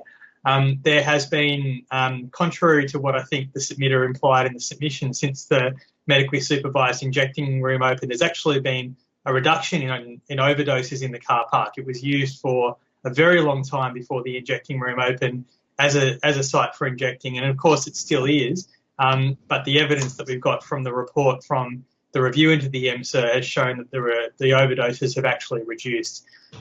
So it's not good enough, though, that residents don't feel that they can park in the parking which is provided for them. It's understandable, but it's not good enough, and the state government really needs to take action about it. And council needs to support that, but we don't run it, so we can't take the action ourselves. So the minister and the government need to take it seriously, and so I hope that councillors adopt the motion. Thank you, Councillor Searle. I don't know whether we still have Councillor Jolly because he was having... He just contacted us to let us know he's got some technical problems, so if we're going to go to a vote now, we will need another seconder. Would anybody else like to second this notice of motion?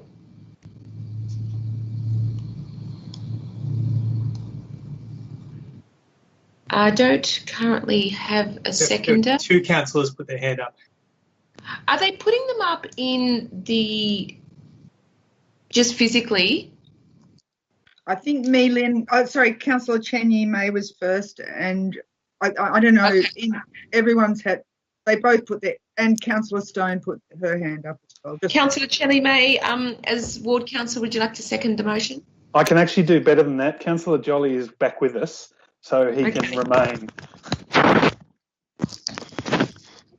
Councillor Jolly, do you want to just get a bit settled?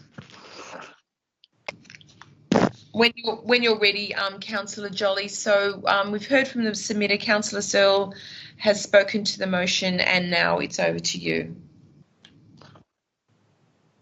I think you might be on mute still, Councillor Jolly.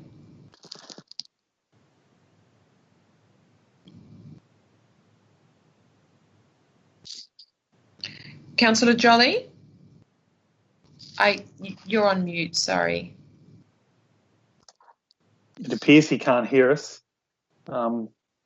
Okay. We might need another seconder after all, I'm afraid. Councillor Chen Yi-mei, are you still happy to second?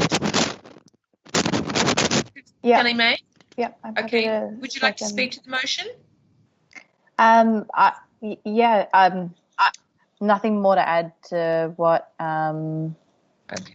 Councillor Searle had said, but yeah, I acknowledge that the car park has always been a really contentious and a concern for the community. I used to use the car park a lot, as well as everyone knows. I shared a car with my mum who works for the centre, and she parks a car there. So I've had my fair share of experiences there, but also have noticed, as has my mum and users of the car park, have noticed an improvement in the safety there, and the number of people injecting has reduced, and I guess the paraphernalia, which is a positive thing, but it doesn't negate that there are still safety concerns, generally speaking. But it's good that there's been an improvement, but there's always more that can be done. So I'm happy to second the motion and see what else can be done to improve the safety in the car park.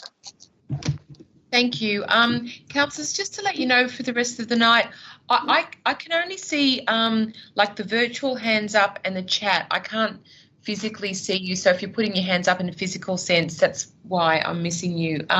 Does anybody wish to speak against the motion? No, or in that case, we'll put the motion all in favour. I'm assuming that everybody I can see all hands up, Madam Mayor. Okay, so that's carried unanimously. Thanks very much, Mr. Thomas. Thank you very much. I'll give you a break for a second, Councillor Searle. Go to 12.1, which is a notice of motion on the push notification system, which I believe Councillor O'Brien has submitted. And Councillor O'Brien, do you also have an alternative motion other than that which was printed? Is that right? Councillor O'Brien? Are you there, Councillor O'Brien? Yes, I am. Sorry, I'm having trouble. My computer's working very slowly at the moment. I just had just a slight change of wording after consultation with other councillors, which I believe has been circulated. So a revised recommendation, it was called. Okay, so is what's on the screen, Councillor O'Brien, what you're moving? I just need to see it. Hang on. I'm trying to click on it. It's not coming up for me. Sorry. Oh, hang on. It should be on. So, yep. Yes. Councillors, are there any questions on this motion? There doesn't seem to be. Is there a seconder for the motion?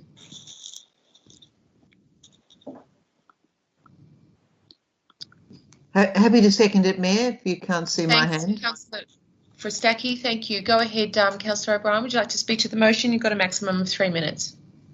Okay, I guess just really quickly, I just point out that Brisbane Council has something similar that also provides ongoing updates on every stage of application processes.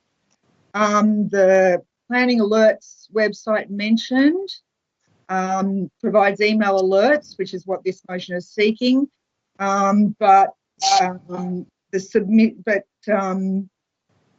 that website has significant limitations. It's community run. It's not well funded.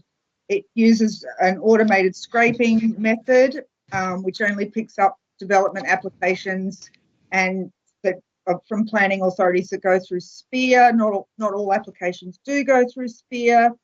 Any changes in websites can break that sweeping, so it's a less reliable proposal than this proposal. We're not sure that any of the input that you put on that website actually gets to Yarra or is considered as an objection or anything like that. Other things I'd like to say, just basically around the difficulty of our website to navigate, particularly when searching on planning matters. You can't put in an address. You require a specific station number anyway, I think, this is about community engagement, a more informed and connected community. It's about building community confidence in council and local governance. More greater participation, one would hope, and would hope also for an extension of this application or this proposal. This has been something that's been raised by many areas of the community over a long time, by community groups as well as individuals, and it also came up in the recent Heritage Advisory Committee. So I believe it has a great deal of community support, and the feedback I've had is the community would greatly like to see this eventuation. Thanks, Councillor O'Brien. Councillor Verstacke? Yeah, I think it's certainly worthwhile pursuing. It looks like it will be a great benefit to the community, or certainly members of the community who will be able to use the system. I do want to commend Councillor O'Brien for pursuing it, and the input we've had from community members alerting councillors to the push system. Frankly, I don't know a huge amount about the push system, but I think anything that does assist members of our community to have access and provide input and facilitate them needs to be explored, and look forward to the report coming back to council. Thanks, Councillor Verstacke. Does anybody want to speak against the motion? No, I can't see anybody. So I will put the motion. All in favour, please raise your hand. I can't see Councillor Nguyen. Councillor Nguyen, are you here with us? I'm in favour. Yeah. Okay, thank you. So that's supported unanimously. Thank you very much for that. Sorry, I didn't see Councillor Stone there. Well, I didn't see her, and she seems to have just got her photo on the screen, not her camera. I'm having computer issues, forgive me. I'm having the same problem here. I can't see Councillor Stone. So now we can. And she's in favour. She's Thank back. you. Okay, that's great. For some reason, Councillor Nguyen, I can't pin you. I don't know why not, but I can see everybody else except yourself. Okay, we will move back to the last notice of motion, which is 12.2 on keep the rate. Councillor Searle, you just got your motion as printed. Councillors, any questions to Councillor Searle on that motion? There doesn't seem to be. Councillor Nguyen, I can't see you, only your photo, not your camera. So if you've got any questions, you better yell out. So do you have a seconder for the motion, Councillor Searle? No, but I'm sure someone will put their hand up. Is there somebody who would like to second this motion? Councillor Jolly, please go ahead. Would you like to speak to a Councillor Searle? Thank you. This council, both councils and officers, will be well aware of the woeful inadequacy of Centrelink payments, both now and before COVID. Before COVID, the New Start and Youth Allowance rates were about half the Henderson poverty line, and hadn't been raised in real terms since 1994. And there's been much written and said about the punitive nature of the way that Centrelink forces folks to live in poverty and does nothing to help them gain employment or get out of the situations that we're in. Since COVID happened, we've seen the government reluctantly, it has to be said, increase the rate significantly compared to what it was before. But they've already said that they've always said it's a temporary rate, and they've always said it's going to go down. And they've indicated that they're going to reintroduce mutual obligations, so folks are going to have to be applying for their X amount of jobs per fortnight or risk losing the payment. And it's been a lifeline. This increase has been a lifeline for so many people, both who've been on these payments for the first time since COVID, but also who have relied on them for a long time before that as well. And it's meant the world of difference for people who rely on these payments. So we have a position already of supporting the Raise the Rate campaign, which has been going on for a long time. And it would make a lot of sense and be appreciated by many for council to support the Keep the Rate campaign and to advocate on behalf of our community for the federal government to keep the current rate of those payments. So I hope that councillors support this motion, and I hope that we can do some advocacy along with other organisations that support the campaign. Thanks, Councillor Searle. Councillor Jolly? I think Councillor Searle said it all, so I'll leave it at that. Great. Anyone want to speak against? No? All in favour? Please raise your hands. I don't see anybody against, so that's carried unanimously. Thank you, councillors. So we'll go back to the council business reports, and I believe we were up to the governance rules. Councillors, are there any questions of Mr. Thomas on 11.6? No, I don't believe there are any questions of Mr. Thomas that I can see. Is there? Can we ask Mr. Thomas to explain the amended motion, because that's been circulated and it would be helpful to have it on screen, and he can just explain it. Certainly, I can do that. Yeah. As you'd be aware, these governance rules and accompanying council meeting operations policy came to council on the 21st of July, and we've been undertaking exhibition and consultation since that time. Point of order, Mayor. We've got 11.7 on the screen, not 11.6. The governance rules. Okay, so we're up to 11.6 governance rules, and let's make sure we've got. Mr. Thomas, is that wording? Is that correct in terms of your revised recommendation? The wording that's on the screen is the revised recommendation, and it does two things apart from what the substance of the recommendation, which is set out in the report, and I won't restate. But what the revised recommendation does is it does two things. It changes a series of wording issues. The nature of this whole process has meant that it's been very compressed. And so we've still found some minor tweaks and improvements that can be made to make the rules clearer in recent days. And none of those changes set out from 1A1 through to 1A8 actually have any material effect, but they do improve the readability of the law, of the rules.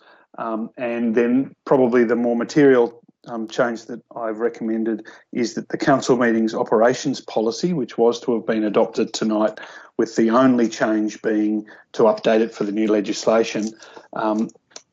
Recent discussions have I suppose, given us the opportunity to realise that it's a missed opportunity if we do it that way, and by deferring that for a couple of weeks or a couple of meeting cycles, we will have the opportunity, in fact, to look at that and see whether we can make some improvements about some of the practical sides about the way our council meetings run, particularly around the way we receive submissions and public questions, and continue to make our meetings more transparent than ever and best practice in the sector. I'm happy to take questions. Any further questions? No? I've got one. Councillor Searle. Thank you. I had a question under section 23. Actually, maybe 23 talks about rights of reply. Is that the council meeting operations policy, or is that the governance rules? I'm a bit confused with the demarcation. So 23 of the that's in the rules, the governance rules, right of reply. Yep. So my question was, it says that the mover of a motion accept an amendment or a motion that has been amended has a right of reply to matters raised during debate. Does that mean that if I move a motion which someone else then successfully amends, or I accept an amendment to that motion, that when it comes to a vote on that motion, I no longer have a right of reply? If you accept an amendment, it's not actually formally an amendment. It's effectively just an agreed change. So you would retain the right of reply. But if there's a formal amendment and the amendment is carried, essentially at that point the motion before council is no longer a motion of an individual councillor. It's a motion of the council itself. So essentially you could be in a position where, as the mover, you actually want to speak against an amended motion. So that's why the rules are written that way. So once an motion is formally amended, there's no right of reply. Okay. Any other questions, councillors? Councillor Pistacchi? I'm just happy to move the amended motion as formulated by Mr. Thomas on the screen. Thanks. Anybody want a second? I'm happy to second. Would you like to speak to Councillor Pistacchi? Yes, a lot of work's gone into these new processes as a result of the amendments to the legislation, and thanks to Mr. Thomas for the amount of work he's done. There was quite a bit of toing and froing over some of the wording, which was some of it was finalised by the lawyers and became more complex as a result. And I've talked to Mr. Thomas about this, that really we need rules that are simpler, that we can consult very quickly during a meeting and understand, rather than ponder over the meeting and try and work it out. It's got to be understood quickly. So I'm grateful to Mr. Thomas having simplified quite a lot of matters, and I think it will assist the procedures. I mean, just an example, the lawyers wanted to write directly opposite. You can't have a motion directly opposite to a motion. Well, there'll be debate about is it indirectly or directly opposite, and the standard is inconsistent. So, it's just simpler. And then various other issues that I don't really need to go through, but and acknowledge the clause B is deferring consideration to the 15th September meeting, which will give that time, as Mr. Thomas has said, to deal with that more expeditiously as well in terms of its language and presentation. So thanks to for the hard work. Thanks, Councillor Pistacchi. Nothing further from me. Is anybody wanting to speak against this motion? I don't see anybody wanting to speak against. I'll put the motion. All in favour? Nobody's against. That's carried unanimously. Thank you very much, Mr. Thomas. Are you also speaking to instruments of delegation, Mr. Thomas? I am, Madam Mayor, and again, I won't speak to the report proper because it's as written. I'll speak to a revised recommendation, which has been circulated earlier today, and it corrects two errors in the original recommendation. One is that at 4B, that the composition of what we will now be calling the Planning Decisions Committee is not just 3 councillors, but it enumerates the fact that it will be 1 councillor from each ward, although it does leave open the possibility that may not always be possible where a substitute is stepping in, and allows for that. And then at 5A, it corrects an error where the recently pasted in section of the instrument continued to refer to the committee as IDAC instead of Planning Decisions Committee. But otherwise, the recommendation is the one as printed in the agenda. Thank you. Questions, councillors? I don't see any questions. Is there a mover for this motion? Well, I'm happy to move it, but I thought Councillor O'Brien might be interested in moving it because she picked up the reference to IDAC. Councillor O'Brien, are you interested in moving it? Okay, I would like to flag a future policy around. Would you like to move it, and then you can speak to the motion? Happy to move it. Yep, flagging. Councillor Frasacchi, happy to second. Would you like to speak to a Councillor O'Brien? No, thanks, Councillor Frasacchi. No. Anybody wanting to speak against? No. All in favour? Please raise your hand. That's carried unanimously, and the speed of that wasn't any way a reflection on the work that you've done on it, Mr. Thomas. Please know that. Instruments of delegation, are we dealing with that tonight, or? We're up to transparency and good governance policies. And I've circulated a revised... 11.8, beg your pardon. So we've got a recirculated revised motion. Would you like to speak to the changes that were circulated, Mr. Thomas? Certainly.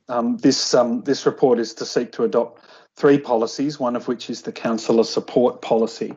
And we had the benefit late last week of receiving the outcomes of a sector-wide audit conducted by the local government inspectorate into expenses policies, and we're suggesting some changes to bring ours up to best practice.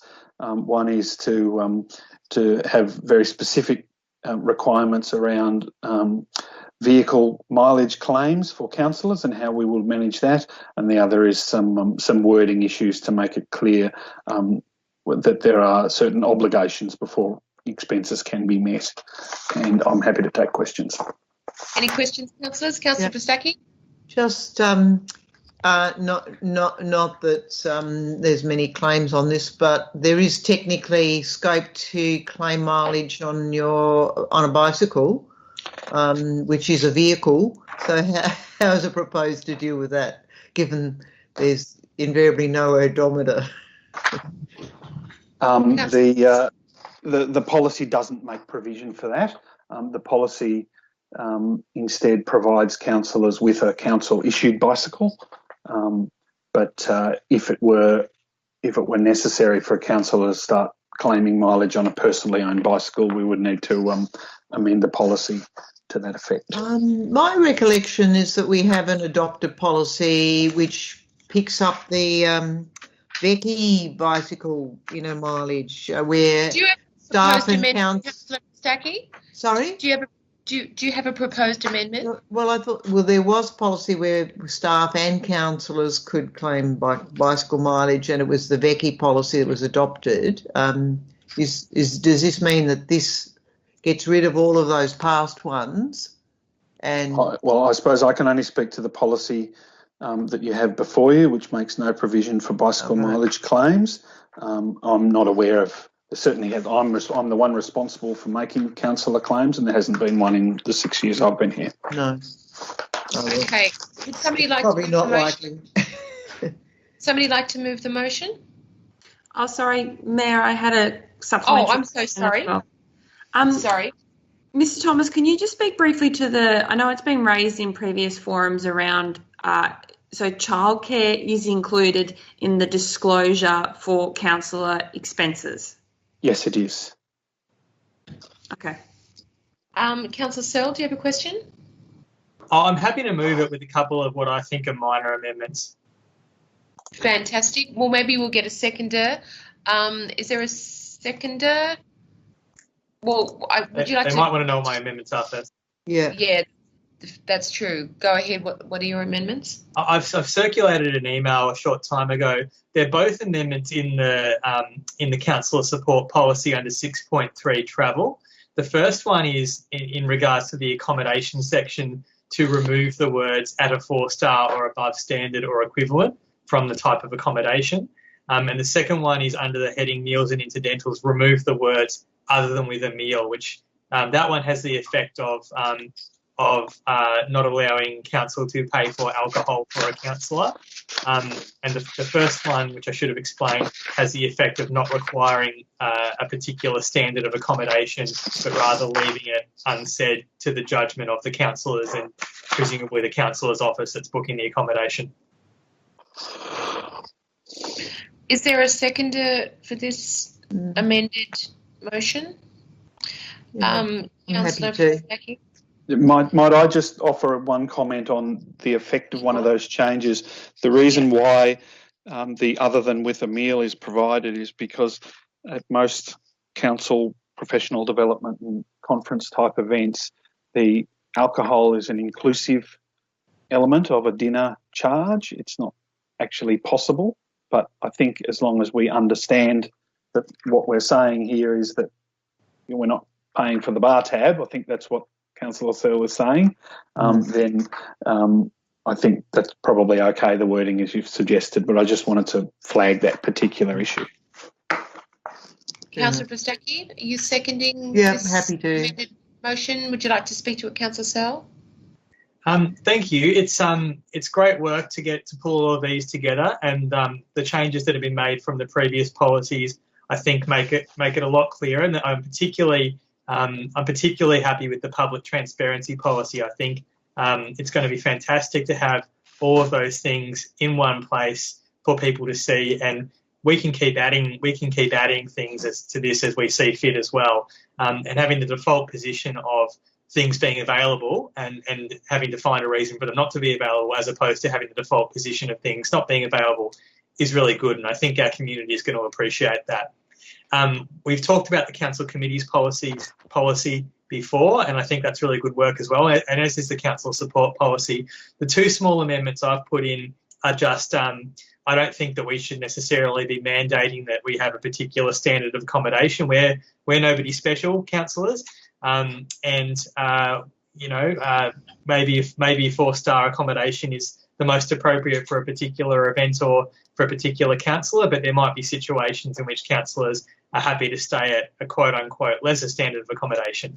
But we should leave that to the discretion of the councillor's office and of the councillors. And lastly, thanks for the comments for the governance officer on the alcohol with a meal question. There are going to be cases where a meal and alcohol is included in registration for a conference, and that can't be avoided, and we should not send people to conferences because of that. But if we're having a meal at a restaurant and it's not, there's no alcohol as part of the meal, and it would be ordering it in addition, I don't think that Yarra should be paying for councillors in that case to drink. They can pay for that themselves. So with that, I'll move the motion. Would anybody like to speak against the motion? Sorry, a second. I'm just saying that I don't have anything else to say. Thank you. I don't think anybody is speaking against that I can see, so we'll put the motion all in favour. I think that's carried by all 6 councillors that I can see on screen, and probably unanimously. I can see the other 3, and yes, it was. Okay, so yeah, I think yes. You might have to move for extension, and then. I'll move that way, Mayor. We'll move for another 15 minutes. Is there a seconder? Yes, I'll second it. I thought, Councillor Jolly, you moved it, didn't you? Councillor Boslett, a second. Okay. Yeah, I'm happy to move a second, or indeed, yeah. So we've just got the one confidential item left. Is that correct? I believe we have 2, but anyway, let's move into confidential. We got a 15-minute extension.